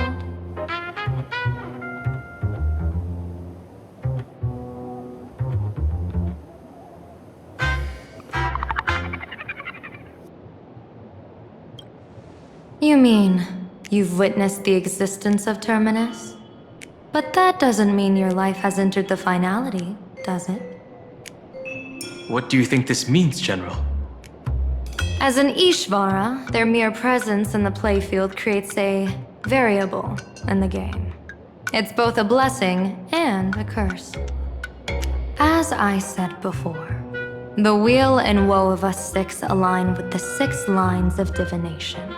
If he represents woe, then the hexagram falls to water, where dangers lurk above and below, spelling doom. If he brings weal, then the hexagram shifts between wind and water, presenting a great opportunity to strike. Auspicious.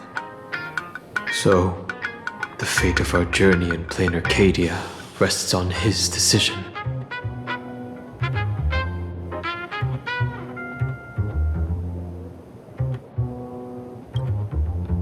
I am not an Ishvara free from fate. So naturally, I can't guide those of that disposition. Back to business.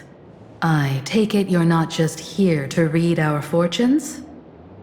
I am here to greet everyone, to apologize to the Express Navigator for my previous indiscretions, and to borrow someone from you. Miss Himeko, now you understand how I ended up wearing this mask. I get it. She says she wants to borrow you for an operation. I want to hear your thoughts. If you're not comfortable refusing, I can speak up for you. Oh, you two. No need for whispers. I can hear you loud and clear.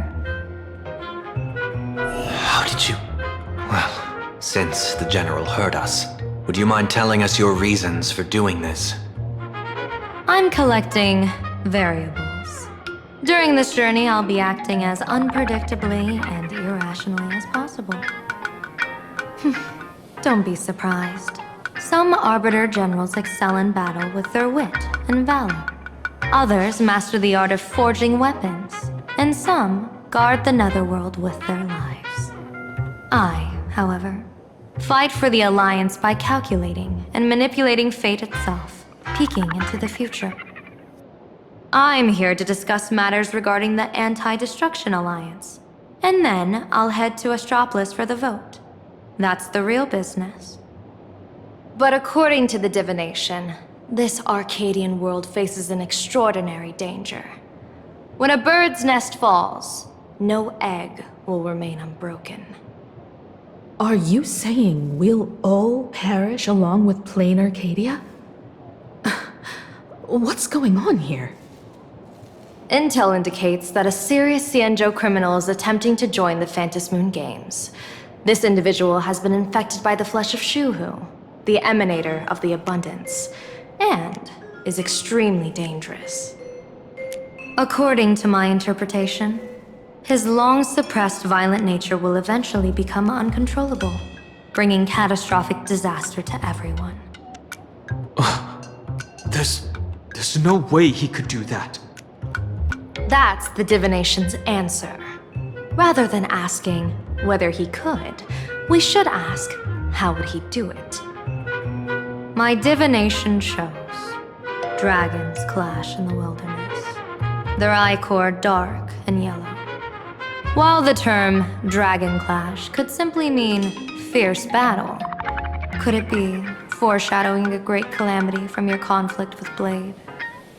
Perhaps this prophecy has other interpretations, but with my limited intel right now, I have to prioritize Blade, this most volatile and dangerous factor. I've heard that different interpretations of prophecies can lead to completely opposite outcomes. Until things become clearer, it's better to reserve judgment.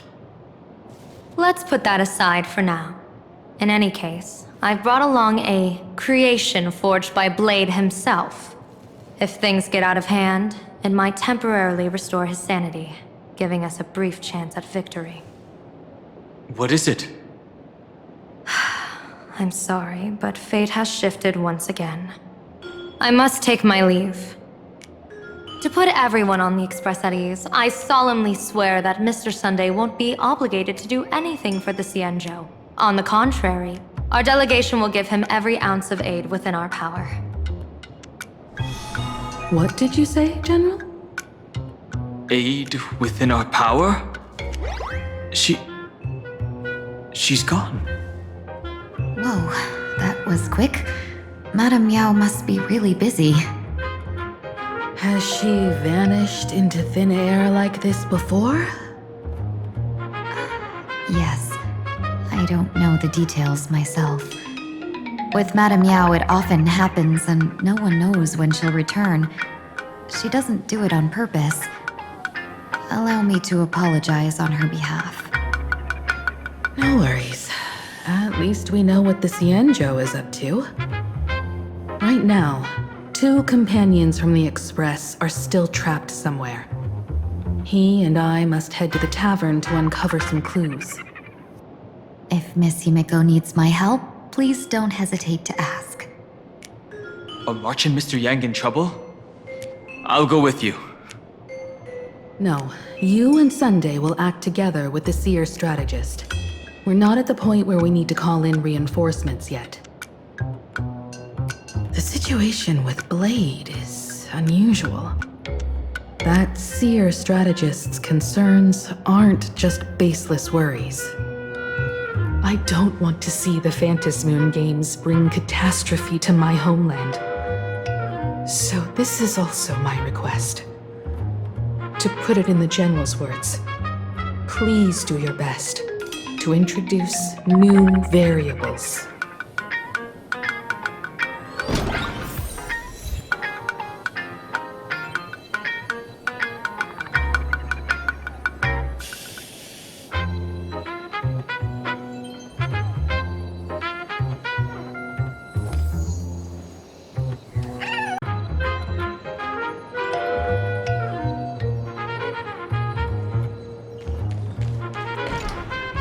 Greetings, Benefactor. It's been many days since we met in Penacony, and I've been thinking of you day and night. Thank you for your concern. I'm doing well. Though my skills are meager, Madame Yao praised my resolve to kill my enemies, saying that was just the variable she sought. That's why she assigned me to temporarily serve under her command for this expedition. And look at that. It's brought us back together again. What fortune. I wished I could travel with you longer back in Penacony, Benefactor. After all, I've yet to reclaim the opportunities Phantilia stole from me.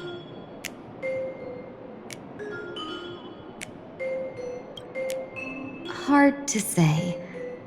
Like the divinations she casts, she's a riddle shrouded in fog.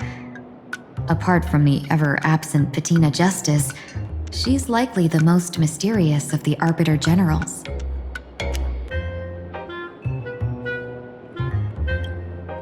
I'm sure there's no mortal danger.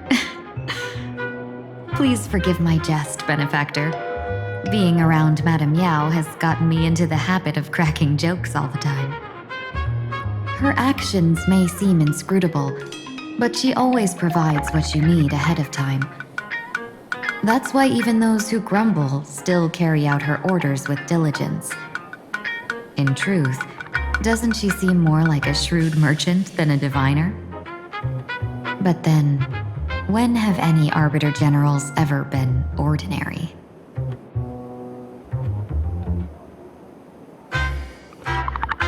Don't go back on your word, Benefactor. We can find a local bar and share a drink while we chat. Madame Yao instructed me to meet her at our agreed spot if she disappears. It's growing late, so I'll take my leave now.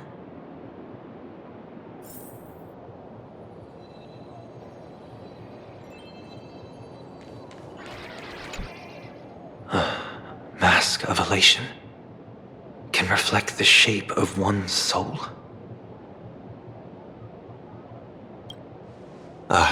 Sure. In Penacony's decorative arts, ravens often symbolize the hidden desires and whispers of humans' dreamscapes.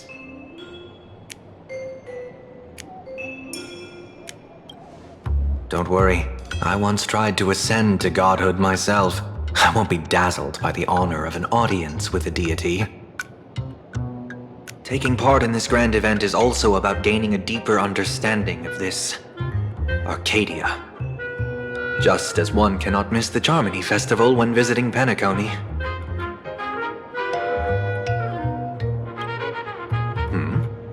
There's no rule saying that supplicants of the Phantasmoon Games have to fight each other, right? On the contrary, for the elation, shouldn't laughter be a resonance that comes from within each other's hearts?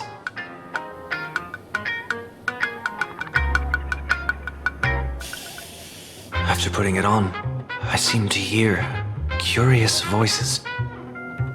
The mask whispers to me, urging me to show my elation to the god, to create miracles that will make the people of the Arcadia laugh with joy.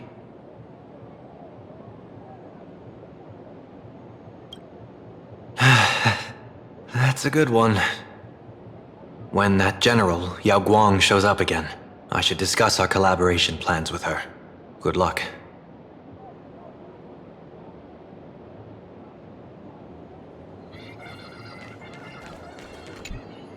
I understand Miss Himiko's intentions. I'll leave March and Mr. Yang in your care. Blade's appearance means the Stellaron hunters are also on the move in this world. From everything we've seen, this mission to play in Arcadia is of the utmost importance.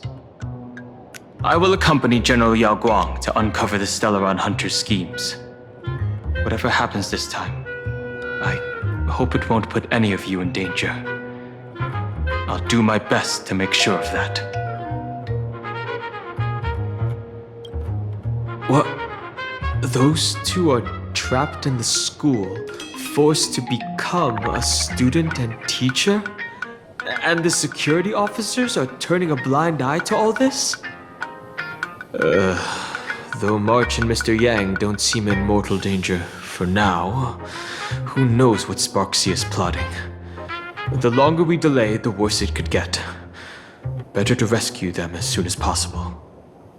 The Phantasmoon Games. What a bizarre ceremony.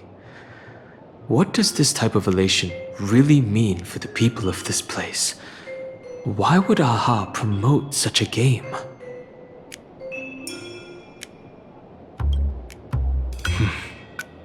Whatever happens, keep me posted on how things go.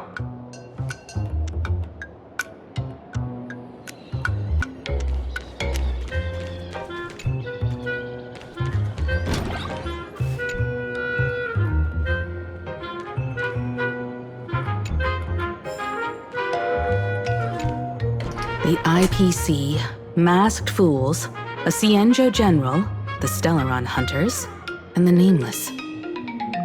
Some came for the Alliance. Some for the Eon's game. Whatever their reasons, a storm is brewing in the skies over this world. But at least we got some good news. Sunday has joined the Phantasmoon Games. He can help us in our showdown against Sparksea. Let's rendezvous with Sparkle at the tavern. We must uncover why Sparksea entered the Phantasmoon Games, and what sort of Sparksicon she's got planned for Graphia Academy. When I was little, I heard a few urban legends. They say the entrance to the tavern exists behind every single door in this land. But those who aren't invited, or haven't found their destined path, can never step inside. This time, we already have the Fool's invitation in hand. As for the key to open the door, there's a silly rhyme on the back of the business card. For revelry and drinks galore, no need to search from door to door. Heed the Fool's riddle with care to find the key that leads you there.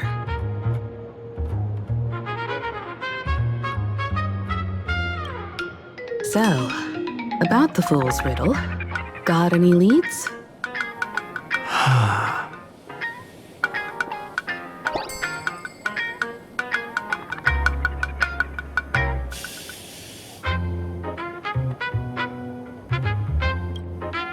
Whether they look up or down, the moon that humanity gazes upon in the sky is always the same Phantom moon.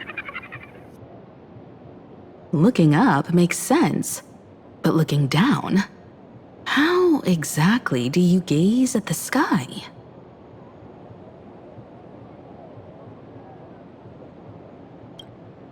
Oh, it seems fate ties you to the tavern. I get it now. The answer is Dovebrook.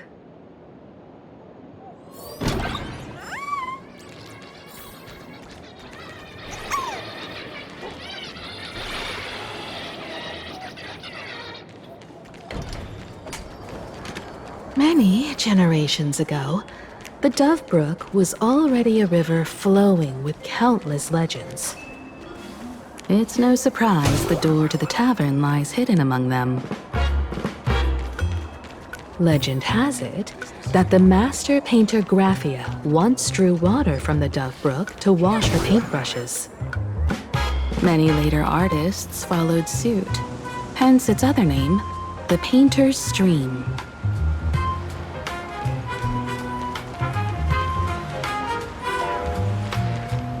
Looking at Dovebrook's scenery. Memories from my student days just come flooding back. They're not exactly interesting memories. Back then, Dovebrook District was teeming with gangs. There were hooligans running around everywhere, and some really loved messing with the students. I was taller than my peers, and happened to be training in martial arts. To stand up for my juniors, I would occasionally get into scraps with the thugs on the streets. The people who fell into the Dovebrook River would cover the surface like bean sprouts in noodle soup. It all feels like it was just yesterday.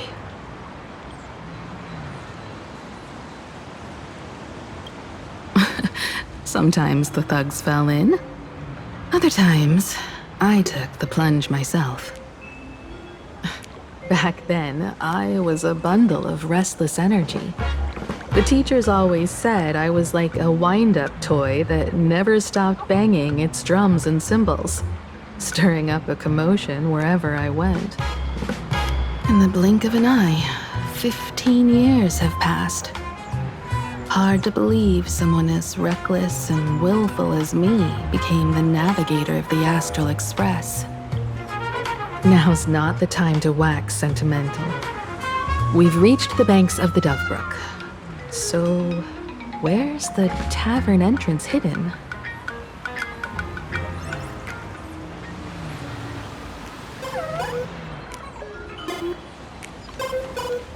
Lots of eyes on the street.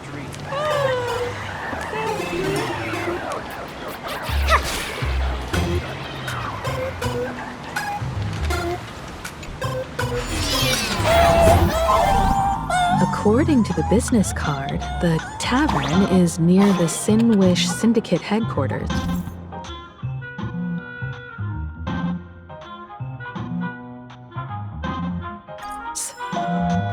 Let's check the other side of the river.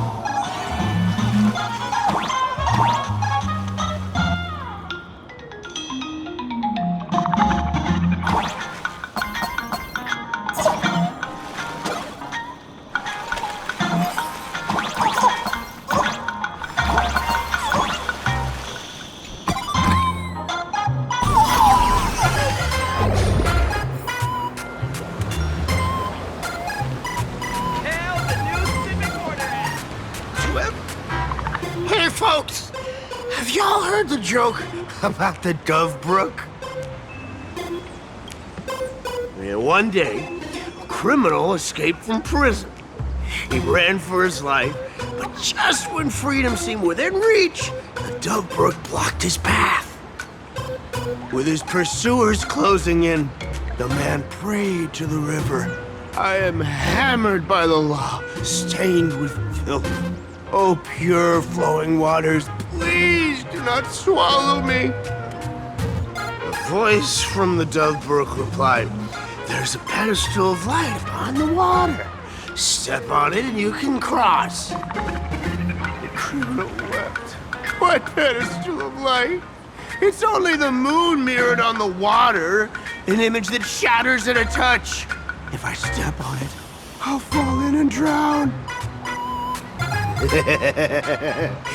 Guess how the Dove Brook answered him. The Dove Brook said, you're not hammered at all. Otherwise, how could you still tell the moon from the pedestal?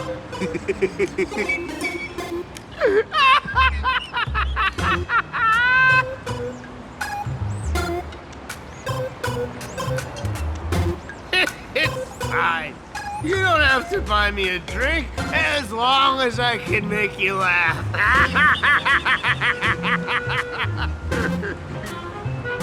That joke sounds like a hint.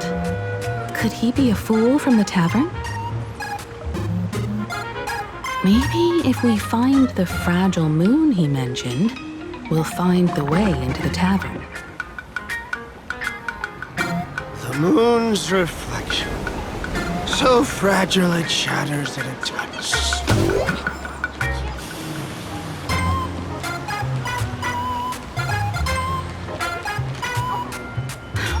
Sparkle's riddle says this.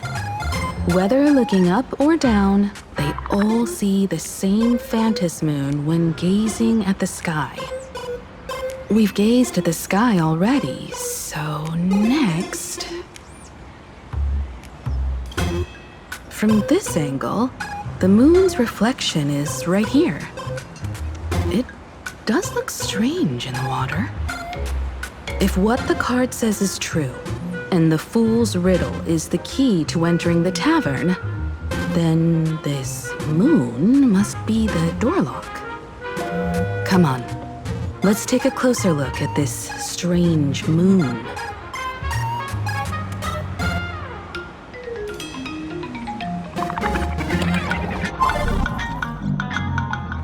Keep going. Chase that moon's reflection.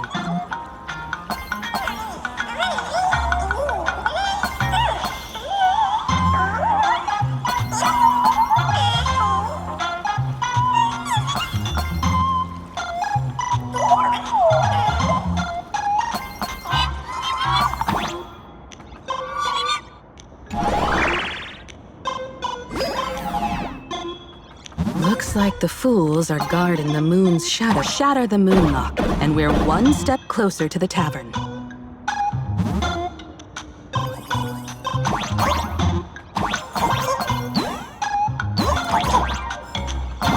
Let's try again.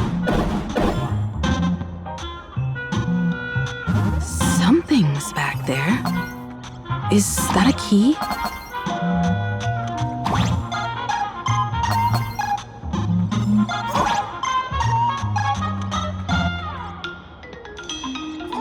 The moon is about to break. Let's try again. The key has dissolved into the water. The water's surface is about to change. Look, the tavern's shadow has appeared.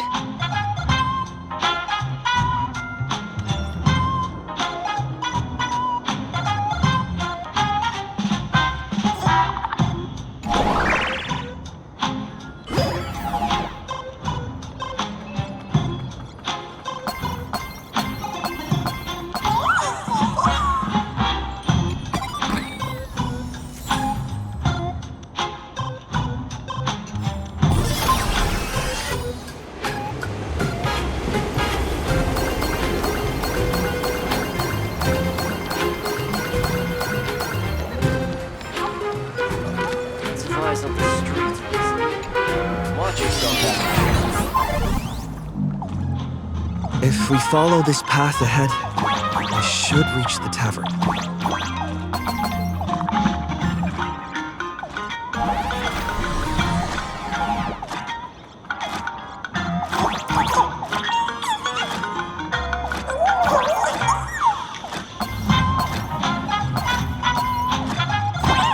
Watch out! I almost forgot. You're a full-fledged trailblazer now.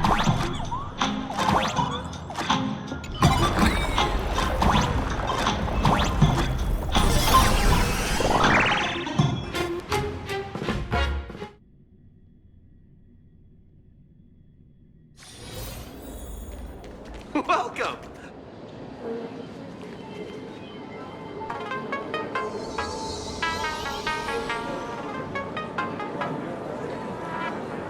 So this is the World's End Tavern. No. Allow me to correct you. If you think this is all there is to the tavern, you're sorely mistaken. Like a single grape on a great bunch, this is just the part where the tavern connects to this world. Sorry, but this looks like a regular lounge. The so-called plain Arcadia isn't really an Arcadia either, but who's complaining? Life goes on, doesn't it?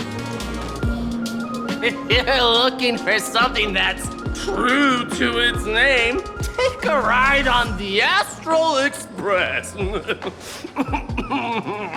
Funny thing is, it's literally a train.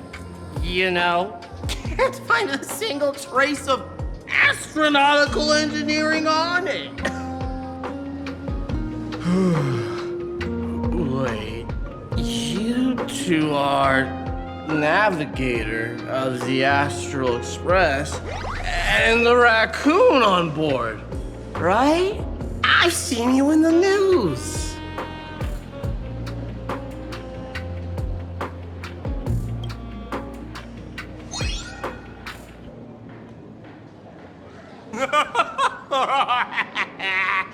Friends, a big shot is here. A real knee slapper incoming.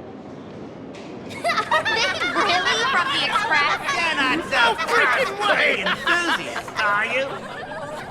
Express folks come to the tavern too? Do they even have the sense of humor? Hey, can I get your autograph? Sorry, the sole of my foot. I'll never wash it again. Everyone, curb your curiosity. These two are my guests.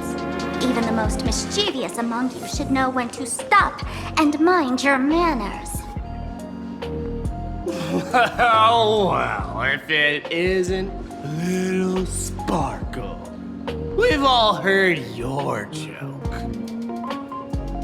Take the mask from a masked fool, and what's left but a fool?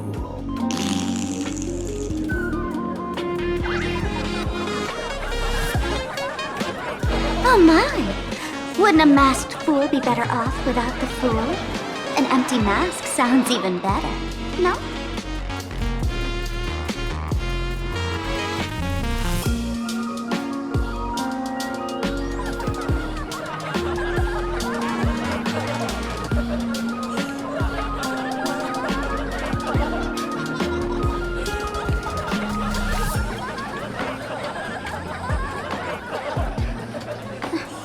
Put him on mute for 2 hours.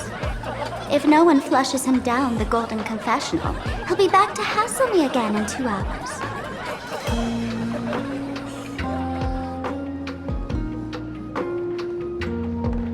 All right. Now I can finally entertain my guests without interruptions. You two, this way. Let's talk about the imposter.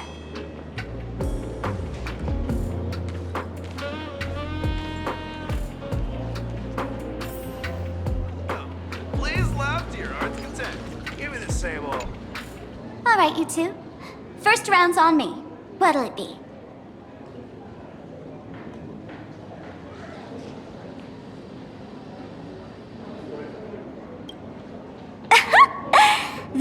is a tavern. Even if you don't drink a drop, the fool's jokes and pranks will turn your world upside down until you can't tell the sky from ground. We're not here to drink. Time's ticking. Did you find anything on Sparksy? Don't pull a long face. You'll sour the vintage in the cask. While you were gone, diligent little Sparkle was gathering intel non-stop and didn't waste a single minute. Sparksy. She did come here disguised as me. I called Giovanni. You might not remember him. He's the poor sap who drew the short straw to manage the storage area recently. Old Gio told me that a week ago, I came here and took a few things. Among them was a vial of mimetic virus. A mimetic virus. No wonder she could take over Graphia Academy and distort March and Weld's cognition, making them believe they're a student and teacher.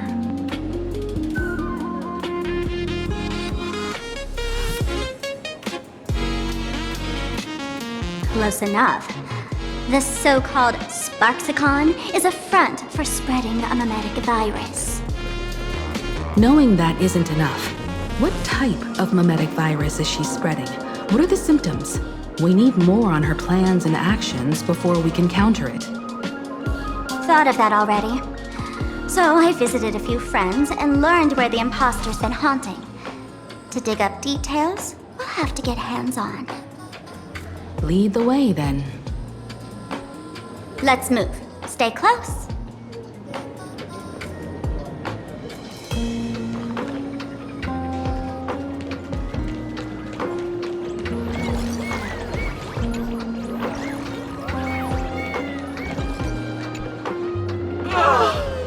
Abandon all despair, ye who enter.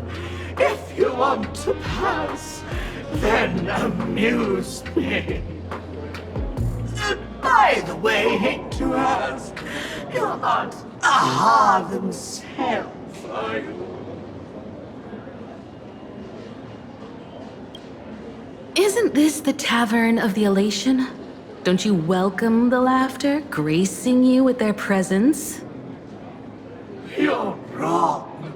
It's not that they're unwelcome. See that? The fools put up a sign over there. Aha and morning actors stay clear from the door.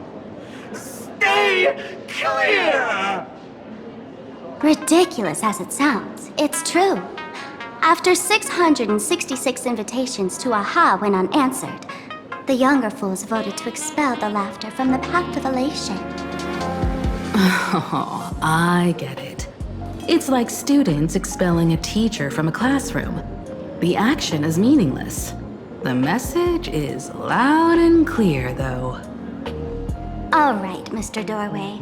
I assure you that none of us three is Aha, and none is a morning actor. Oh, it's Sparkle. Is it really Sparkle? It's not someone else pretending to be Sparkle. I can't tell, and I don't care. Listen up, gray-haired lad. If you want me to pay the toll with saying a joke. I've been waiting for the one joke that can cure my melancholy. Now, amuse me.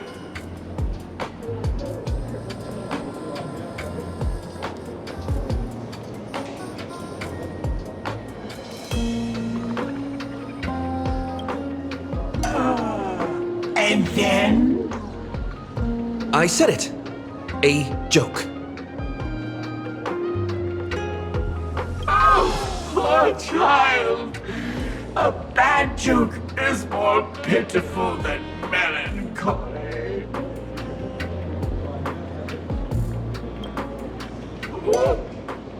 What? Didn't catch it? No joke, Mr. Doorway? Or there's no way I'll tell a joke. In turbid as you like. By Machiavelli above, I can't believe I've come to explaining jokes to a door.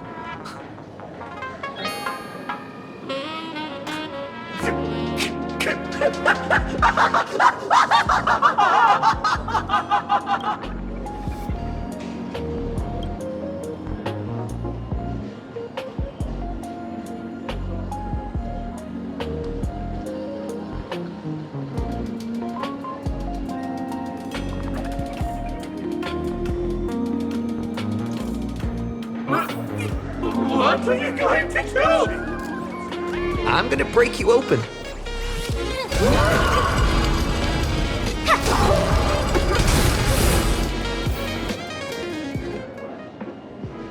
Didn't expect you to have the pull to get me into the tavern. As expected of a detective's assistant. Back when I still had a sense of humor, a fool gave me an invitation. You can thank him for that. You're really going to see the Stellaron Hunter case through?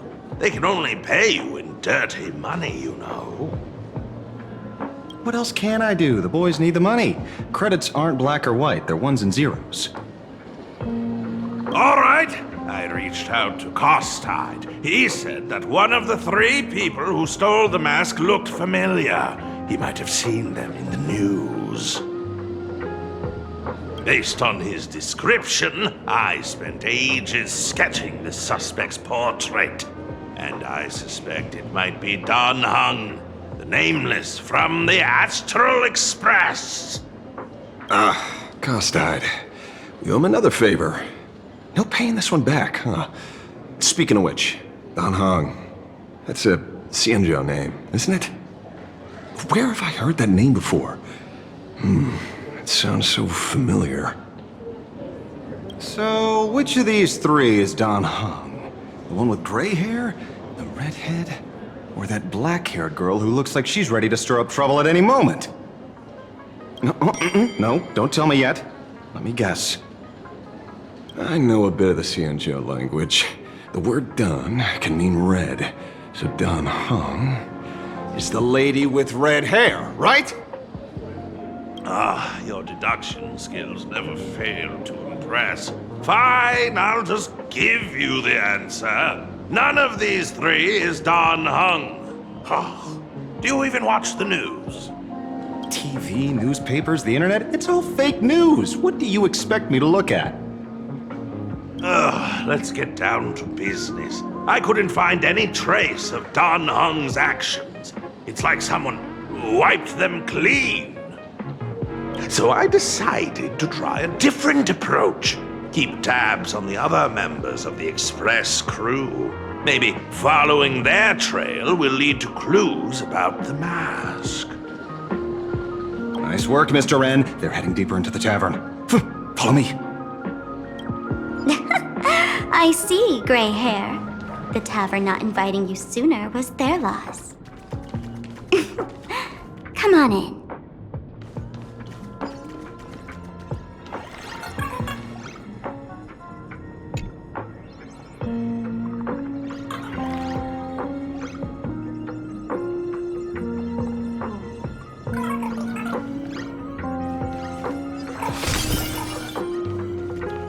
Is the drink in these barrels really brewed from jokes?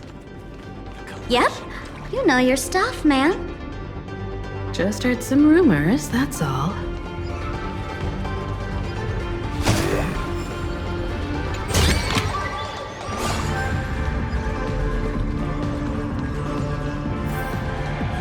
Where's this? Ta-da! Welcome to the dazzling lights of the Blister. The heart of the tavern, Plain Arcadia's dazzling dance floor. There are some tasteless masked fools who consider this place the secret to keeping the laughter going. If life's cruel, don't beg for fairness. Dance! Shake away that sadness until it's all well mixed with the joy in your body. That huge light orb up there. For a tavern, It's as essential as the Phantom Moon in the sky. If we get the chance, I can take you inside for a real eye-opener. Speaking of which, 2 months ago, some idiot, after downing hundreds of drinks, had the bright idea to knock it down with a Super Overlord spinning top. So, we had to reinforce the blue star with a steel frame around it and seal it inside the world in canvas.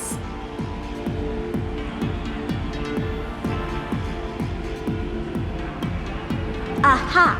Take care! Weren't they banned from the tavern? And given the laughter's personality, if they took care of it, they'd just egg someone on to blow the place sky high. This fool you're talking about. It wouldn't happen to be Sparksy, would it? If it were, I'd already be tied to that light orb as the scapegoat.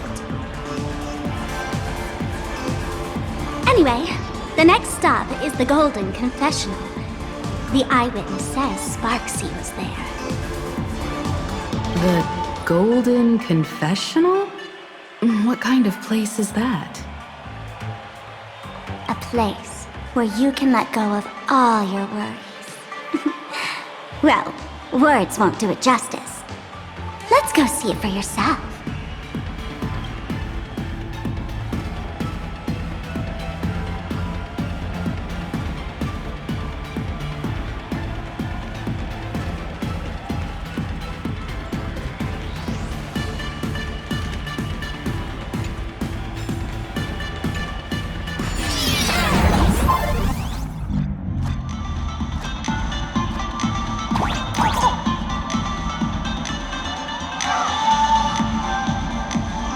Let me show you how to open a path. Play according to the sheet music, and the path will naturally open up.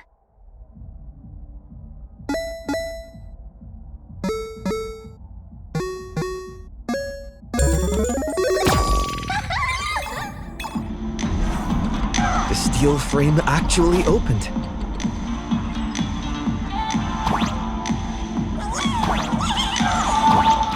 The Wisp-Bay here actually changed color with the lights. Just another night at the tavern. Fun, right?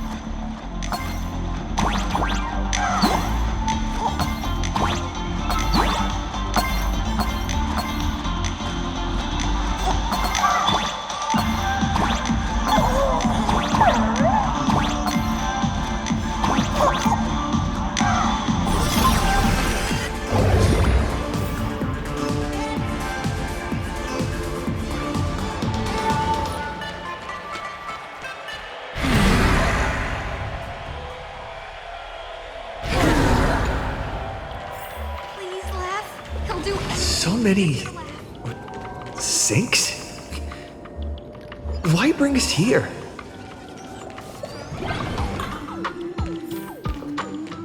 Witnesses say a week ago, I came to the bar, knocked back a few shots of Bomb's first drop, then headed here. The Golden Confessional is an emergency shelter for fools who've had one drink too many. Here, we shed our excess baggage before marching light-footed into the next second.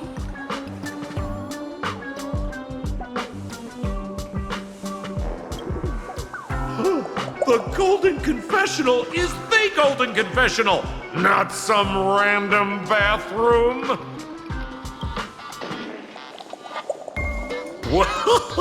Well, if it isn't my old friend. Sparkle said you'd be coming to the tavern.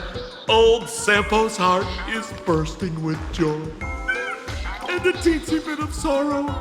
How did Sparkle beat me to inviting my number one buddy to the tavern for a drink? Miss me, old friend? Hello, Miss Himiko. Long time no see. Mr. Sampo, hello. What business brings you here this time? No business. Just here to repay an old favor. Ms. Fool here sent me a message asking for H-E-L-P. Someone's been parading around the tavern impersonating her. Well, now, this is some juicy news! Miss Sparkle's usually the one impersonating others, but look how the tables have turned. The trickster's getting a taste of her own medicine. Shush, Sampo. I brought you here to repay a favor, not to gossip about me. Oh, I've suffered the embarrassment of losing my mask myself. Thanks to Miss Sparkle's mercy, I didn't end up stranded, so here I am today, ready to help you out. No questions asked.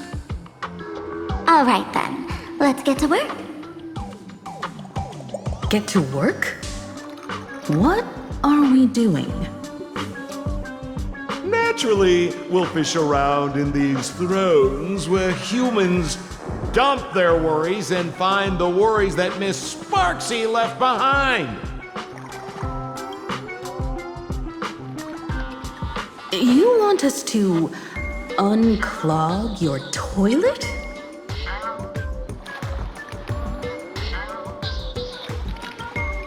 Don't be too shocked, you two. Let me share a little secret about how we masked fools stay mentally healthy. Drink a mood lifter like Bomb's First Drop, and all the harmful memoria in your body, you know, the pain, the worries, gets purged in one go. That's how fools pull pranks and have a blast without a shred of guilt. So, all that memoria has settled under this bathroom. And you want to sift through it to find Sparksy's worries and catch her thoughts before she acts? If luck's on our side, maybe we'll even dig up the secret to beating her. What's wrong, ma'am? You don't look so hot. I've got no objection to the task, but doing this barehanded, I refuse. Oh, don't worry. When has old Sempo ever come unprepared? Trust me, I won't let you get off that easy. Emotional impact drill. Oh, sorry. Wrong gadget. Oh, this one. Hey, have you heard of a dowsing rod? Well, forget it. I'll spare you the theory. Oh, I tuned the drill bit to resonate with Sparkle's temperament. It'll drill out memoria fountains with similar emotions. But fair warning, use it carefully. It's been a week since Sparksy was here. Keep your guard up in case something else comes bursting out.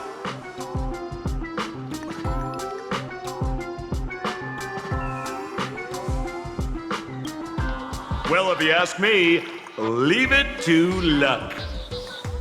We don't have time for luck. My radar says that pompous imposter would pick the highest spot to vent. Exactly. The Golden Throne. Give it a try. Bro, pick a spot to drill and start mining that gold. Sampo, does this thing even work? Of course it works. Don't you trust your old pal, Sempo?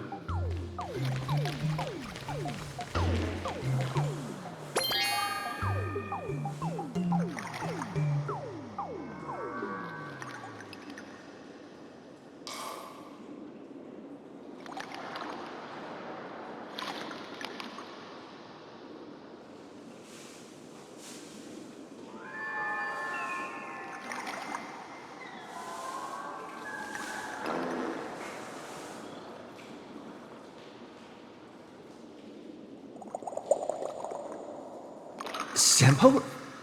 How did you get up there just now? Oh, right! Silly me. Through that pipe on the side.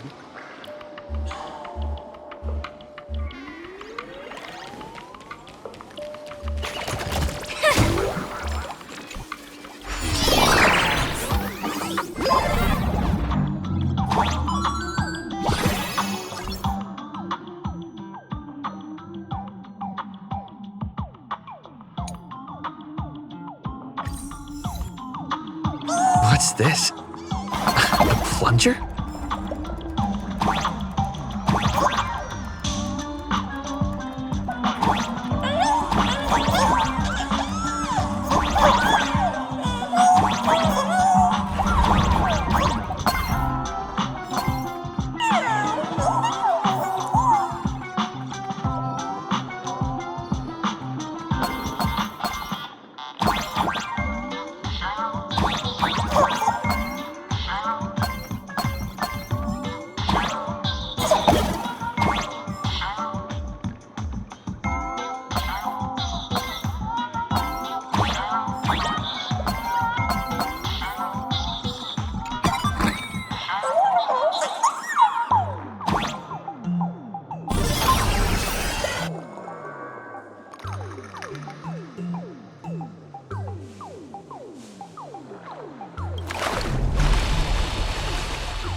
See? What did I tell you? The imposter's worries have appeared.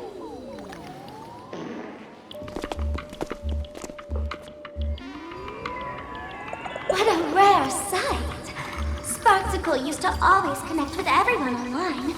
But now, for the first time, she's meeting her fans through the sewer network. Sorry, but we're your haters. Come clean now! What are you planning to do with that mimetic virus you stole? Use Sparksicon as a front to turn everyone into mindless zombies or dancing monkeys? How could I ever harm my dearest, most beloved fans? You took an entire school of teachers and students hostage and turned them into your puppets to help you enter the Phantasmoon games. You're going to argue that you did it all for them? Of course I did. From the very first day I was created, I've been doing exactly what my creator asked of me. Listening to every fan's questions, empathizing with their pain and troubles. They feel insecure about being ordinary, cry when ignored by those they like, and strive to stand out because they desperately want others' approval. Sparksy hears every wish, and she answers. During these Phantasmoon games, I'll grant their wishes through the ceremony of the Master of Elation. No, I'll give each of them a choice. The choice to become me. Because deep down, every one of them longs to become Sparksy. To wear this dazzling mask, capture the internet's attention, and bask in praise. You must have heard that saying. In the future, everyone gets their 15 minutes of fame. Now, that moment has come. Sparksicon will turn every spectator into me! For reals? She plans to use a mimetic virus to turn everyone into herself? Oh, the answer was right there in the riddle all along. You know, I gotta say, that's very Sparkle. As expected of my imposter, you're absolutely bonkers! Sis, is now the time to be tooting your own horn, just thinking about being turned into a copy of you? Oh, I can't even force a smile. Bro, what part of this is elating? Oh? But who gets to define elation? The laughter, the fools, the IPC, or every me seeking joy on the Arcadian internet? Contrary to popular belief, the masters of the Phantasmoon games were never us, the supplicants, but the spectators watching us. Sadly, the Inter-Astral Peace Network showed people other worlds in the cosmos. Once horizons widen, expectations climb. Nothing they hear or see feels fresh, interesting, or thrilling enough. and everyone fears that they're outdated, uninteresting, or unexciting in others' eyes. So the world's like a derailed train, racing toward thrills and madness. Nameless of the Astral Express. Am I wrong?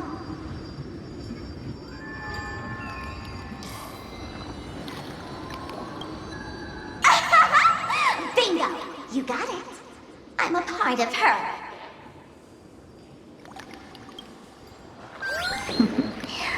Wherever there's a screen, wherever my audience is, my eyes and ears will be there too. I want to see how far you in this outdated model can go. The harder you struggle, the more spectacular it'll be when I live stream the Astral Express Cruise derailment at Sparksicon! I'm looking forward to your resistance, Nameless. Oh, heads up, everyone! She's getting serious.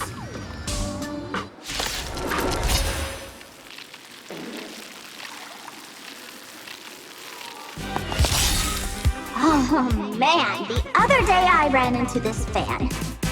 I insisted on showing me some gallows humor, jokes they found online, saying they were absolutely hilarious. But all he did was show me a video of someone being killed by the Antimatter Legion, then burst out laughing. Come, let's all enjoy this gallows humor together! Curiosity. Endless riddles. Nothing but a void.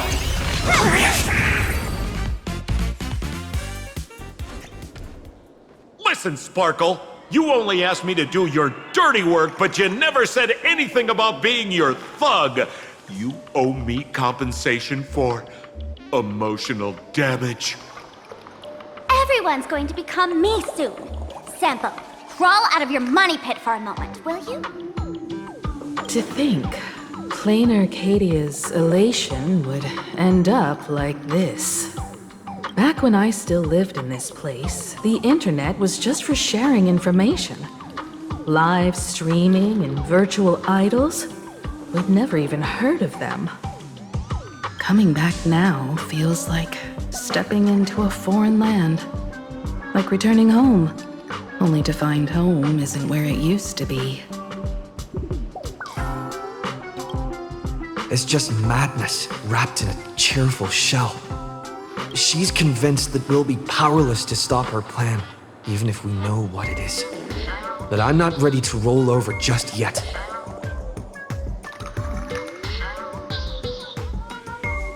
I know. Even I don't want to turn into that phony's lookalike. Though, we're not that different. Since the fools stash dangerous things like memetic viruses in the tavern, I assume they must have also prepared some countermeasures? Ma'am, you give us fools too much credit. This is the tavern, not the well-ordered Herta space station. But I do know a place. With some luck, we might find a memetic virus cleanup expert. All right. Now that you folks have a lead and no shortage of fighting spirit, old Sempo's calling it a day. The Astral Express always has a way of handling crises, doesn't it? With big shots here, a sidekick like me doesn't need to steal the spotlight. Oh, if you run into trouble, you can always ring old Sempo then. I'll even give you folks a special discount, sort of. Well then, farewell, everyone. So, where are we heading next? Let's check out Fatal Joke. Fatal Joke? What kind of place is that? Maybe some kind of hospital. Toilets that I'm having selection.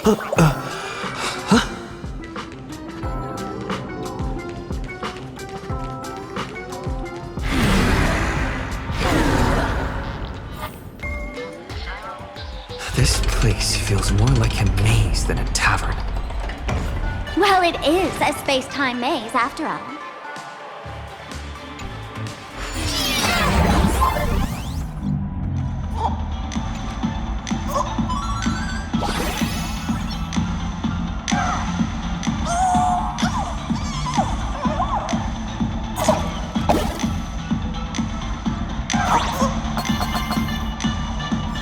Man, I really wish we had one of these light orbs on the Express.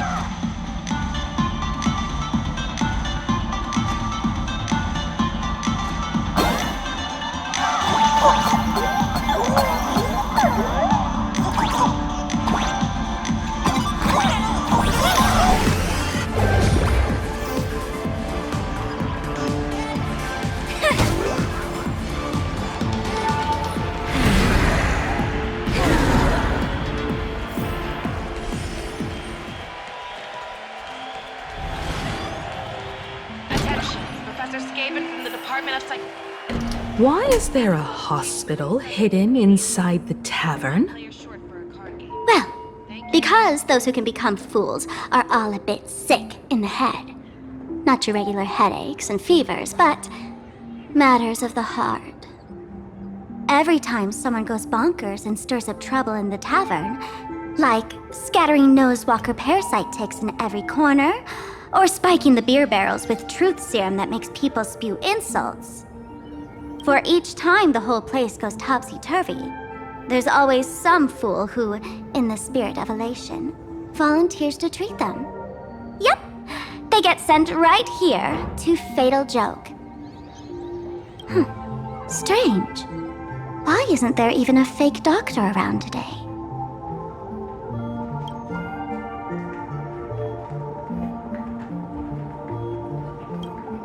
Even if some fool claims to have a legit medical license, you wouldn't dare trust them, would you? Attention patients. Please refrain from eating beef hot pot in the hallway. If you wish to dine, please invite the hospital director to join you. Thank you. Would Dr. Hartman from plastic surgery please report to the director's office immediately? This hospital doesn't even have a plastic surgery department. Who on earth are you? Dr. Zhongshan from Mental Health Care, please report to Exam Room 1. We're one player short for cards. Thank you. Is this a theater or a hospital? Alert. Patient detected ahead. Patient detected ahead. Please line up in an orderly fashion for registration and wait for the doctor to begin consultations. Patient number 01, Akavilli. Is there a Mr. Akavilli? Mr. Akavilli, diagnosed with Stellaron symptoms per the records. Are you present? Please proceed to exam room 1. They called you by name, Mr. Akavilli? You might as well go take a look.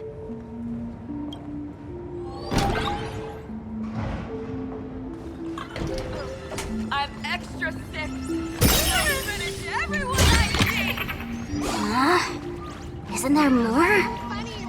Mr. David Day in Ward 4. Please complete your discharge procedures as soon. You're finally back, Akavilli.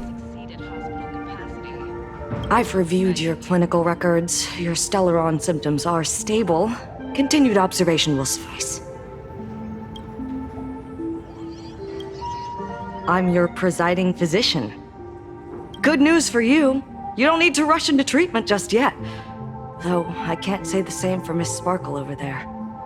Patient number 02, Miss Sparkle, please come in. Hello there, Miss Sparkle. You're one of the few who didn't mistake me for that imposter, Doctor. But just a reminder, yours truly isn't sick. I'm perfectly healthy.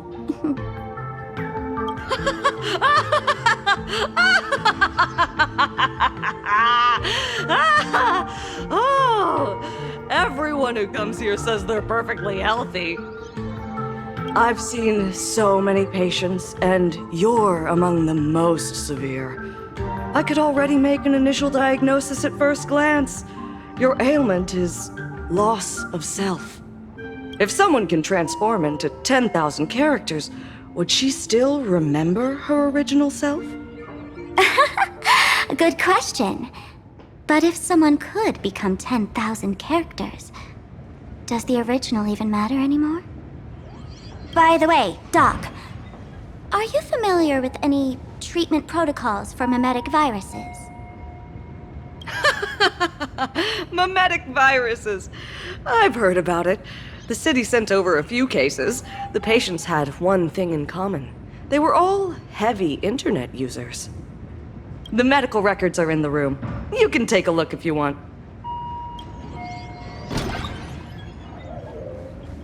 Is this Duomension City? How is that possible? The tavern's spatial structure is bizarre to begin with. It's not that strange to see Duomension City here.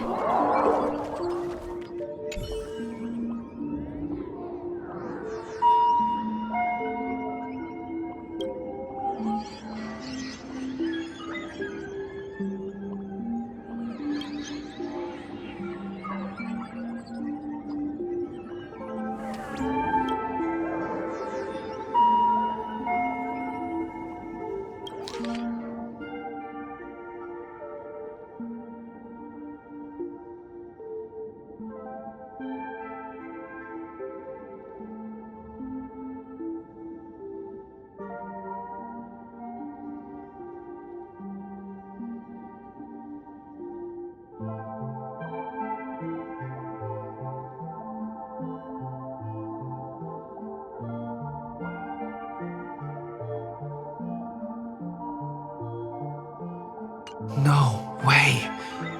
Are these General Yao Guang's medical records?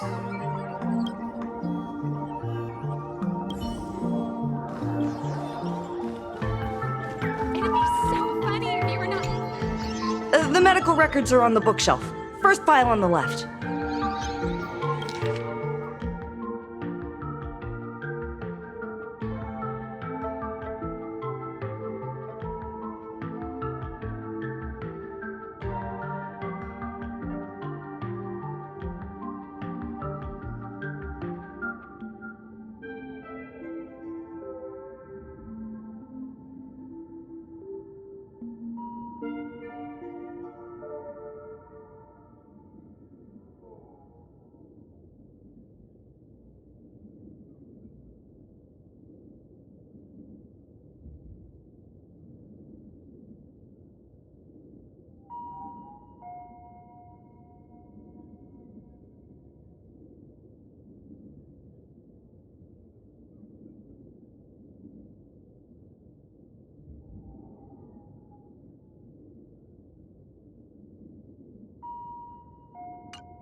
Are there already victims in the city?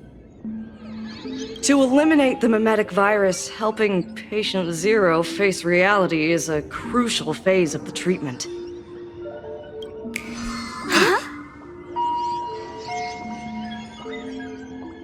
What's happening? You've never been to Fatal Joke before? That's not surprising. I don't spend much time at the tavern. And to reiterate, I'm perfectly healthy. I love patients who deny their illness. I'll personally shatter their self-confidence. Miss Sparkle, I'm going to write up a detailed diagnosis report for you. In the meantime, why don't you chat with your fellow patients who share your affliction? Gray hair, let's go. I don't want to waste any more time with this quack. Miss Sparkle. Hey there. Are you also troubled by the same illness as me? What illness do you have? I once suffered from a disease called Fool. A masked fool named Sparkle grew out of me, slowly becoming one with me. She used me to bear all the pain caused by her performances, left me battered and bruised, while she slipped away from everything. But I was lucky enough to find this tumor called Sparkle. And I expelled this malignant growth from my body. You're just a tool I discarded.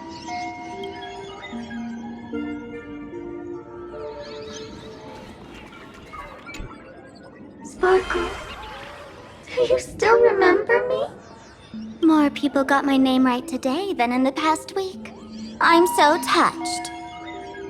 I am your original mask. The Sparkle Roll Mask. The archetype of a bright maiden doomed for a short life.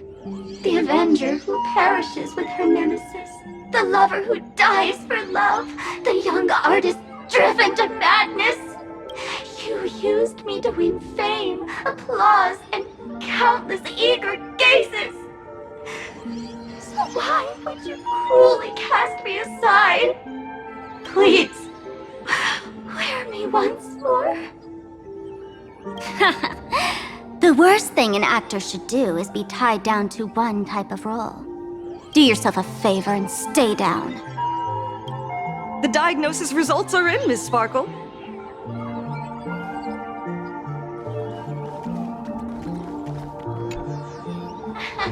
Sparkle, you're back!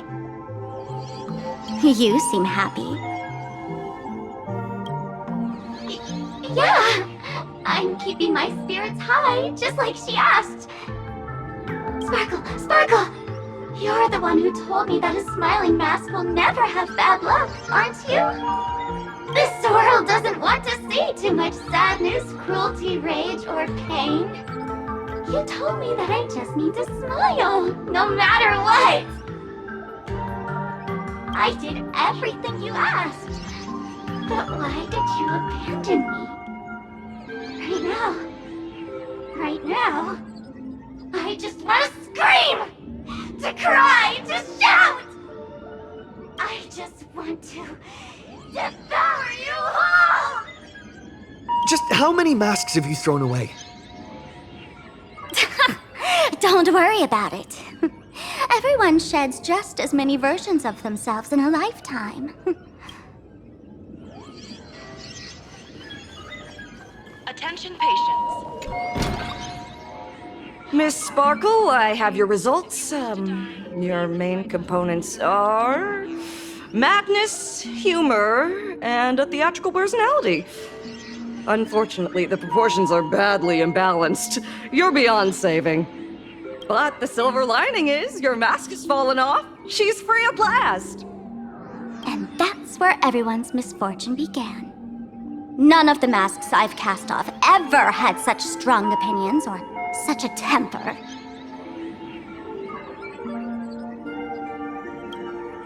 She no longer needs to be corroded by your cancer of rationality.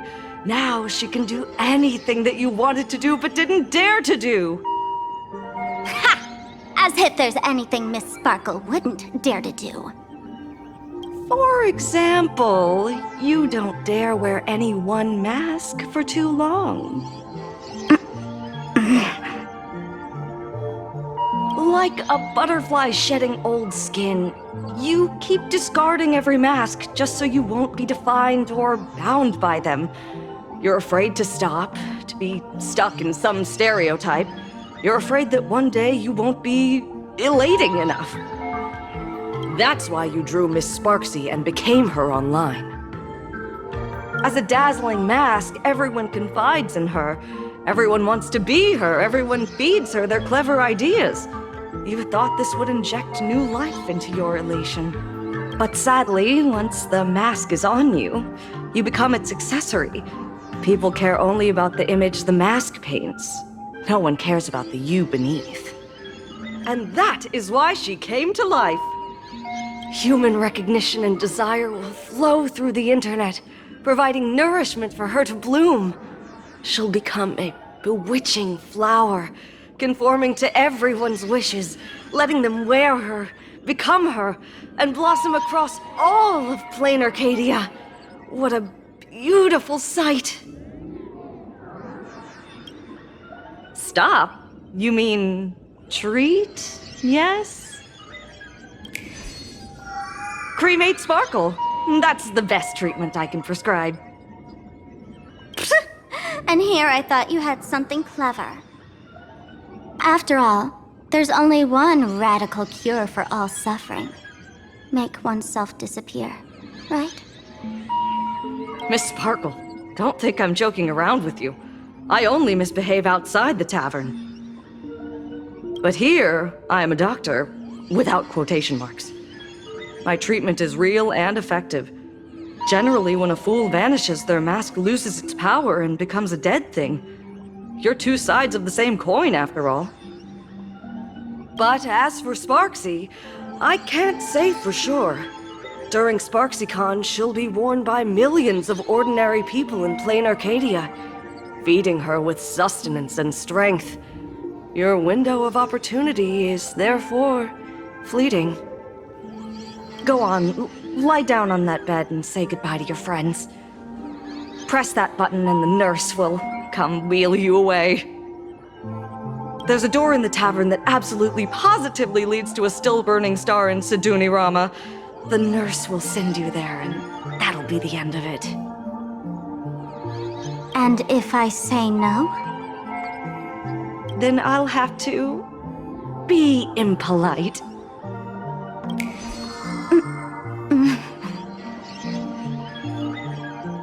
Miss Sparkle, nameless, the choice is yours.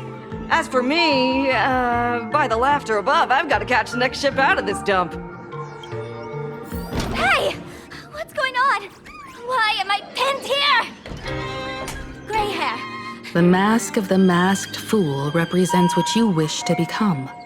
You use it to focus your power, but the mask will gradually bind you as well. That's why you've been avoiding Sparksy all this time. She didn't just steal a vial of mimetic virus. She stole your strength. No wonder the fool at the bar joked, when a masked fool loses their mask, what remains is just a fool. Yes. Every fool has at least one such mask. Not mere decoration, but a part of our destiny crafted by our own hands. It might be a morning actor mask you took a liking to and stole from them. It might be a head accessory you personally sketched in a moment of inspiration. Or it might be something that one day fell from the sky and latched onto your face. To become a fool, one must experience at least one such instance of destiny. The moment of masking one's face. Through the mask's eye holes, we gain a different perspective. Finally seeing how the universe is simply churning with endless jokes and the absurd nature of our existence as living beings. The mask is who we want to be.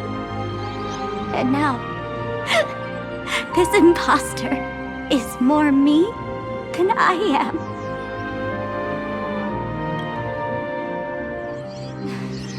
Do it! Press the button. Call the nurse and cremate Miss Sparkle. At least then, the imposter will lose her power for a little while. You should be able to take her down easily, right? You're not actually going to press it, right? Give us a moment to hesitate, to think. Waiting is torture, you know. You're not doing this on purpose to punish me, are you? Hey, gray hair! Say something!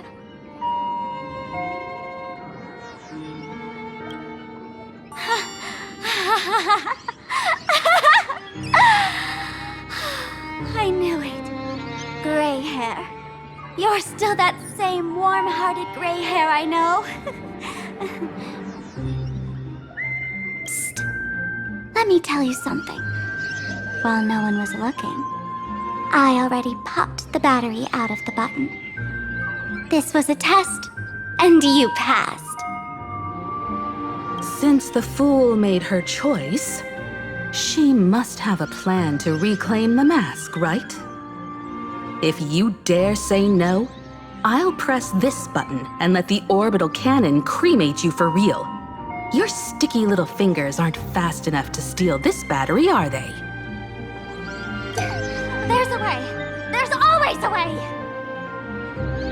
Miss Sparkle will definitely take responsibility and work together with everyone to stop Sparksicon.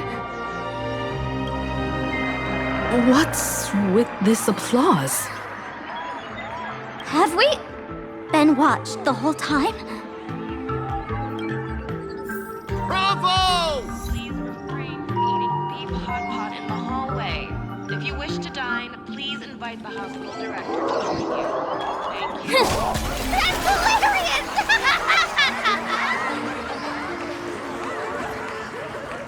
So the audience watched our every move in that treatment? Is this a hospital or a theater? That's life for you. While there's life, there's judgment. In every unseen corner, countless judging eyes are watching, diagnosing, and writing their own prescriptions. I must admit, Fatal Joke is a fascinating place.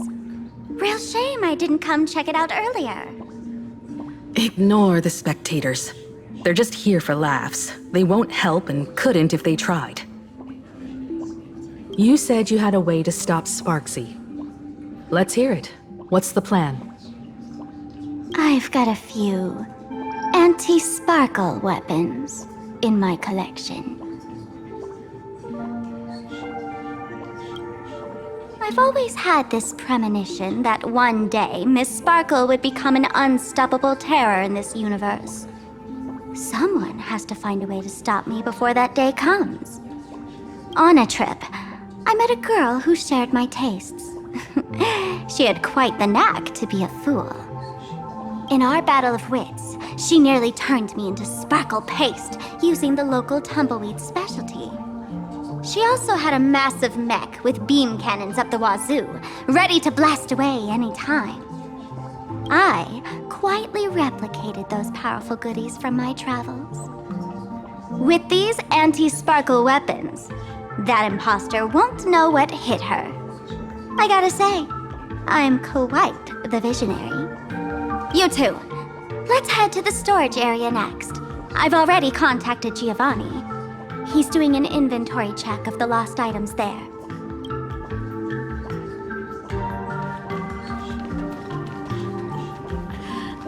This is too much already.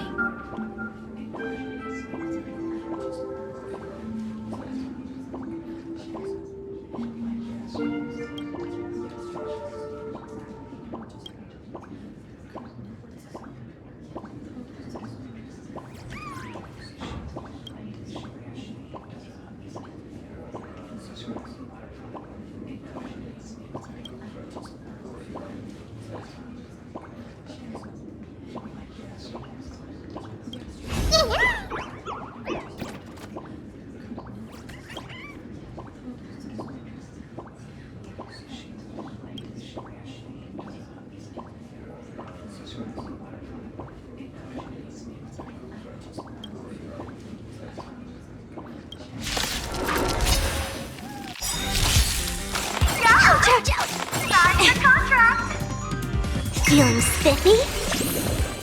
Expand your thinking. Glimpse the unknown.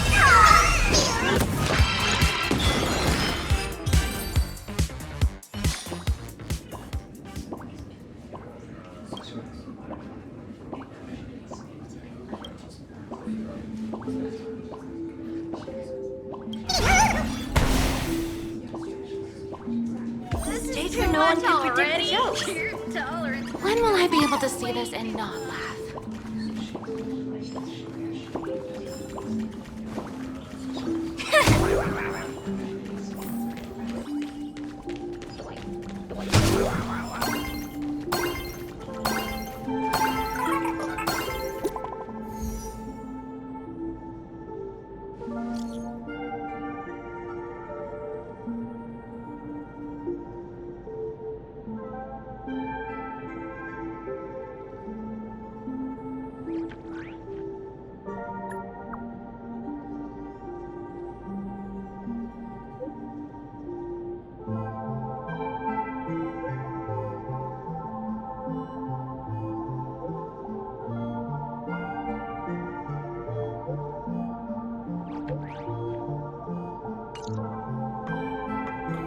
Intel from the school.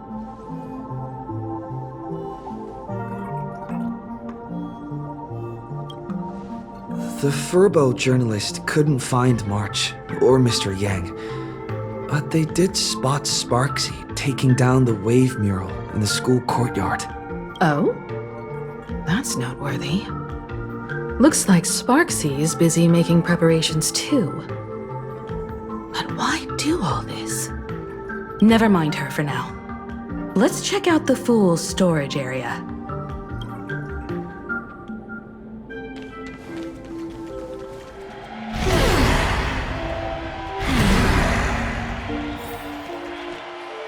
This tavern is huge.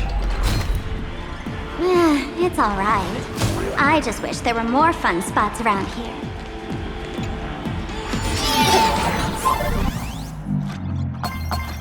Wait, there are that many people under the dance floor?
What are you doing up there? Working my tail off for you, tallying the losses. Wait, who'd you bring with you? Oh, it's Mr. Trailblazer. I knew you'd step into the tavern and become one of us someday. Those with the makings of masked fools are naturally drawn to one another. You sure know quite a few fools. Ah, and the lovely lady behind you. You must be Miss Himiko, navigator of the Express. A pleasure to meet you. Mr. Giovanni, just call me Himeko. Normally only fools may enter, but since Sparkle brought you, and you are practically an old friend, I can make an exception as the caretaker. Let me show you around. Gio, cut the spiel. Sampo says you recite that intro so often he's grown calluses on his ears. Want the Fool's treasures, souvenirs, and prank gear? Come to the Grand Treasury Storage. They've stashed everything here. You stole my line again.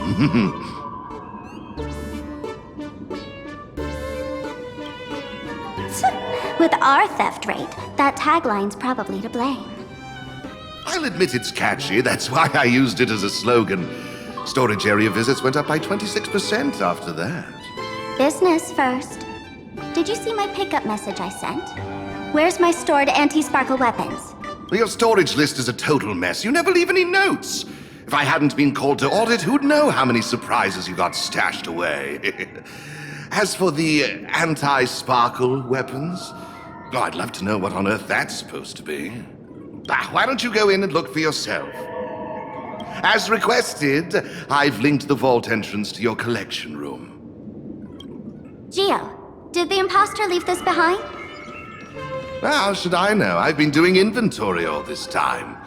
I only just now noticed something fishy about this thing. Huh? What's this? Whoa. That's one massive stellar jade. Let's go in and take a look.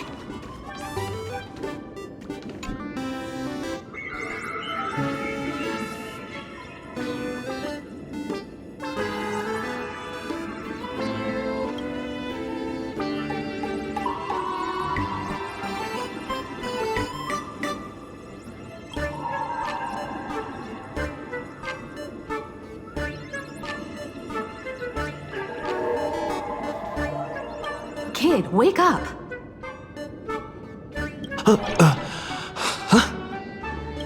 This rock is dangerous.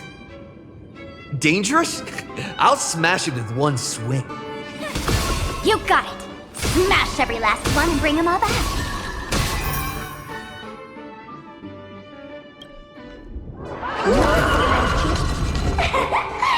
Stellar Jade is the perfect bait for catching the nameless. How generous of you. First time I've seen a thief steal something and leave something even more valuable in the vault.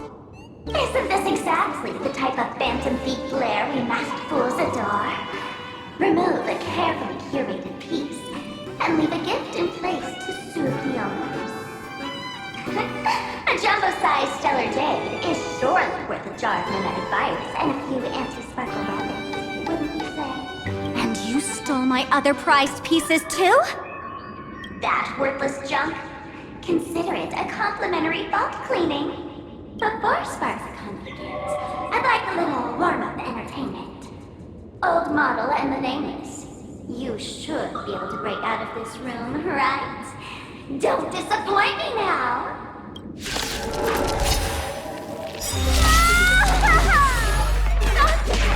Game over! My anti-sparkle weapon has turned into a failed science project! Open sesame. Glimpse the unknown. Converge and awaken! Let's play. Can you find the answer? To the soul. I have it under control. Never seen perfection before? Expand your thinking. Gio! The security here is an absolute mess! You're in no position to talk. Even the drinksmith here is a temp. Count yourself lucky I'm kind enough to help tally your storage. She didn't just steal my power and my collection! She completely destroyed Miss Sparkle's reputation! This is the worst day ever! A correction, Miss Sparkle's worst day so far.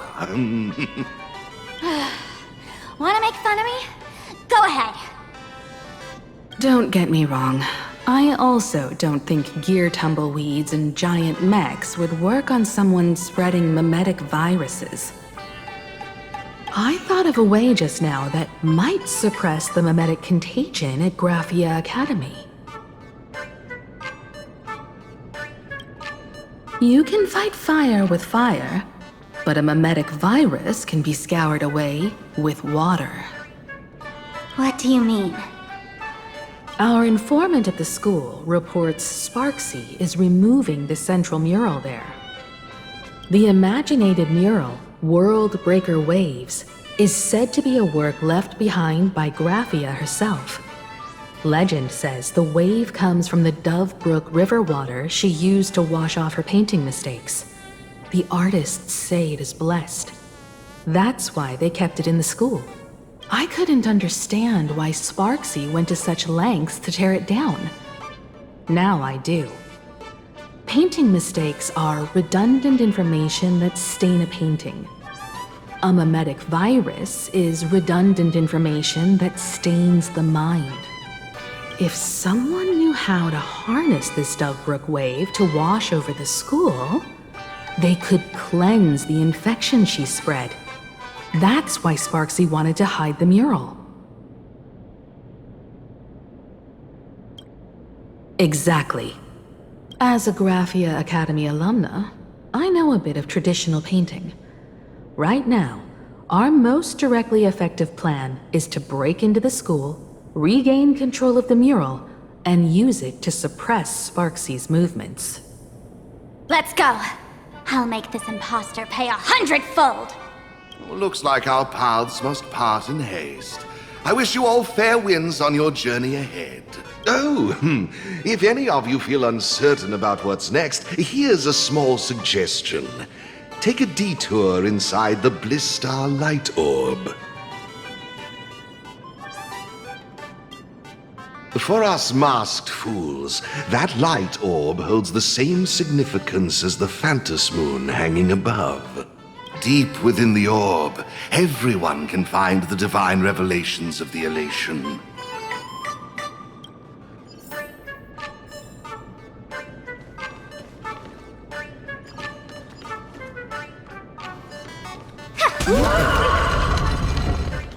But this doesn't look like where we came in.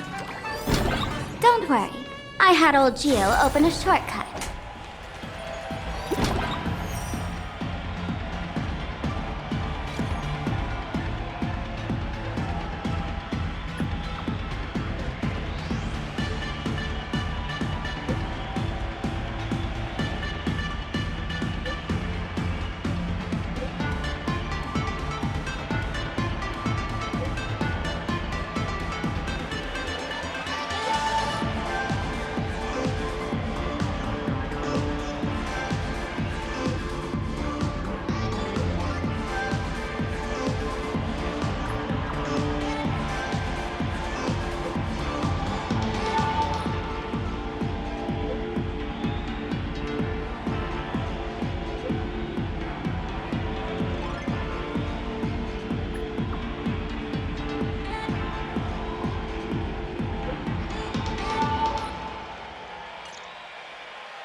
Oh, darn it. They found something else at the school? We need to pick up the pace.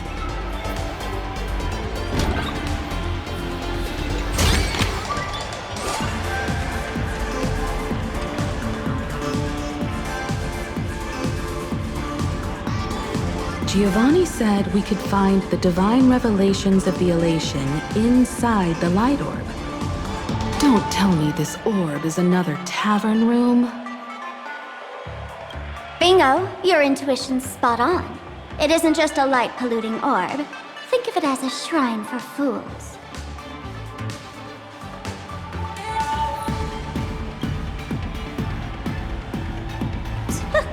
Worship sounds a bit too serious, no? Most masked fools treat the laughter like an invisible, mischievous drinking buddy. Fine for mental toast. But if they really come looking for you, it's usually bad news. Inside this light orb is a miracle tied to Aha. It responds to any fool who approaches.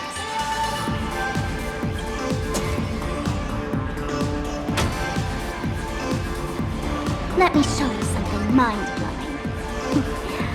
Here we go. Open sesame!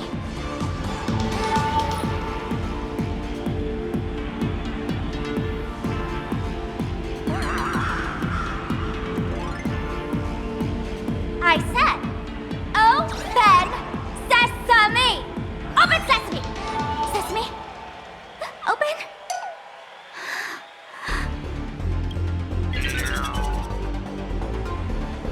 Hooray! So in their eyes, I don't even count as a masked fool anymore? What a wonderful surprise! The imposter stole my identity too!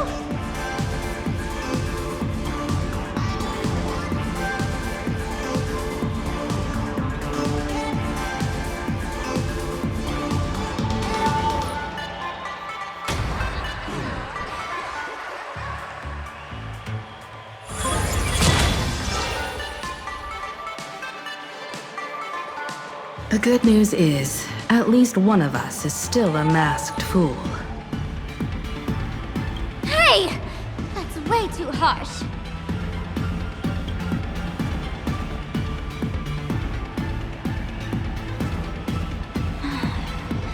I hate to admit it, but gray hair, it's opened for you. The light orb has acknowledged you.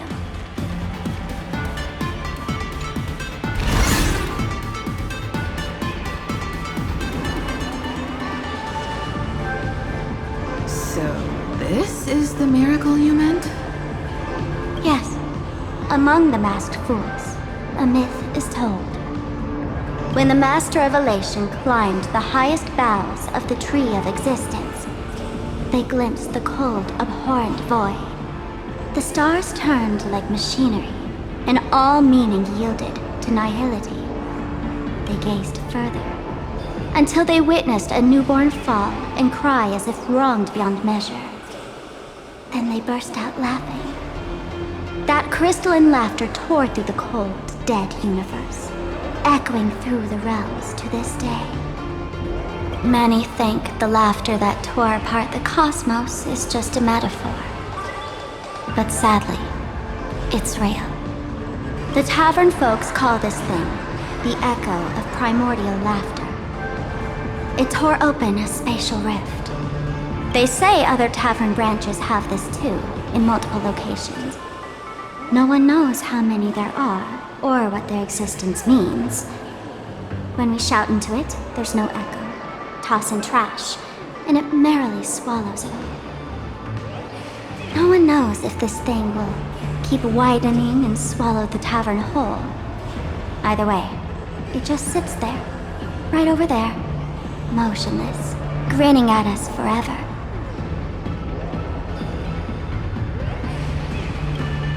Just stick your hand in there.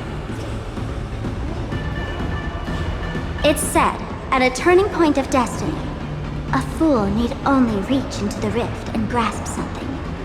The tavern folks call it the laughter's gift. No one knows what this thing will bring to those who seek it, fortune or otherwise. But one thing's for sure. Your destiny's bound to get much more chaotic. Hey, gray hair. Wanna give it a try?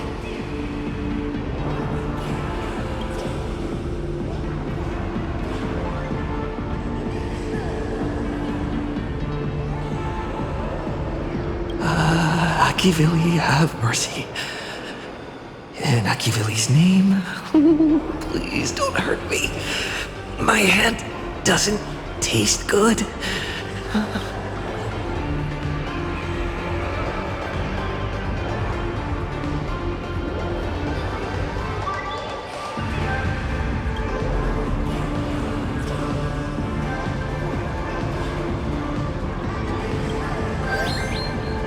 Is this?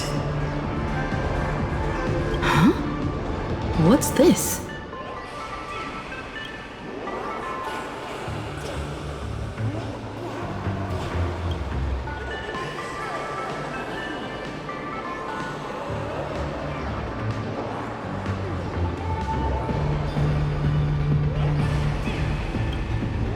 Laughter above, they really answered! But what's their deal giving you another mimetic virus?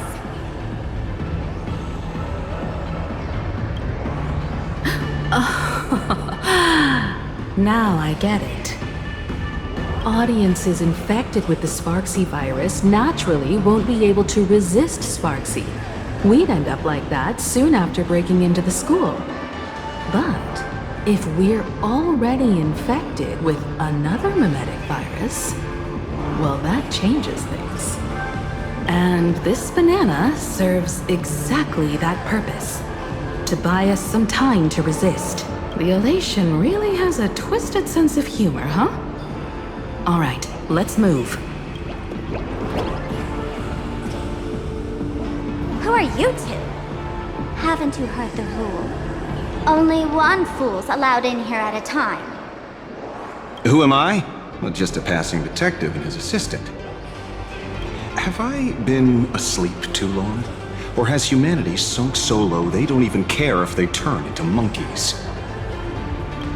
Meanwhile, the ignorant criminals believed they had discovered a treasure that could change their destiny, completely unaware that what they held in their hands could shatter the sanity of the entire world! Hey, Mr. Wren, cut the narration when it's time to fight. Well, I gotta do something, right? Like this?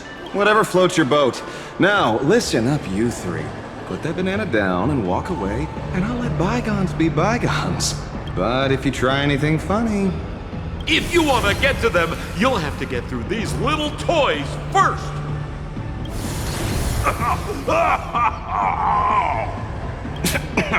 Are these folks really the Nameless?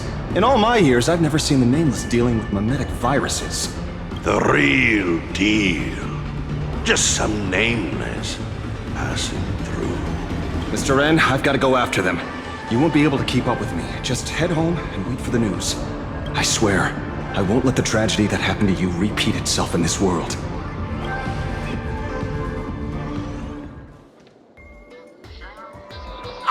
Over here!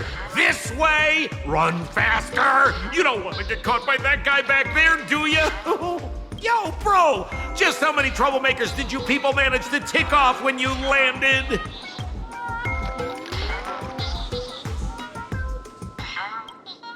My eyelid's been twitching all day. Knew something was bound to go wrong. You know, old Sempo's got a soft spot for his regulars, so I couldn't help but come check on you folks. And what do you know? I was right! Thank you, Mr. Sampo.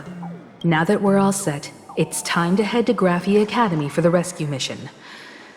Mr. Sampo, do you know which door in the tavern can get us back to the city the quickest? You don't even need to ask.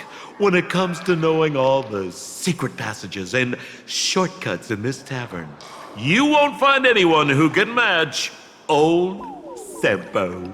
Then lead the way.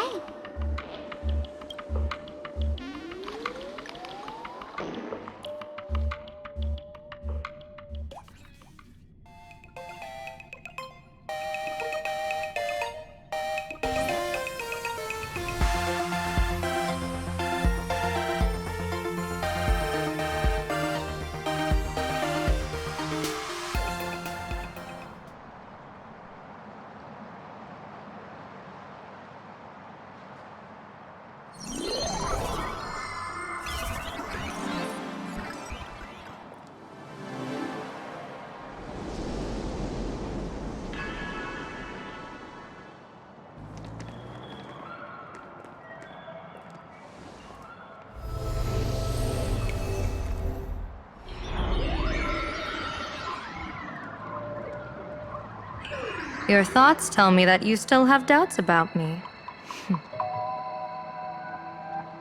Did you ask to meet here so I could clear up some of your doubts? Greetings, Lady Yao Guang. Being able to hear others' thoughts anytime. This tuning ability sure comes in handy. Compared to the seer strategist's ability to come and go as she pleases, this is nothing but a parlor trick. I've heard that Xianzhou folks are big on etiquette, yet here I am, and you're still playing hide and seek, General. Isn't that a bit discourteous? Sorry.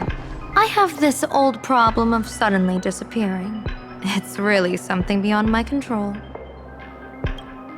As for the reason, I'm afraid I can't disclose it. Please forgive my rudeness. Or, if you're truly that curious, why not use your tuning and find out? You know I won't do that. Besides, I couldn't even if I wanted to right now. Couldn't.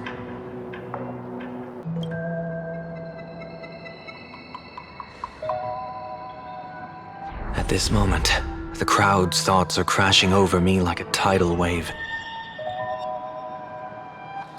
I can't block out all this mental noise. Just keeping my own thoughts from getting tangled up in everyone else's is hard enough. I see. So that's why. When you were speaking with Miss Himiko earlier, I accidentally intruded on your private conversation. My tuning is spiraling out of control. This mask is distorting my abilities. I see it differently. The loss of control is temporary. That mask is amplifying your power. How is this possible? This tuning power is bestowed by the Harmony. How could the elation meddle with their authority? Perhaps the elation simply poured more fuel into this divine authority? In my humble opinion, this mask binds the supplicant to all beings of plain Arcadia, drawing strength from those who share the same path here for your use. That's why you're hearing others' thoughts surge toward you like a tide. Your tuning is steadily expanding, and you've become the center of this melody.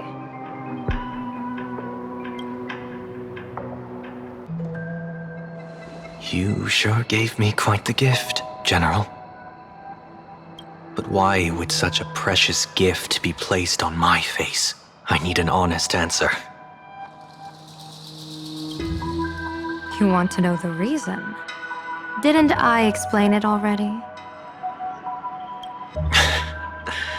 Your reasons about me make sense, but what I really want is your answer about yourself. General of the Yuchue, who sees into the future, why not wear the mask yourself and personally step into the fray with its power?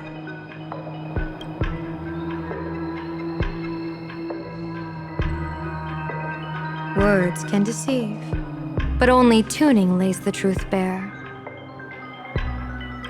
Mr. Sunday, why not use your enhanced tuning to feel the weight of that answer for yourself?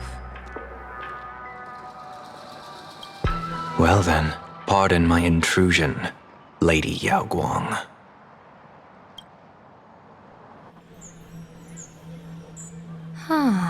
So this bird on my shoulder is the manifestation of the tuning's resonance? Exactly. And these symbols I see floating above people's heads would be the wheel and woe signs you mentioned, General? That's right. To become an Arbiter General, one must undergo 3 ceremonies.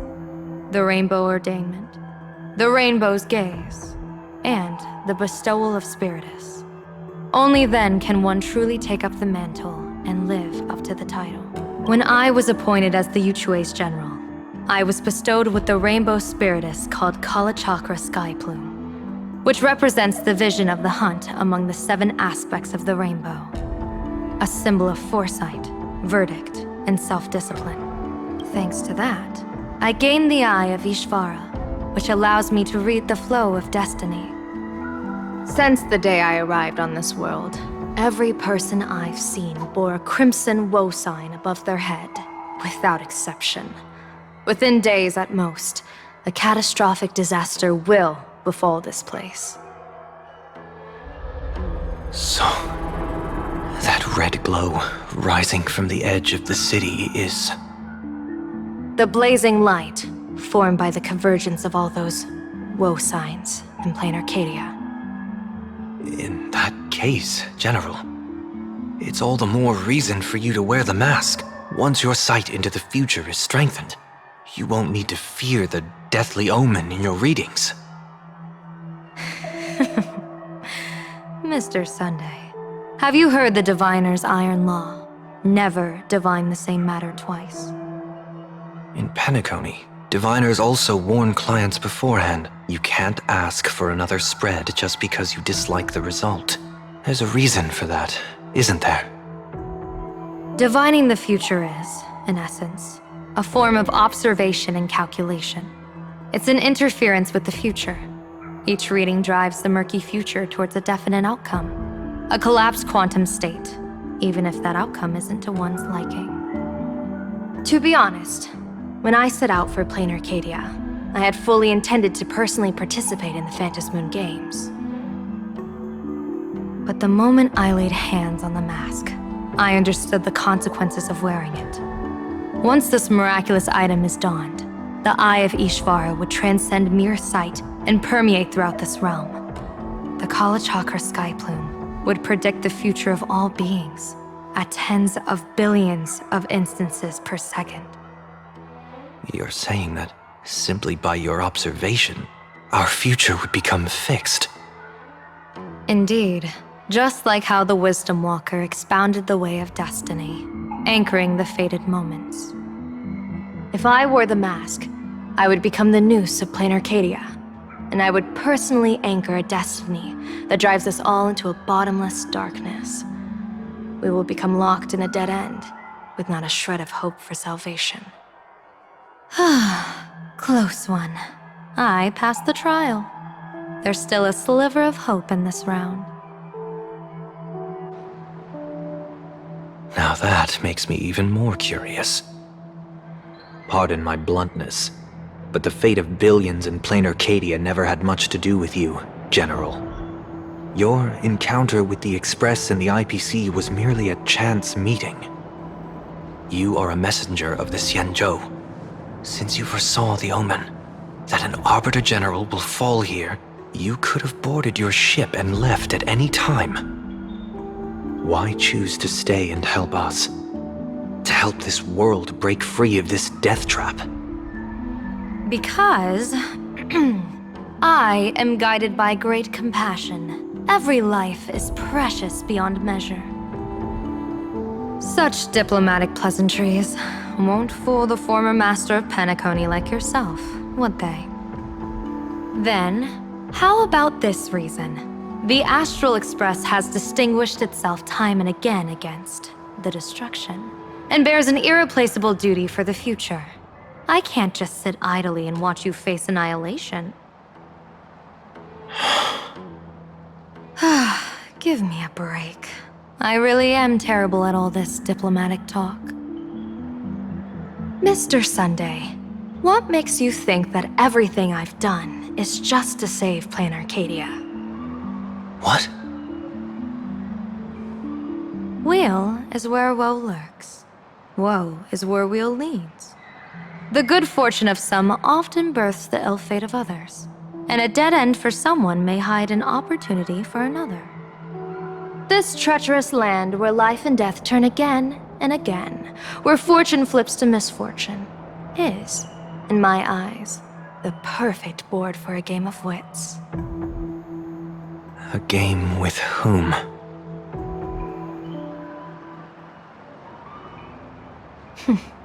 With the gods. Mr. Sunday, have you heard of the Battle of the Fenghu 30 years ago? I've heard rumors of that war, but not the details. General, are you suggesting Plain Arcadia is now facing dangers just as perilous as the Xianzhou Fenghu was back then? You got that right. 30 years ago, the Abundance Axis broke our lines and invaded the Fenghu homeland. The abominations awakened a living demonic star, intending to sink the Xianzhou Fenghu. With no other options, the Alliance staked everything on my junior soar's plan to operate the astronomical observation device, the Cloud Pier Telescope, to signal the rainbow for aid, using their Lux arrow to strike down the demon star. Whoever operated the Cloud Pier Telescope would not return. It was to be a one-way trip. So, your junior soarer. You guessed wrong. The one who offered his life was my master, who taught me divination. It was Master Jingtian, then the Yuchue's master diviner, and the only high official authorized to operate that device.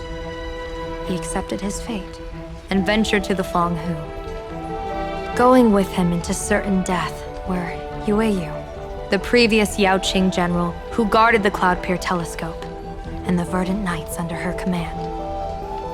I was responsible for assessing the entire plan's feasibility and mending its gaps. I activated the Decalite reflection barrier, calculating and casting lots again and again. I watched as the starlight, representing countless possibilities, flickered within the reflections, faint, wavering, until the vast shadow of a pondering god swallowed them whole.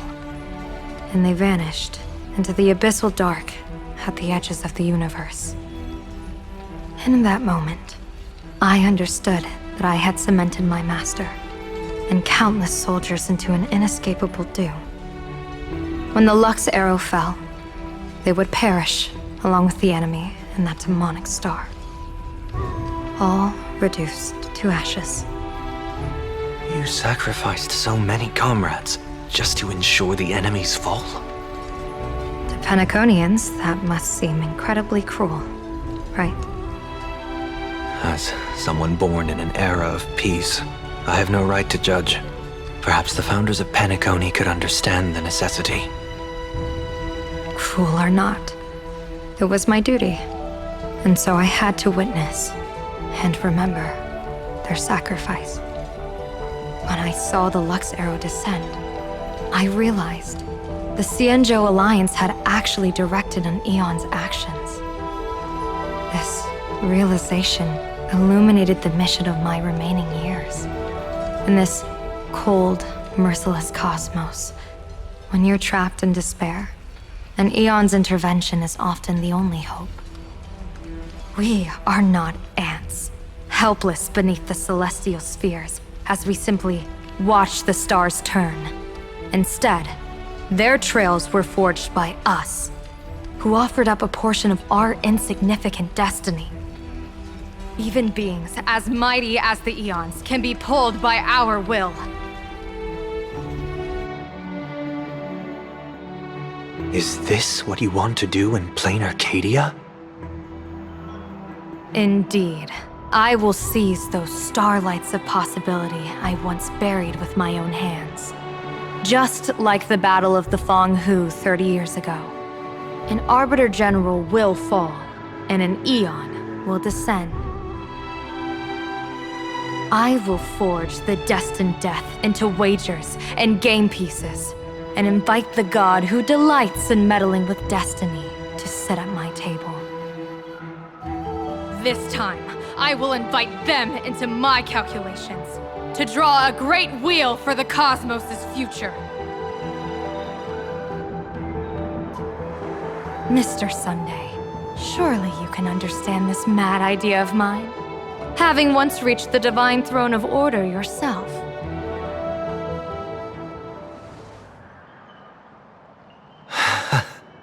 Our common ground goes far beyond mad ideas. But I was reviving a god who already lay dead and buried in the infinite dark. General, how can you be sure that the most capricious Aeon would be led by your fancy?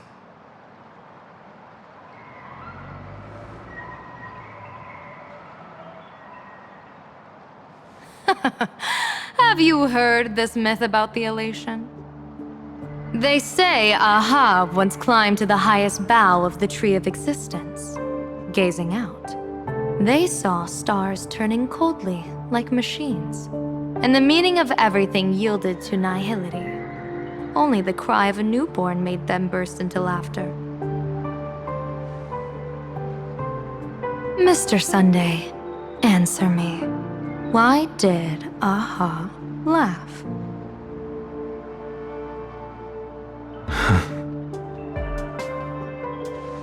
I think it's because they finally saw an audience arrive at this long, empty stage we call the universe. Oh, well said. You're way funnier than you look. As divination teaches, heaven creates 49 paths. Humans find the one unseen. We are the greatest variable this blind, mindless universe can produce.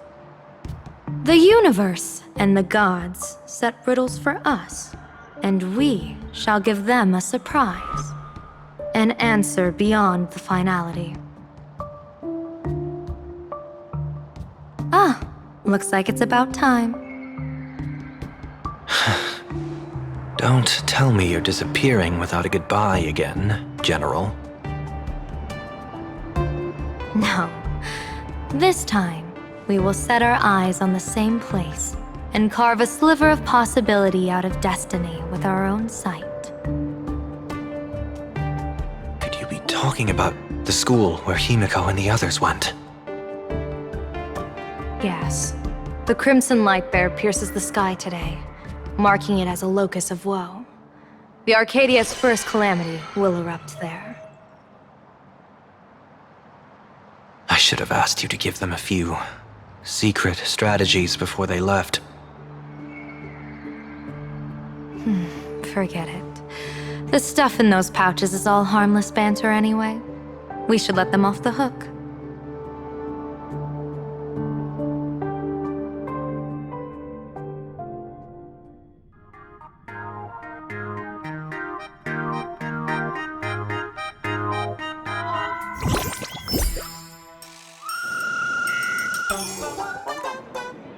Hello, everyone! Welcome back to Full Wish TV's special news segment, Arcadian Morning Report! I'm your host, Poofy! Hi, everyone! I'm your host, Snowy! It's been 3 hours since our first supplicant, Miss Sparksy, announced her entry into the Phantom Moon Games. The performance she announced to all her fans, SparksyCon, is also about to begin. How curious!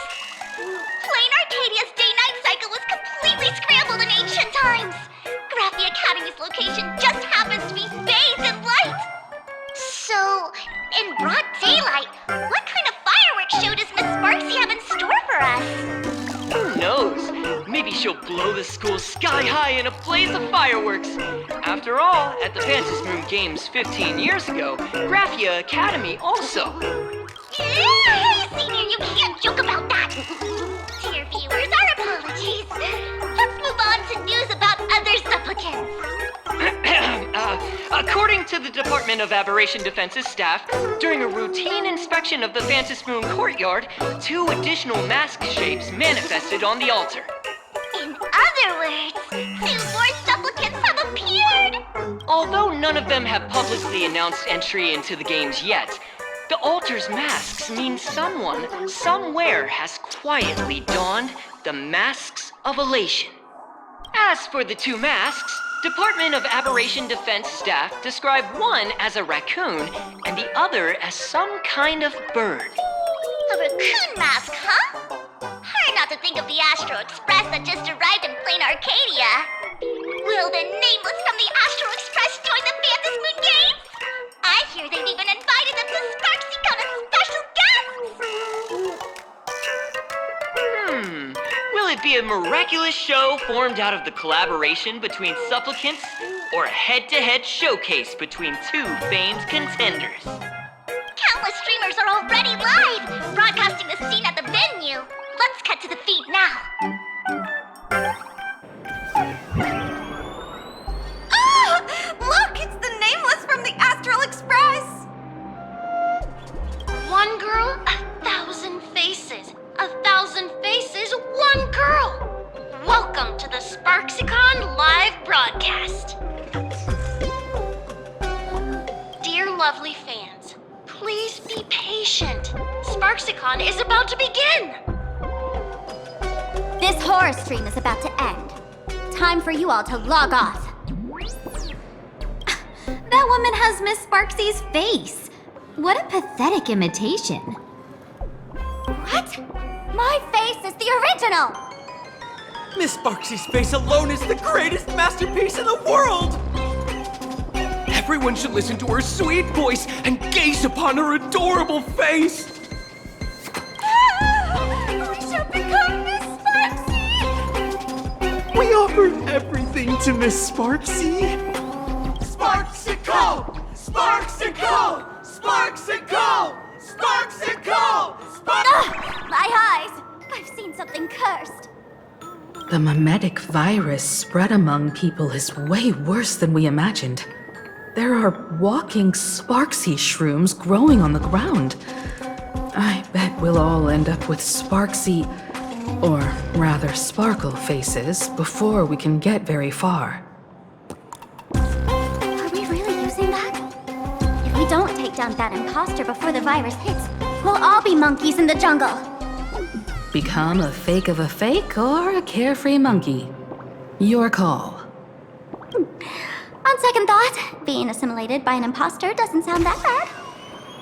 Enough talk. Eyes on the banana. Ow! Ma'am, a little warning before you stab someone with a banana, please? Come on, banana. Remember the plan we made at the tavern? Yes, we dig out the imaginated painting Sparksy hid.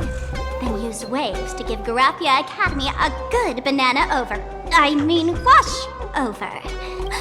But what if that imposter figures it out? Just try to keep her busy and buy us some time. Let's do it!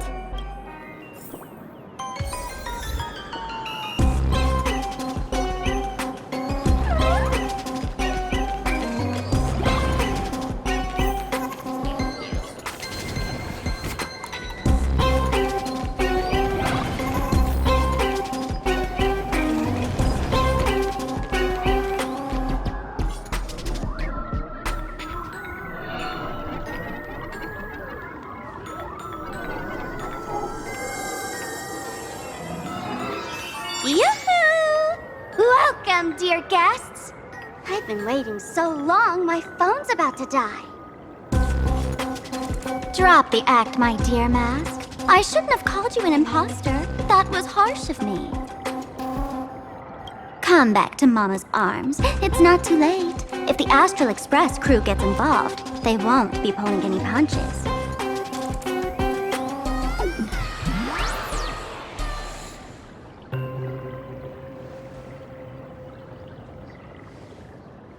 Of course I get it. Surrendering now would ruin the stage you so carefully set.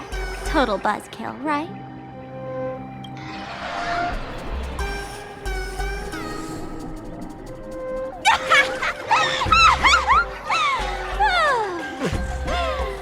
So you still don't get it. The worst thing an actor should do is be tied down to one type of role. Standing before you. The loyal friend who's been by your side all along. The masked fool who never played any tricks. She is actually the old mask I have shed.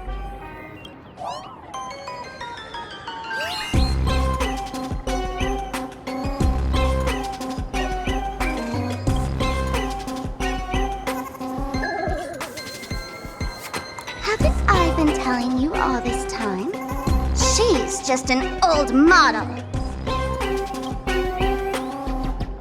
No wonder the light orb in the tavern didn't react to Sparkle.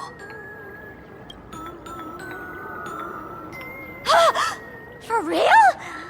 That explanation is kinda awesome.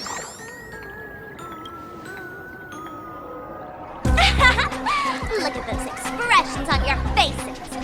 This is the best opening act for Sparksicon ever! I shed that old mask, and with it, the weak, timid, all too human me. This new me will break free from all shackles, gather my fans' wish power, and stride onto the stage of the Phantom Moon Games! In return for the wish power offered by everyone in the Arcadia, every supplicant must show them what elation truly means. We will demonstrate the elation we desire!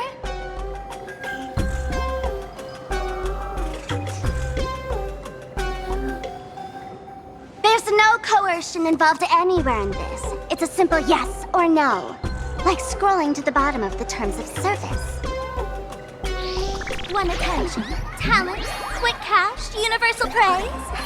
Download the Sparksy virus. Ta-da! Click confirm, and you're set. Isn't that exactly what they crave? Elation in 3 minutes flat? Nameless, you're doomed to lose. You can't stop what people desire.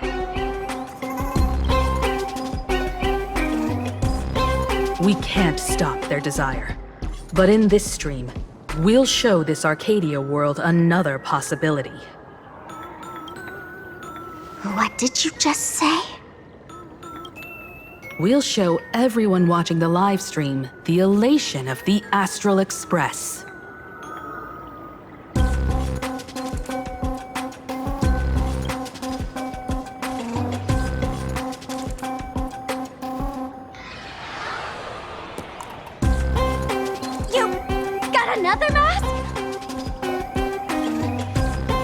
before Sparksicon begins, the hero of the Express will defeat the villain who tried to spread the virus.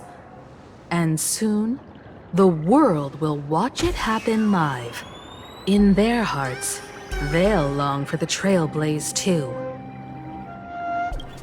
You were never the only option for the audience, Sparksy.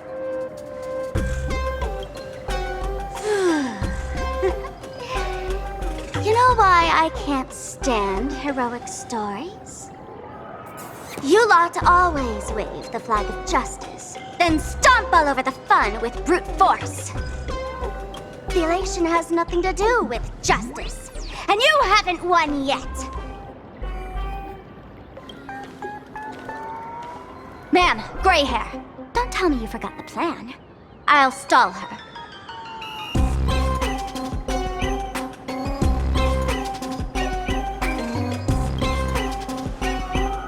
We don't have much time left, do we?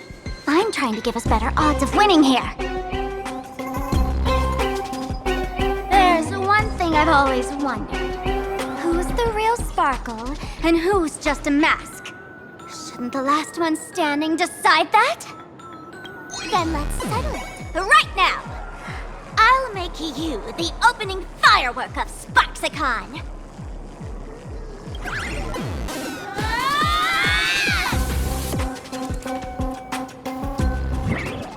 Unbelievable! A girl who looks exactly like Miss Sparksy just rushed in and started throwing punches! Could she be a high-grade lookalike rival? Looks like when it comes to top-tier V-Streamer wars, the fanciest fights are fought the old-fashioned way.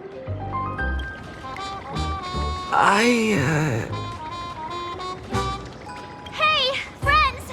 Over here! Look this way! Is that March's voice?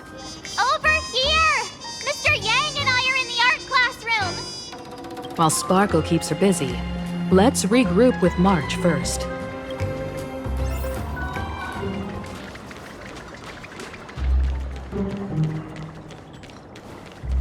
Love the sparks! Guard the sparks! Never fear the dark!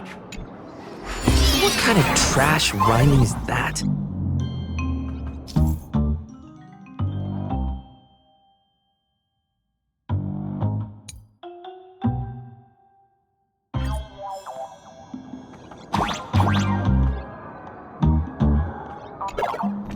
Move this platform, and you should be able to get up there.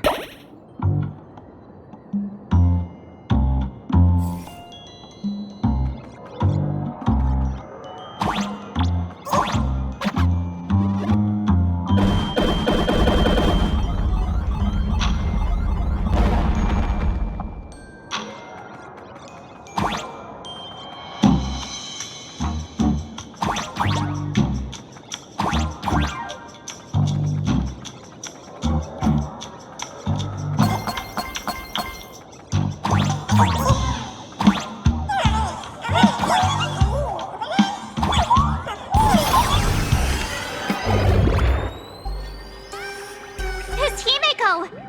Oh, you're finally here!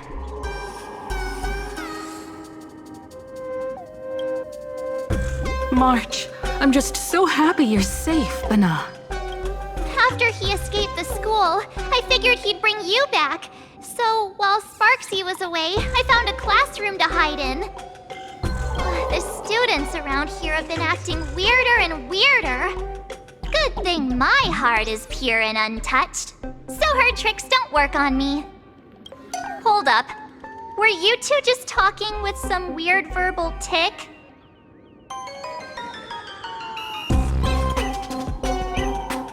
What? You actually used that Penaconian mimetic virus to counter Sparksy's influence? I don't care if the Express turns into a Sparksy train or a monkey train. I want no part of either. What about Welt? Is he all right? Mr. Yang, it's our friends. Come on out. You look perfectly normal, though. So that Professor Welt he saw in the news.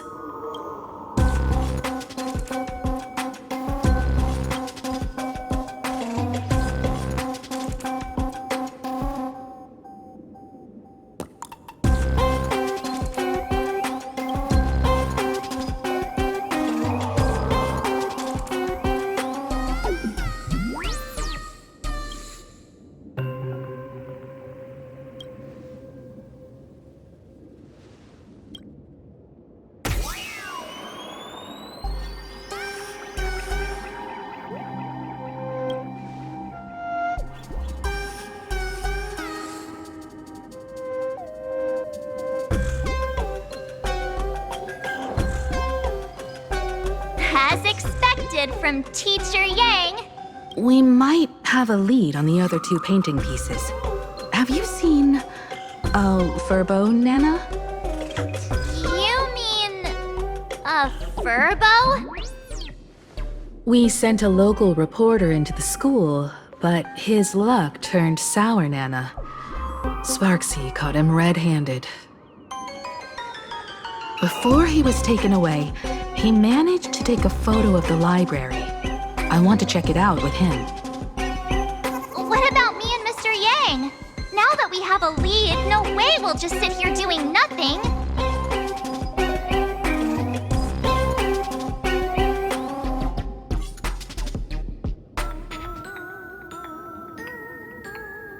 That's the plan.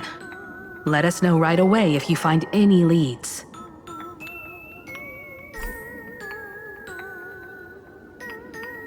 Himiko, where's the library?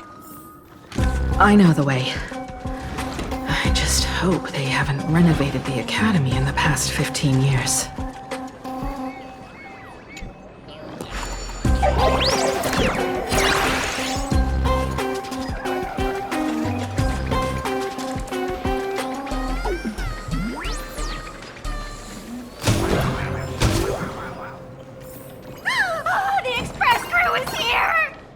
Follow my live stream channel. Please give Miss Sparksy lots of likes.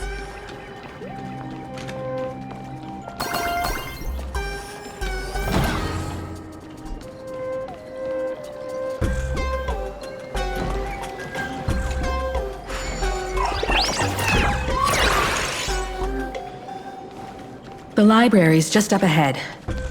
Finally, I can get away from all these live stream obsessed students.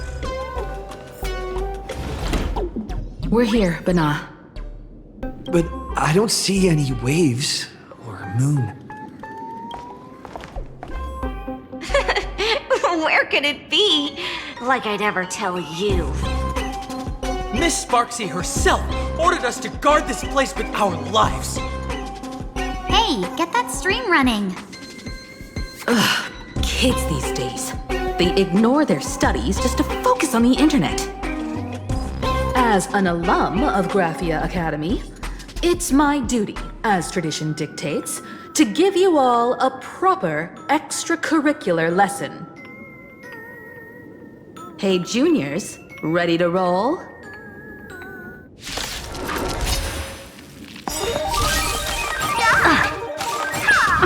Let's play through. Expand your thinking. Glimpse the unknown.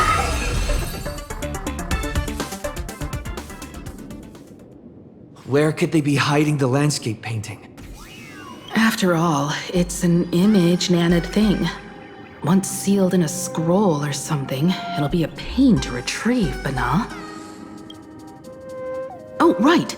Let's check out that photo Nana the reporter left us. Maybe we can find some clues.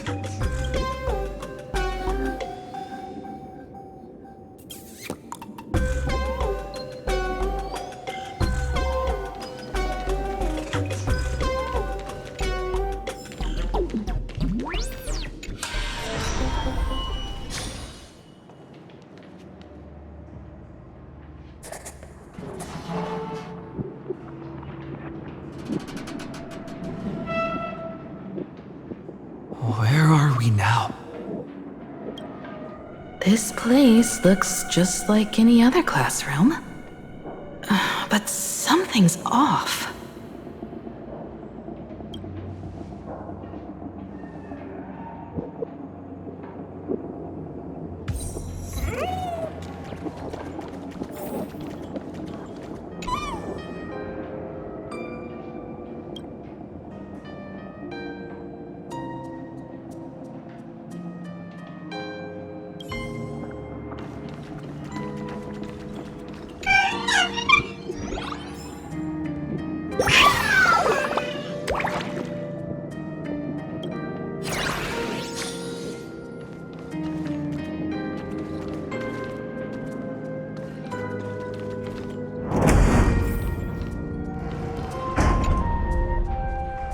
So this is where they stashed the wave. you hear something? I think I heard someone laughing.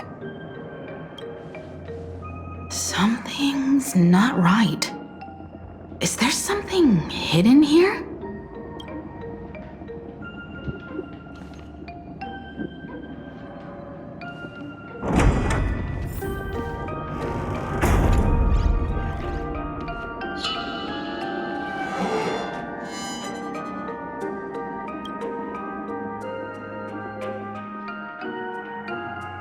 July 22nd, 1984? Belle? Could this classroom be...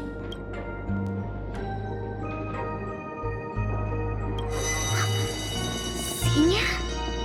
You're back!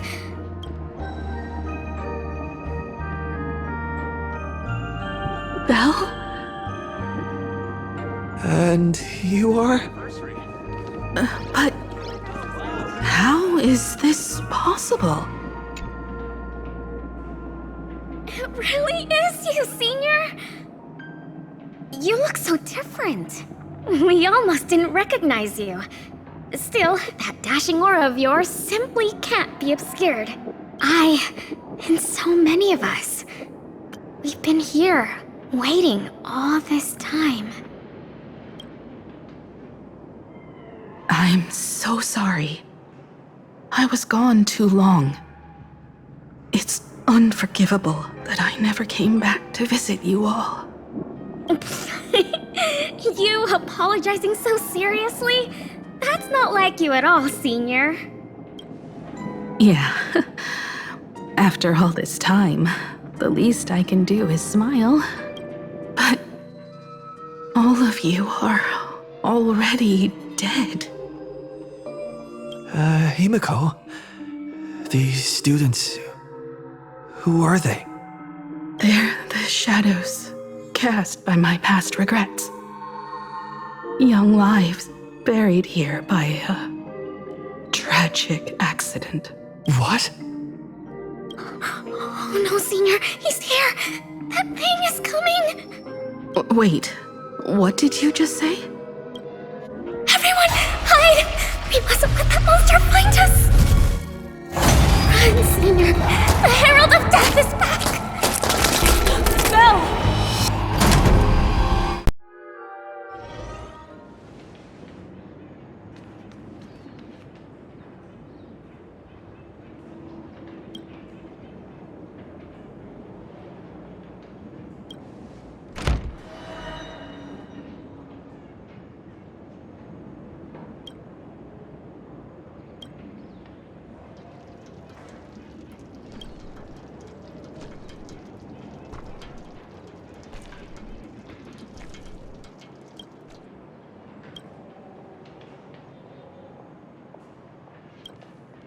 We've got the wave now. Time to regroup with Welt and the others. You can't save them. They're already ghosts. It wasn't Sparksy who attacked them, but something far more cruel. And they didn't die in the present, but during a certain twilight 15 years ago. We can't change their fates. However, this definitely isn't some kind of time travel to the past. Someone created this space for unknown reasons, only to reenact before an eyewitness the bloodbath at Graphia Academy from the Phantasmoon games 15 years ago. That's right. But that has nothing to do with the enemy we're facing right now. I know you have a lot of questions now, but we'll have time to talk about all this in detail after we deal with Sparksy. Come on. It's time for us to meet up with Welt. He just messaged and said he and March found the missing Furbonana reporter, Bana. And the final landscape painting piece.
Good thing we got here in time, or you would have ended up as a target practice dummy. Beep boop. This furbo nearly bit the dust. President, you're here! You're gonna give this furbo some hazard pay, right?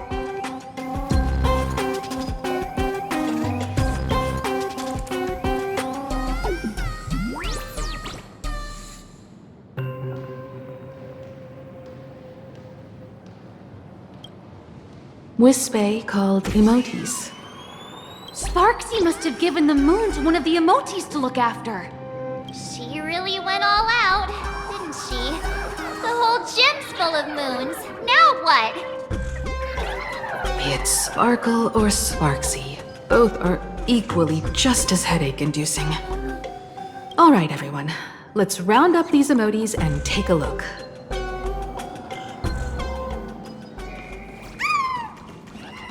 You, fess up! Did you stash the moon somewhere?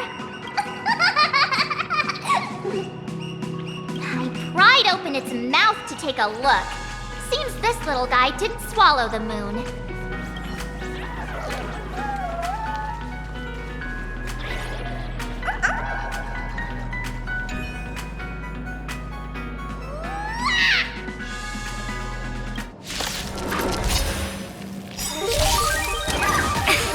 Curiosity, endless riddles. Nothing but a void. That's what I call a good day.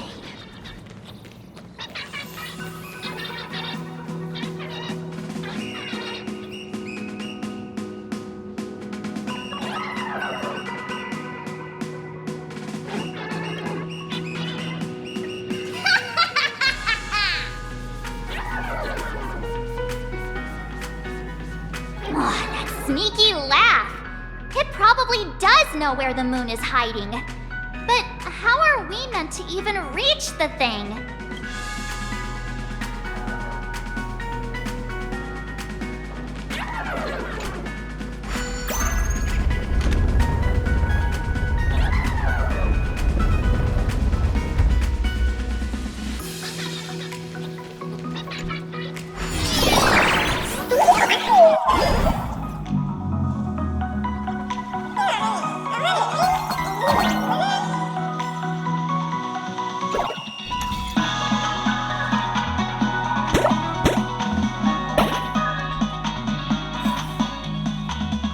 The gym. I've missed this. There was a time when I really envied those classmates who could sprint across the field, giving it their all.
Too? Aw, don't tell me Himeko was the quiet type who stayed far away from the gym back in school.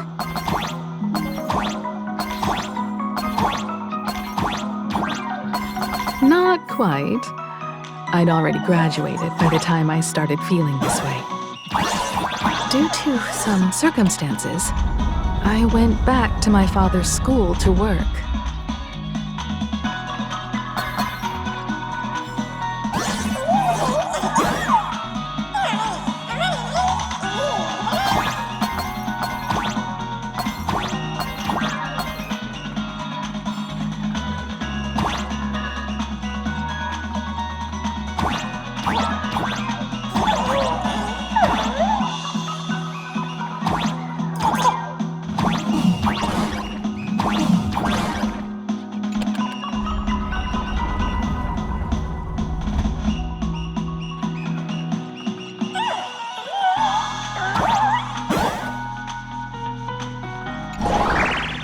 One good jump, and we should be able to reach that emoji.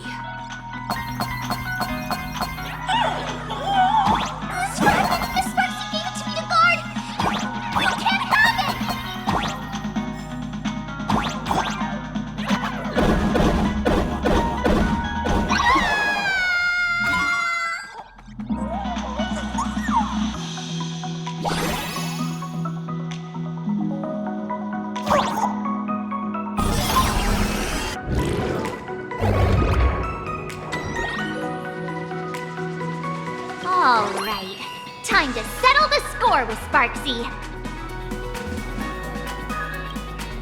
Since Sparksy dared to target the Astral Express, treating us like stepping nanostones in the Phantasmoon games, she had better be ready to become a spoil of war herself. He and I will head to the atrium next, piece the imaginated landscape back together, and help Sparkle take down Sparksy.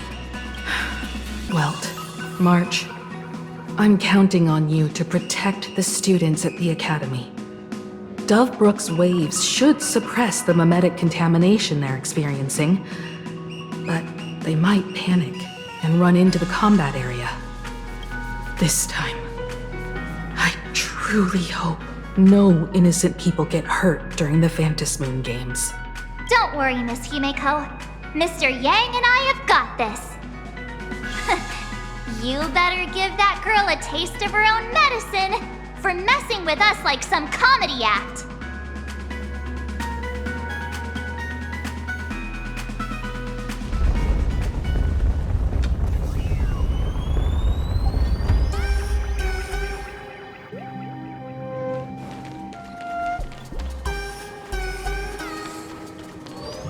What does everyone think?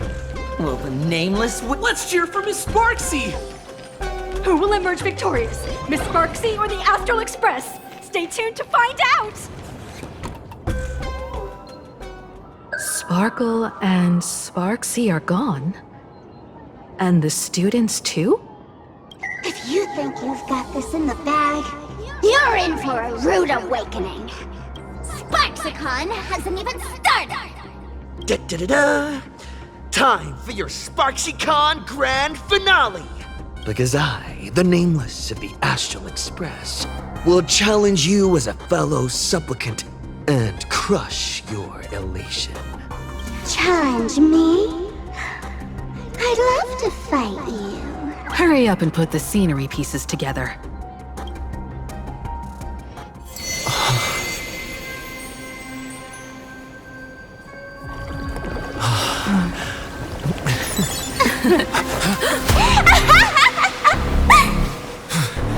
That annoying old model has already fallen asleep! Soon, there will only be one sparkle in the world. Or maybe everyone will be one.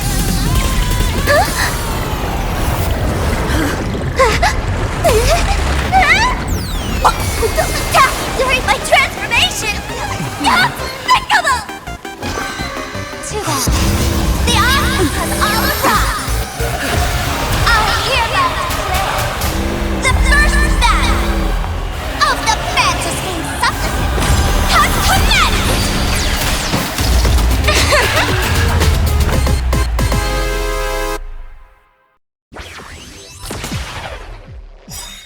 Starting! Together, carefully planned away.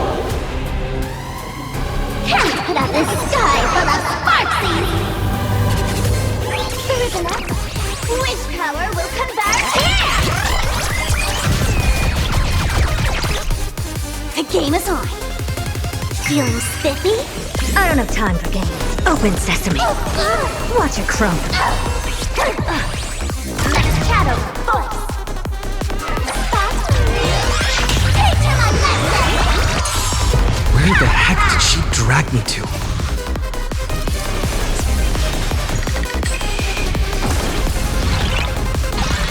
Never seen perfection before? Converge and awaken! Look, with this divine power, I reforge all things!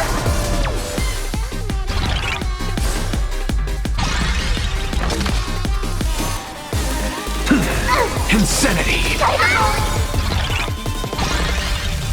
Bash it! Hit that follow button! I don't have time for games. Let's play. Can you find the answer? Expand your thinking. Bash it! Curiosity. Endless riddles. Nothing but a void. Still hanging on? Did everyone really take good care of Sparksicle? I had all of the internet behind me! How could a mere nameless surpass my popularity?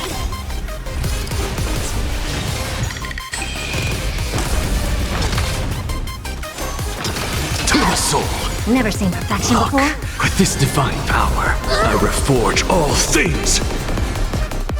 Expand your thinking. Watch it crumb. Let's chat over voice. Open sesame. Let's play for a while. Feeling spiffy? Go, my little cutie! Really? A genius? Endless riddles. Nothing but a void. That hurt! Open sesame. Glimpse the unknown. Bash it! I see through you. They're so cool!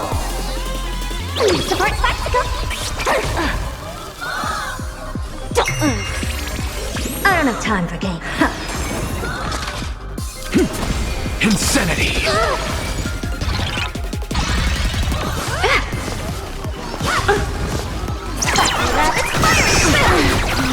Yeah. Really? Let's drown him in our spit!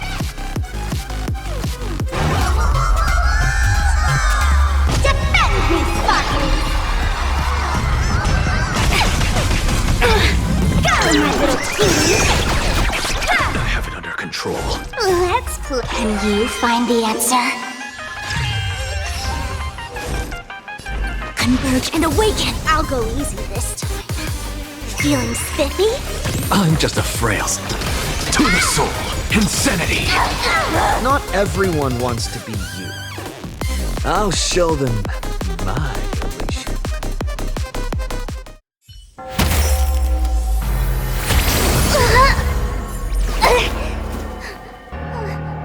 Sparksicon isn't over yet! Stop her! She's trying to escape into the crowd!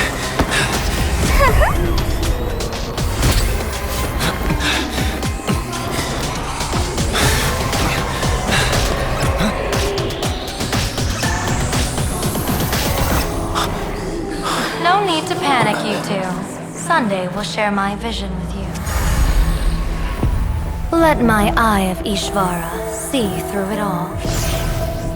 Weal and woe, clear as day.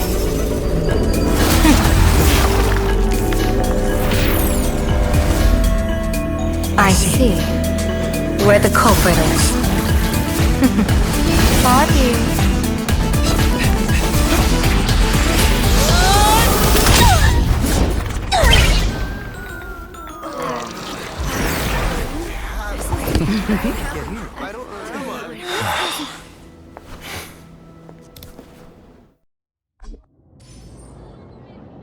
Are you okay?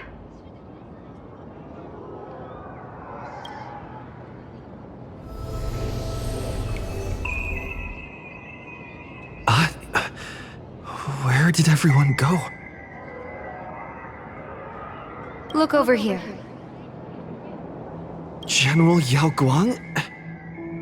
Am I seeing things? We're just attuned to each other, that's all. Oh, feeling dizzy? Don't worry, it's just a minor side effect. When I first opened my eyes, I couldn't even conduct basic self-care for nearly a month. Don't worry though. With my reinforcement, you'll be back to normal in a moment. Thank you, General. By the way, above your head... Can you see the sign above my head? So, whether it brings weal or woe, whether it changes or not, please keep this secret safe from me. Don't let me know, and don't let anyone else, okay?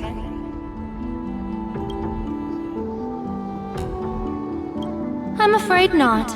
As an observer, your gaze reaches far deeper than his. Hey, I went out of my way to help you here. Can't you give me a discount? Consider it good karma. In that fleeting moment, your eyes gained insight into my destiny. For those who wish to defy their own destiny, the best approach is to avoid gazing too long into fate, especially not letting powerful observers do so. Now that you know the reason, surely you'll do me this small favor and keep this secret?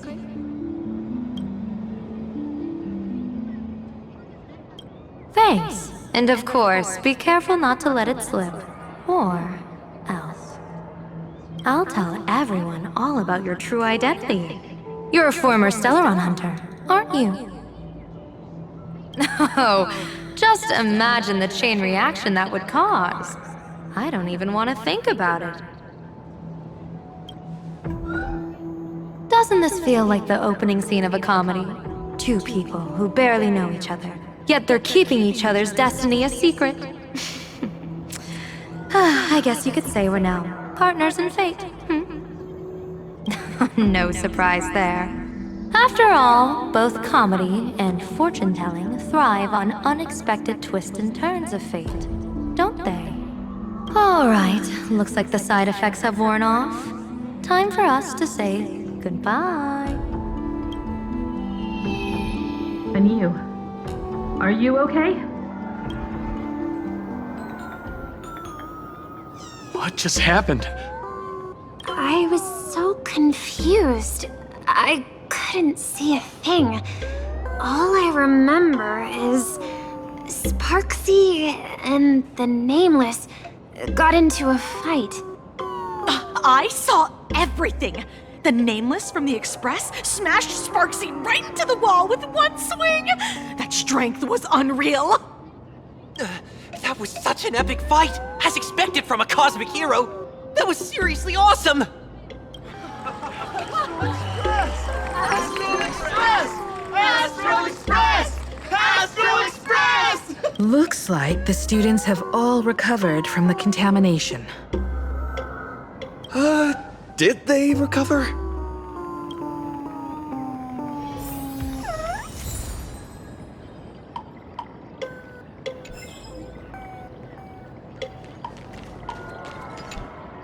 When she absorbed me, I thought it was all over. Thankfully, Grey Hair, you won this one. 1 point for the Trailblaze. Who knows? But come on, doesn't that sound insanely cool? I'm totally adding this to Miss Sparkle's 132 origin stories. Maybe we're all just masks that someone else has shed.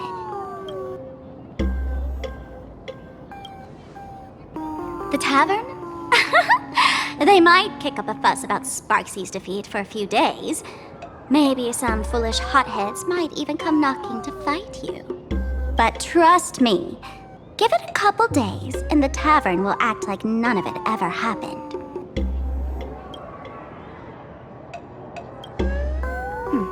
If I really am a mask, then naturally I should return to my wearer's face. But if I'm not, then maybe I need to reclaim the mask I've lost. I understand.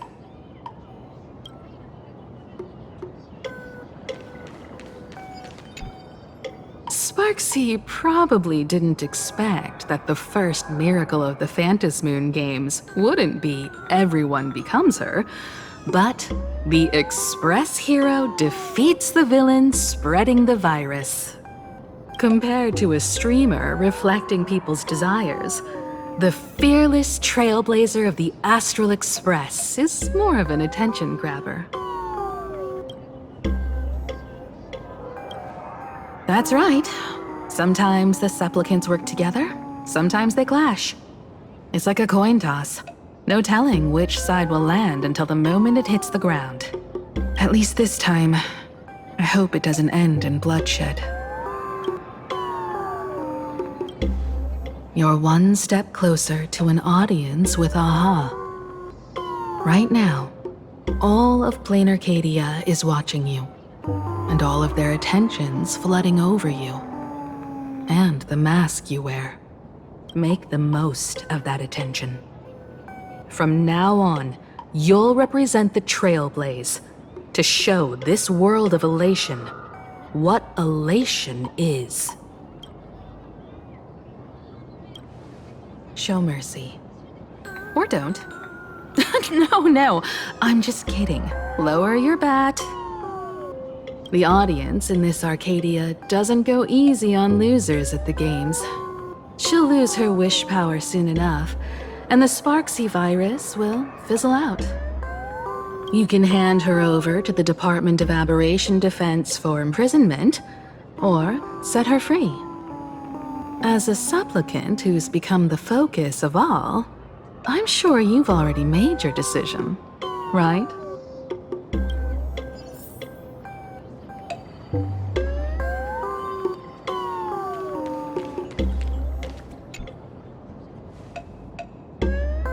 So, Victor, here to claim your prize? Very well. Sparksicle has no objections to that. So what'll it be? Gonna hand me off to the Department of Aberration Defense? Lock me up as a hardened criminal? But knowing you, you're not that heartless, are you? Or maybe you want to take away my streaming account as punishment. I'll livestream 24/7 and sing praises of your valor. All right! Let what belongs to the Graphia family return to the Graphia family. But don't let this little win get to your head. You've still got a long, long way to go before you meet the laughter. We can keep working together. Better to have a friend at the Phantom Moon Games than another enemy, right?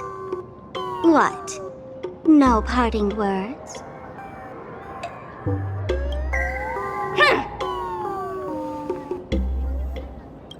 How do you like this ending, Sparksicle?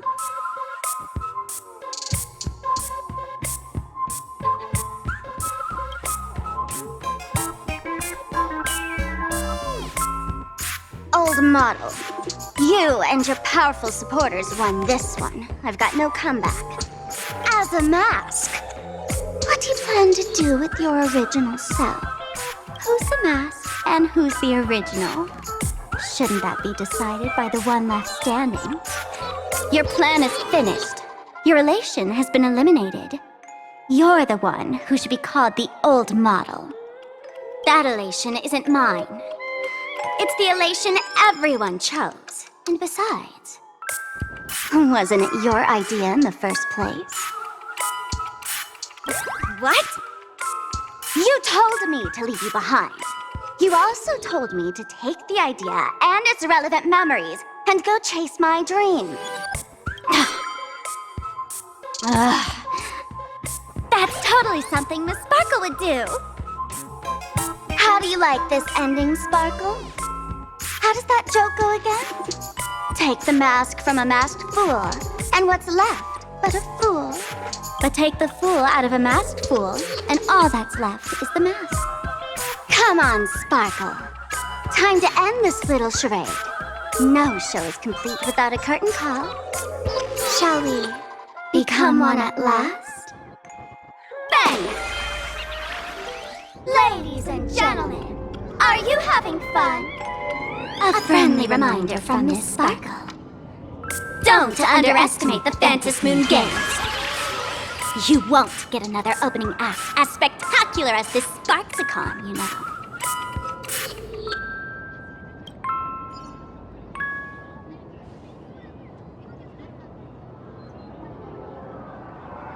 Sparksy. No. Sparkle? Which one is which? Perhaps it was just a masked fool playing a harmless trick under the watchful eyes of the gods.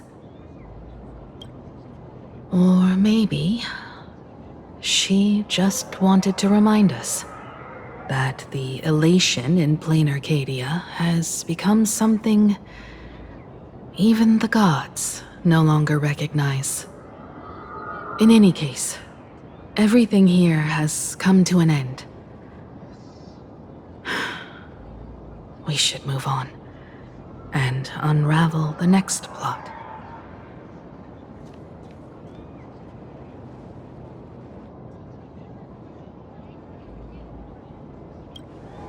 Let's go to that classroom where time froze 15 years ago.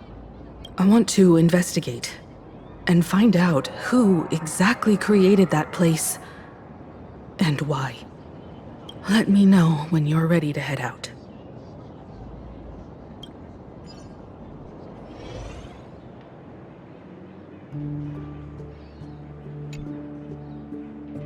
This place. It's like nothing ever happened. The ghosts are gone.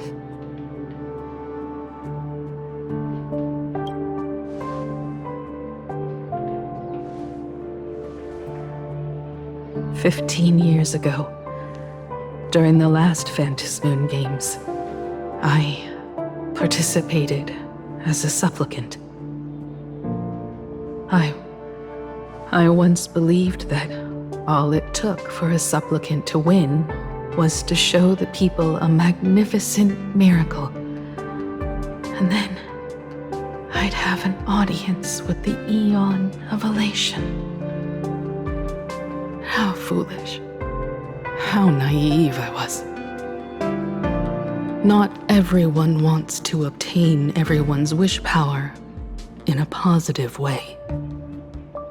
On July 22nd, the year 1984 of the Arcadian calendar, a supplicant harboring immense malice, stepped into Graphia Academy.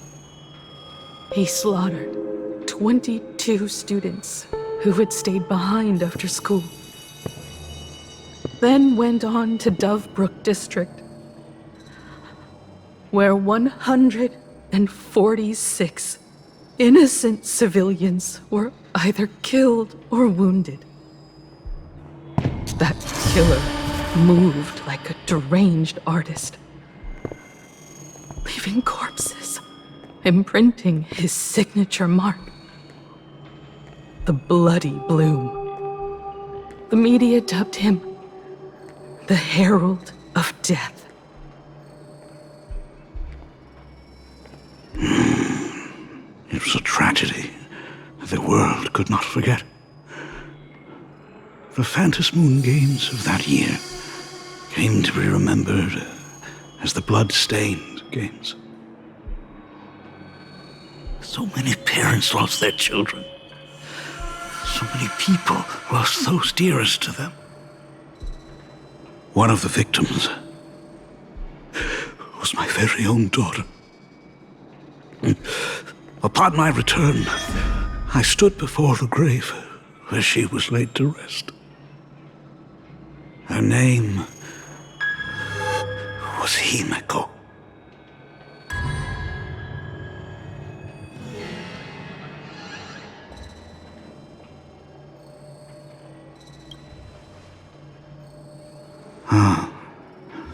Forgive me.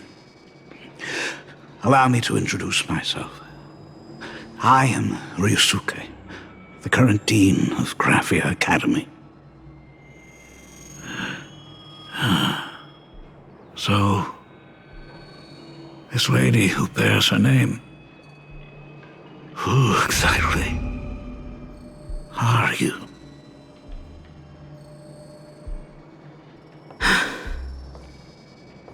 15 years ago, when I made up my mind to join this Phantom Moon Games, my father wasn't with me. Even as I fought for my life against the Herald of Death, my father was still off somewhere, wandering the cosmos. Strictly speaking, ever since I can remember, his presence in my life has been as thin as the air in space. So, I would ask you, who bears his name? Who exactly are you?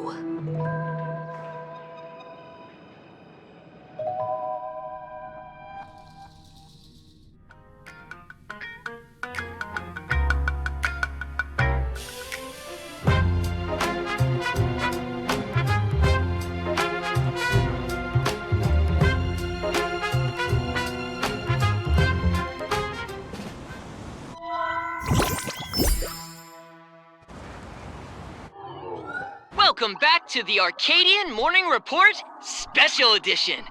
We continue to bring you updates on the Phantom Moon Games. The SparksyCon hosted by Supplicant Sparksy came to an abrupt end less than an hour after it began! Under the watchful eyes of the entire network, the Nameless from the Astral Express went head-to-head with streamer Sparksy in a spectacular showdown. Unbelievable! I used to think all of the Trailblazers fight scenes in director Rekka's latest film, Holy Grail Stay Night, were just special effects. Turns out he's got real moves. We'll continue following the Astro Express's activities and bring you... Breaking news! Around 4 p.m. today, the Security Bureau uncovered multiple corpses at the Sinwish Syndicate's headquarters in Dovebrook District. Initial reports suggest violent infighting among gang members as the cause. Even more shocking, an IPC employee was found dead at the scene. According to the investigation, the victim was identified as Lyndon Scott. Lyndon Scott, age 34, field operative in the Strategic Investment Department. Ring any bells, Mr. Ashvale? Never heard of him. What was someone from the IPC doing here? Word is, the Sinwish Syndicate recently got hold of a mask. Maybe Mr. Scott came to negotiate for the Phantasmoon Games and got caught in the fallout. Apologies for interrupting your work, Mr. Ashvale. Wouldn't call it an interruption. The mess at Graphia Academy cleared itself up. But this... Initial assessment, 33 Sinwish Syndicate members. Leader Polwave included, along with second-in-command Costide, were murdered in the same time frame. Costide. The victims show clear signs of trauma and fractures, along with massive blood loss. Exact cause of death still pending further autopsy. These stylized handprints. We both know what they mean. Bloody Bloom. Only one person ever used that as their calling card. The Herald of Death is back. Your suspicion isn't without merit, but that guy was executed 5 years ago. Executed? Who witnessed it? Was the execution broadcast to the public? Who can prove he's dead? Who's to say you didn't let him out to rig this entire game? You've heard the rule, haven't you? No one can enter the Phantasmoon Games twice. So let me give you a piece of advice. Don't let rage gnaw away at your reason. It's bad for your health. The case's info is in the dossier. Get to work. The Department of Aberration Defense isn't paying us to bum around,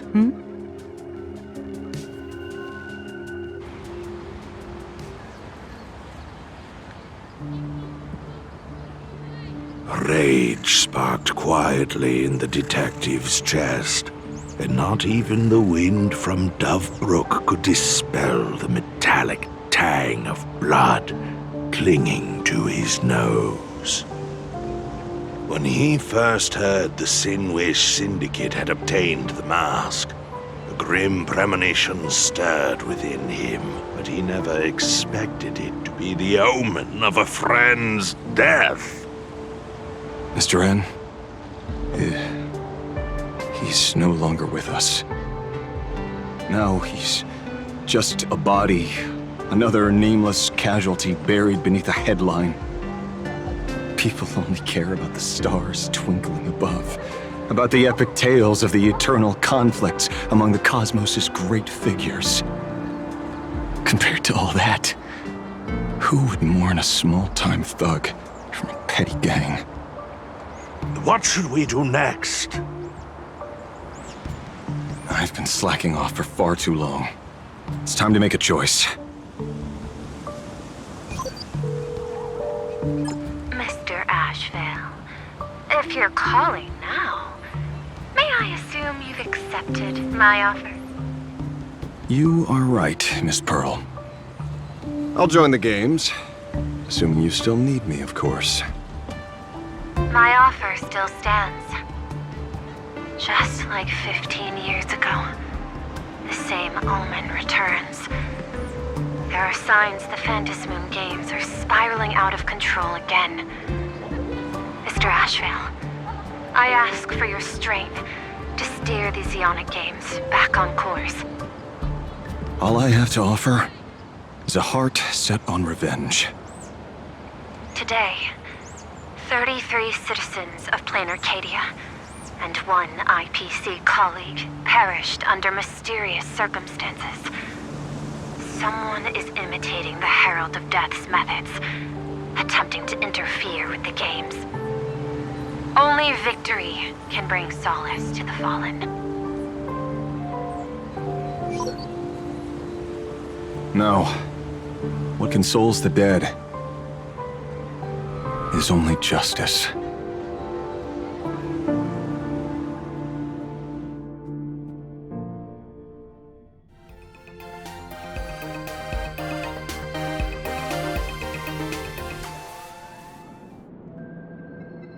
What's the matter? Found a better candidate? Don't I even make the short list? This is a game shaped by the most capricious Eon. Surprises and twists are its very nature.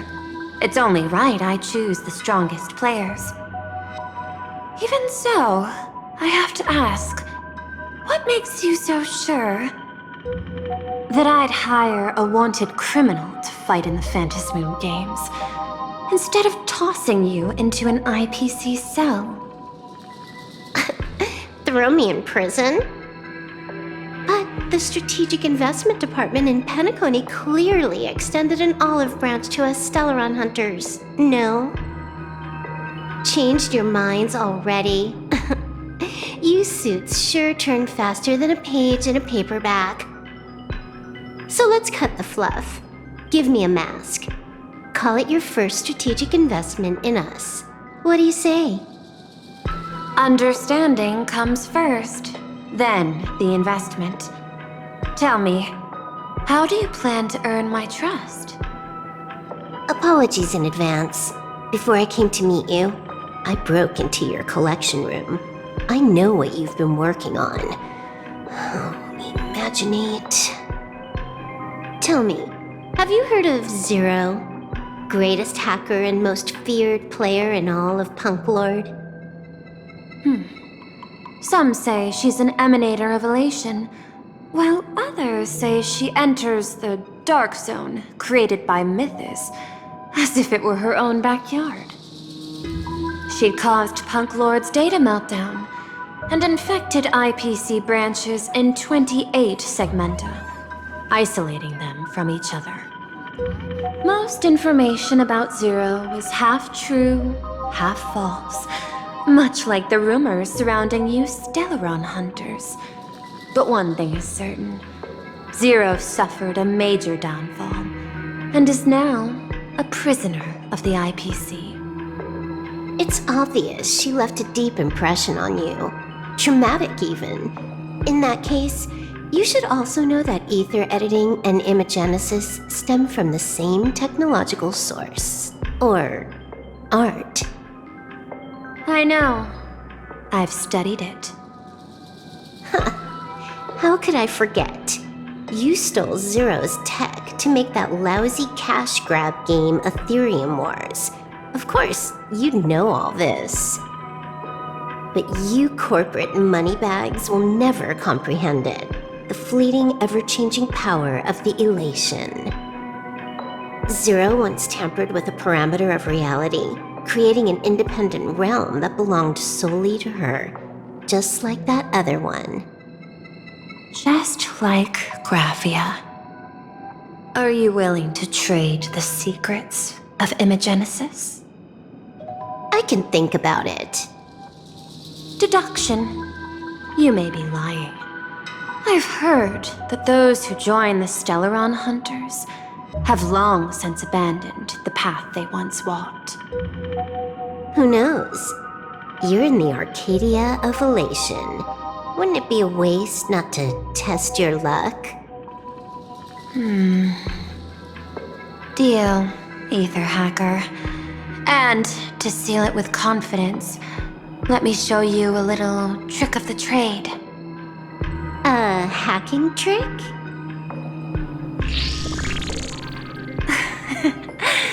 Not exactly professional. Negotiating while soaked in a bathtub. I took one of your data slices.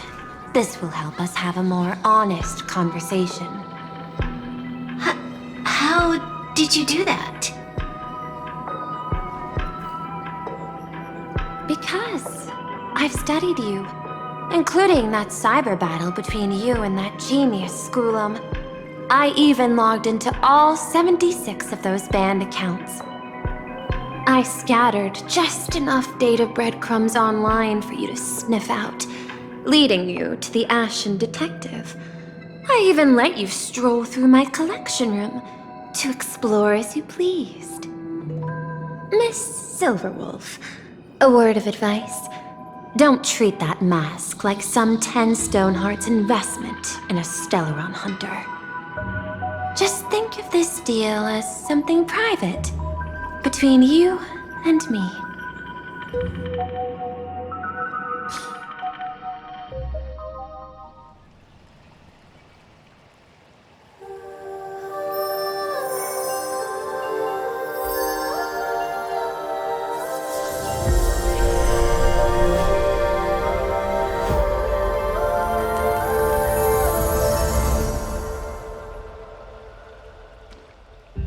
the heck? I just blinked and suddenly half the supplicants are wearing masks? I was hoping the show would get better. Streamers clashing with cosmic heroes. A flashy brawl without anyone getting hurt. Wouldn't that have been nice? But now we've got a crow, a shell, a cat, a wolf? How many more mystery guests are crashing the stage? And this thing? When did it sneak in?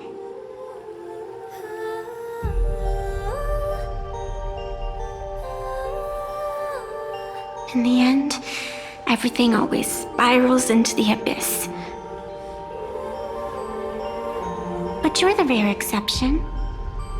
Your first battle wasn't bad for a greenhorn protagonist.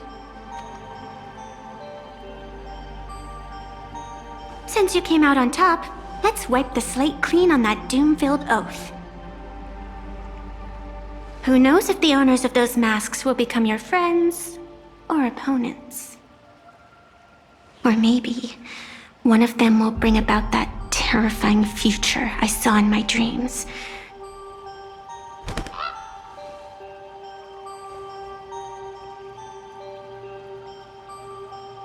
Little one, how'd you find your way here?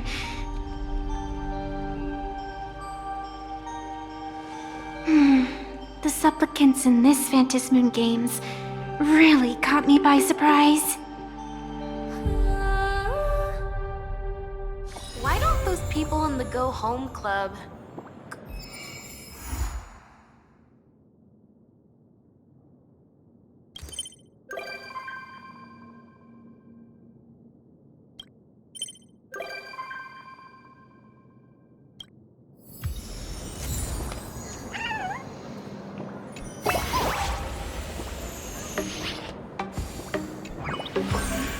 Were you shocked just now?